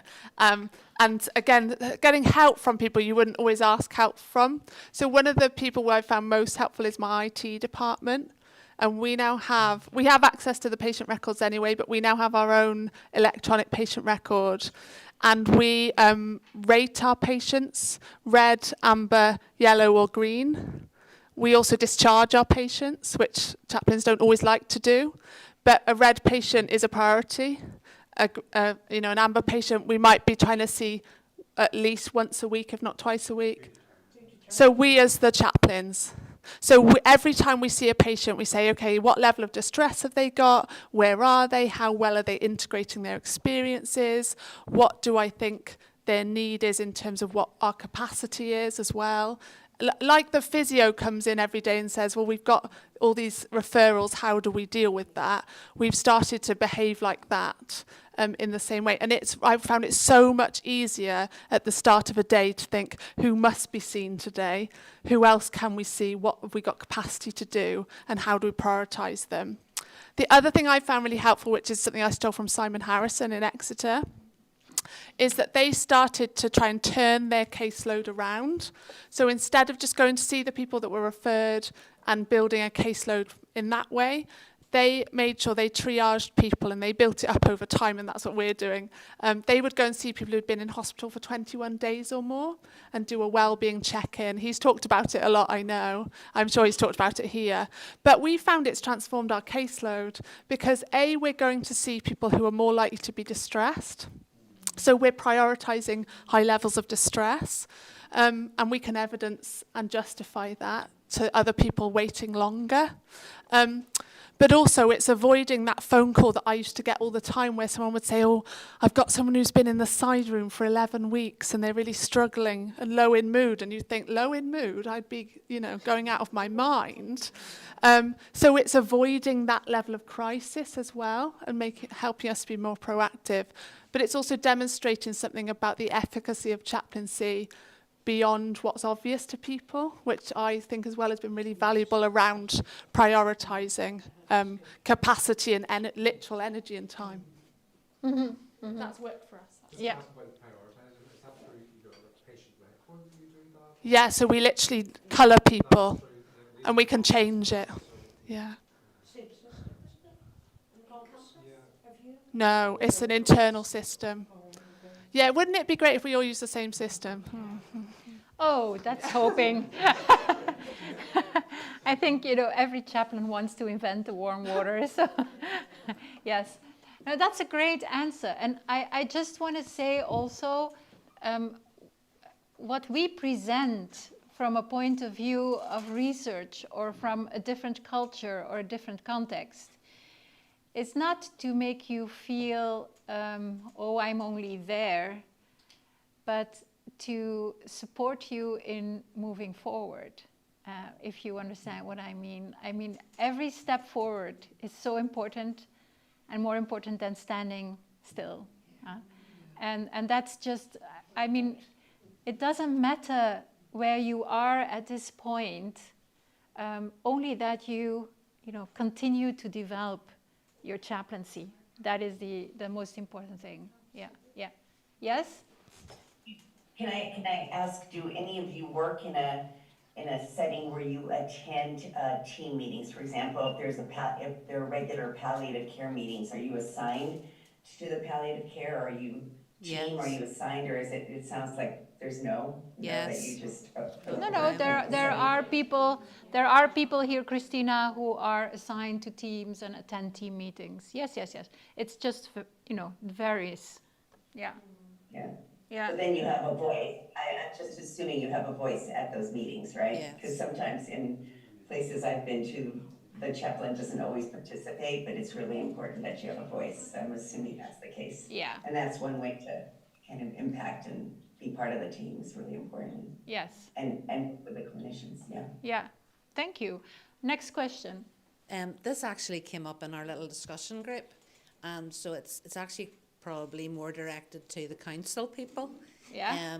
We were talking about supervision, and at the moment, the way it is in our lives is that if you feel you want supervision, you avail of it, and you pay for it yourself. And we were just wondering, will that be something going forward when we're talking about our own self-care and well-being? Is that something that will be advocated by the council? Yeah, I mean, I would Give the mic, maybe, yes. Yeah, sorry. I would 100% advocate that supervision is a necessary part of safe practice. In England and in Scotland, that's in the national guidance that chaplains working at a certain level of autonomous practice must have supervision. My argument would be that organisations should be paying for that because it's their responsibility. We'd love to see the HSC Northern Ireland develop similar guidance for practice that is kind of local guidance in the same way that there's guidance in England and Scotland, and there will be guidance in Wales as well. Because absolutely, you need to be supported to stay well and safe. And that means reflecting safely on your practice with someone who's an experienced, qualified, somebody else who pays for registration and has the right supervision themselves, supervising you. Yeah. Yeah. Do other chaplains get together and talk about problems? Intervision. Yeah. Yes, intervision. I don't know about Northern Ireland, but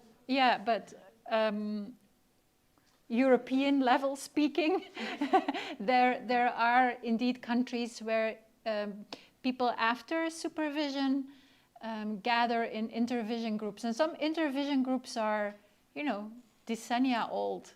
They come together for a long time, and they have also regularly new members to discuss in all safety and confidentiality difficult cases or good cases or own well-being or different topics, but it's kind of a peer-based work. I'm a nurse, and then at the end of a shift, then if you had a difficult patient or something, you would come together maybe at the end of the day and discuss it, So that's why I'm saying, would chaplains discuss it with others? Would they go back to their own churches and discuss it with other people in church? Or? It depends, I think, whether you're in a team or whether you're alone. Okay.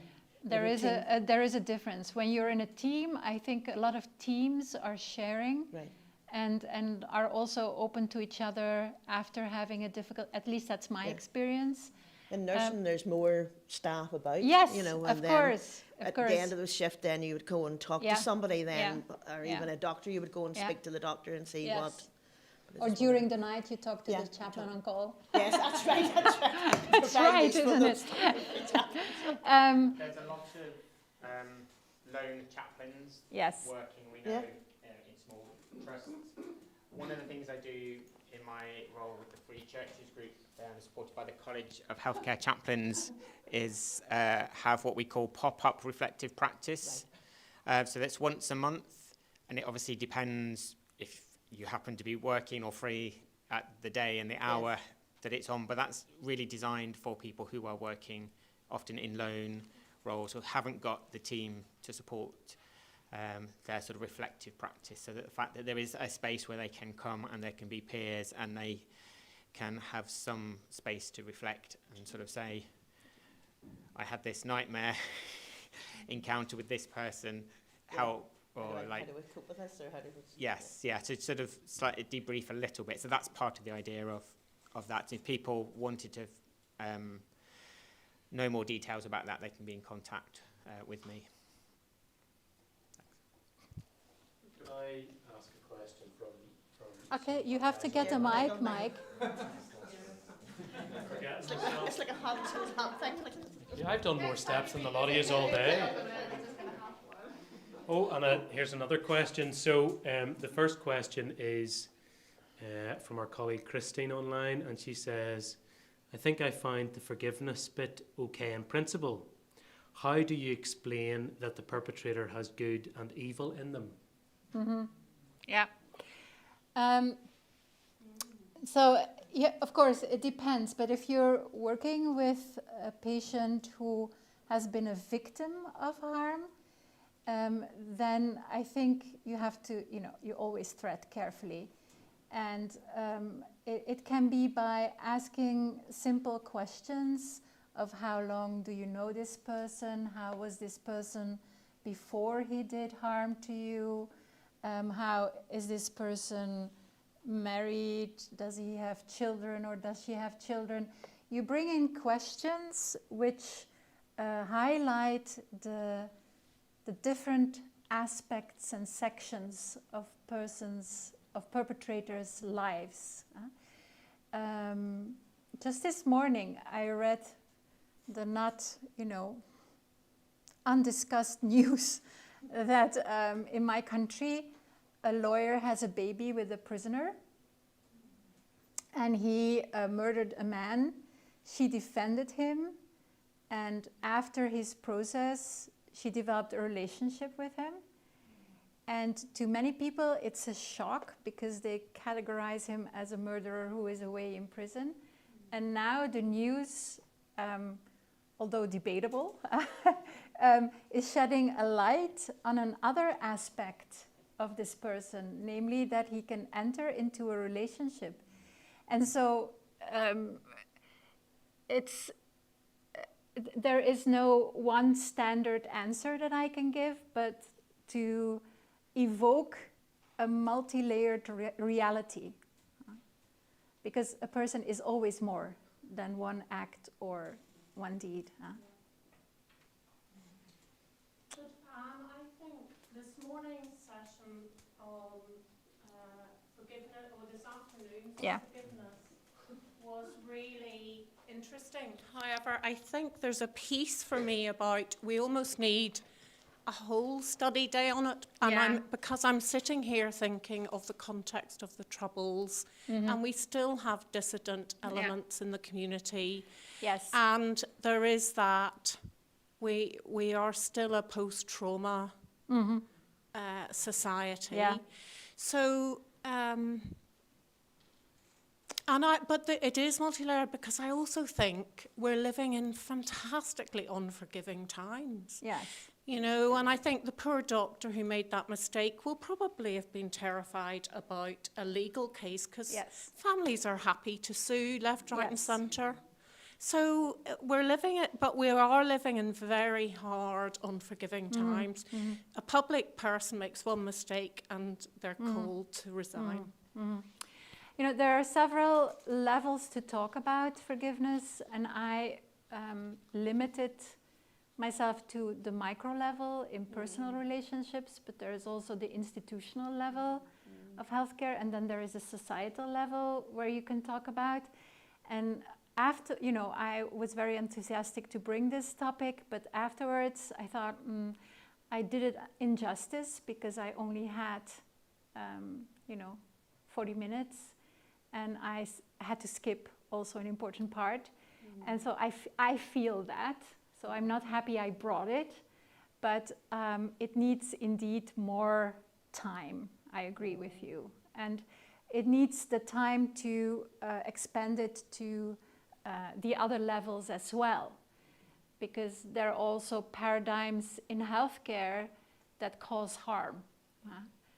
And we need to work with that as well, because I think, you know, the fact that everyone needs to code, for example, draws them away from patients.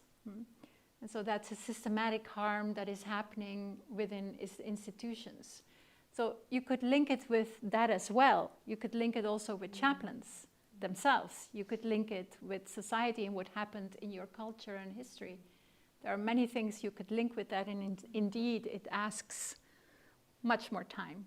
So, and religion, I'm sorry I of had course, to bring it this short. Yes? Religion can cause harm. And religion can cause, yes, that's because in every denomination. Yeah. You can link it seamlessly with sexual abuse, for example, in churches and religions.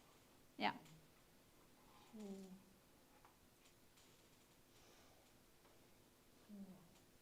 Thank you for that, Rosie. Very big talk. You had another question online, no? Yes. Although it's not a question, more a reflection, and there's been a couple. The chat's been very active, which is good. The first is just a comment from a colleague of ours, Alison,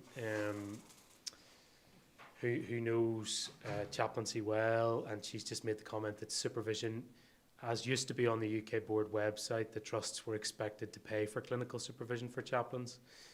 However, if chaplains were seeking spiritual supervision, they had to pay for that themselves.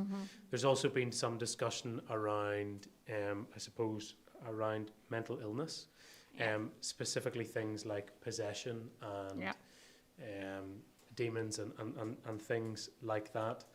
And my advice to them was to link in with the College of Healthcare Chaplains Mental Health Forum, or indeed the work of Chris Cook, not to take away from anything that you might add to that, Anne, but Chris Cook was someone that we have had a session from before, and we know that he is a real authority on this. So that would be my chip in. Do you have anything to chip into that? There's no specific question there. No, fine. Thank you for all the comments online. We are sorry we can't see you, but we appreciated that you were with us in a very active way today. Yes, will there be an opportunity to link with research into psychosis and obsessive spiritual focus? Yeah. So I suppose that. Yeah, what I said I can previously send would be you that. Perfect. Yes. That would be great. Yeah. You've Yes. got lots to send us all. Yeah, but one thing is already sent. Yes. I suppose it's on the back as well about the religious psychosis and also scrupulosity, and on the back of what we're talking about, clinical supervision. But I was inspired by the model of the tandem model, and I was wondering, could it work on a macro level, on like a one-off thing? Because I was with a patient on Monday who had religious OCD, and after the time that I spent with her, she expressed how much it was a real benefit. But I was wondering about approaching her psychiatrist and asking for sort of, I suppose, just a reflection on my own practice with her and his kind of critical feedback. Because I thought that would be quite helpful. So I was wondering, did you have any ideas about how to go about that? And it could be a good way for him maybe to understand more about chaplaincy, because we're not really integrated in that way in our unit. I'm not surprised. So, I'm not surprised. I think, you know, it's not an easy area, because psychiatry and religion have a lot in common, but have had a very painful divorce, and they don't know yet how to live together again. And they have children together, but they're still moving from one parent to another. And so it's very important to overcome the hurdle that spiritual care is solely religious care to them, and then religious care from a specific point of view, not healthy religious care. It's very important to, in a non-threatening way, make them aware of what you do. Sometimes it's easy. I had a psychiatrist who called me when I was on call as a chaplain for a patient to talk about the importance of self-care, and the patient was religious, so wasn't hard, you know, love God and thy neighbor as yourself, you know, the whole thing. And when I returned the next day, I encountered him in the hallway, and he had been back to that patient, and he wanted to talk with me about what I did, because the patient had given a positive feedback about the conversation. And it was a golden opportunity to just, you know, analyze with him what I thought was important and what I could contribute from a point of view of spiritual care. On the other hand, there's a psychiatrist who is himself a believer, a man of faith, but makes you know, obsessive distinction between his private faith and his praxis as a psychiatrist. Doesn't want to be seen in any way, shape, or form as a Christian or as a man of faith, as a psychiatrist. And thus doesn't involve chaplains, doesn't work with the questions of meaning that the patients have, and doesn't know what to do with it. So in that case, it's gradually working with what I think he can do without having to make himself vulnerable as a person of faith, because that's what it is actually, the anxiety of being seen. So I think you prepare yourself well. That's my suggestion. Prepare yourself well. Know what you want to convey as a message. Know what you want to tell him about what you contribute. And take that particular case as an illustration, but also other cases. Don't limit yourself to that one case, but also talk about other cases that you do. Cases speak more, but you also have to know very well what you want to obtain with using cases. And don't be afraid. Don't be afraid. You have your own specialty. The psychiatrist doesn't have that. And communicate about that. Christina, as a physician, do you have anything else to say? Oh, just a resource, a couple of resources. So James Griffith is a psychiatrist at GW. He heads the psychiatry department, and he's written several books. One is When Religion Binds and When It Harms. But he writes very clearly about how the distinction of how do you work with people on spiritual issues who also have severe psychiatric illness. James Griffith. And then Francis Liu, who is at University of San Francisco, also has been an expert in this area and a leader at the American Psychiatric Association on how to address spiritual issues across the spectrum of emotional and severe mental illness. I would recommend those two people. And then Alexander Moraia Almeida, he's in Brazil and has been doing some very, very interesting work in this exact same area, and how you actually sometimes allow the patient to enter into some of these states that where you can differentiate whether this is a psychological issue or a psychiatric issue versus a spiritual issue. And his last name is hyphenated. It's Moreira hyphen, and I can send this to you too, Michael, Almeida Alexander. So he's a very highly recognized researcher in this area around spiritual care in mental health and in psychiatry. And then there's a number of social workers that have also, Carolyn Jacobs, who's one of our faculty, is a highly recognized, experienced social worker, and she actually developed courses and research around spirituality in mental health, and has a very different approach. She was also she's a Catholic woman and was on the Dalai Lama's advisory board, so she's a very highly respected person around the world. And I would, suggest looking up some of her work. She has some, you know, how one integrates contemplation and understanding in medical care and with people who might have serious disorders.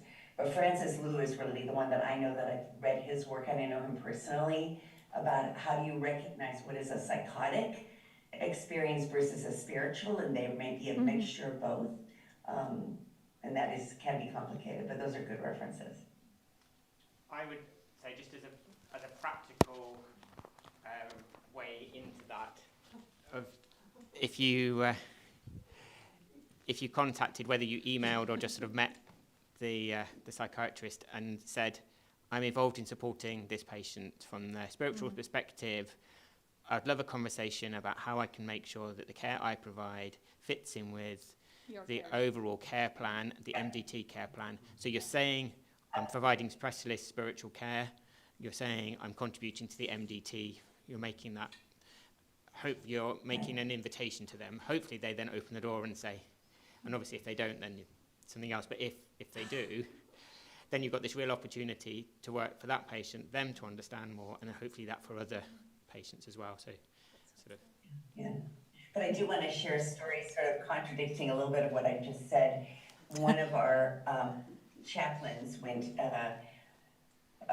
took a student, you know, on that elective that we have, took a student up to the psychiatric unit at GW, and the patient was in isolation, and I mean, it was pretty horrible. And so when the student came in, you know, the description by the medical staff was quite horrifying to her, actually. But then the chaplain said, it's okay, let's just go in together. And the experience was amazing, because this chaplain, she had a very deep presence about her and respect. And she was able to actually work with the psychotic language, but then at the same time during the process, the patient just really felt really heard, and just was able to talk with deep clarity about the issues. So later, when we were processing this in our elective, the student said, I was just amazed at the way that the staff treated this patient as crazy and difficult, and okay, we'll let you in, and yet with the presence of the chaplain was an entirely different conversation. So I just wanted to let you know that you do have a lot to offer. It's probably good to check with psychiatrists or mental health professionals, but I think not being worried so much about that, but trying to have your skills of being present and you know, have appropriate knowledge about what to do, I think. But it's a very important area, very important area. But I always was touched by that story, because she said, I feel like you treated me as if I'm a human being and not a patient. Mm-hmm. And not just in psychiatry. Yeah. All right.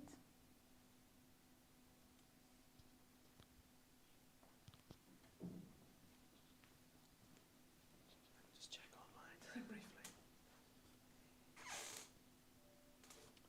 No, nothing more online. Okay. Are you happy? Yes. Is Mark happy? No, poor Mark. We're not happy with him. Yes. I'm having cable trouble. Yes. Yeah. Are you feeling joy and purpose? No, thank you. Thank you, everyone. I'm sure Christina feels the same for your warm reception of us, and for thinking with us and enduring us, and for listening to us, and for having this day together. Thank you so much, and all blessings in your work. Thank you. And I also want to thank you very much, and I appreciate being able to join you very much over Zoom, and maybe one day I'll be able to meet you, but in person. But I want to thank you for all your work. It's so important, and I can feel in your presence, but in your questions, how much you care for your patients and for the colleagues that you serve too. So thank you for being here. And then I did send the information about the iSpec course, which I really would love to see you invite your colleagues Fourth to time. attend. And it might be a great way for your colleagues to see about the wonderful work that you're doing, and Michael has that information as well. Thank you, Christina. Thank you, folks. Just thank you all for coming. Mark, were you about to say? Did I just hear? No. thank you all for coming. For NIHCA members in the room, just a very brief reminder, our AGM is on the 27th of May in Tobermuir and Crossgar. If you can attend, it would be great to see you there. If not, that will be the final session of this year. You'll get, I suppose, a glimpse into the programme for next year and any updates that there might be, including our work with the CPC, the Council, on the Code of Conduct and how we've progressed that with the Health Minister and things like that. I suppose this has been a year in the making, would you believe? Just one event. That's what somebody said to me the other day. Michael, this is one day of your life, and it's been a year in the making, and it's involved lots of emails and lots of conversations, but it's been great. It's been really worthwhile. And quite apart from the content, actually just getting together and being together is a real gift and a joy. And we're also particularly grateful to Sarah and Mark for coming this side of the pond and engaging with us and wanting to hear our voices. So our thanks to them. Folks, safe home, and thank you so much. Okay. Thank you. Thank you. Thank you. Thank you so much. Thank you. Blessings on you. Oh. Yeah, yes, she's gone. She's gone. Thank you. It's fine. Have some uses.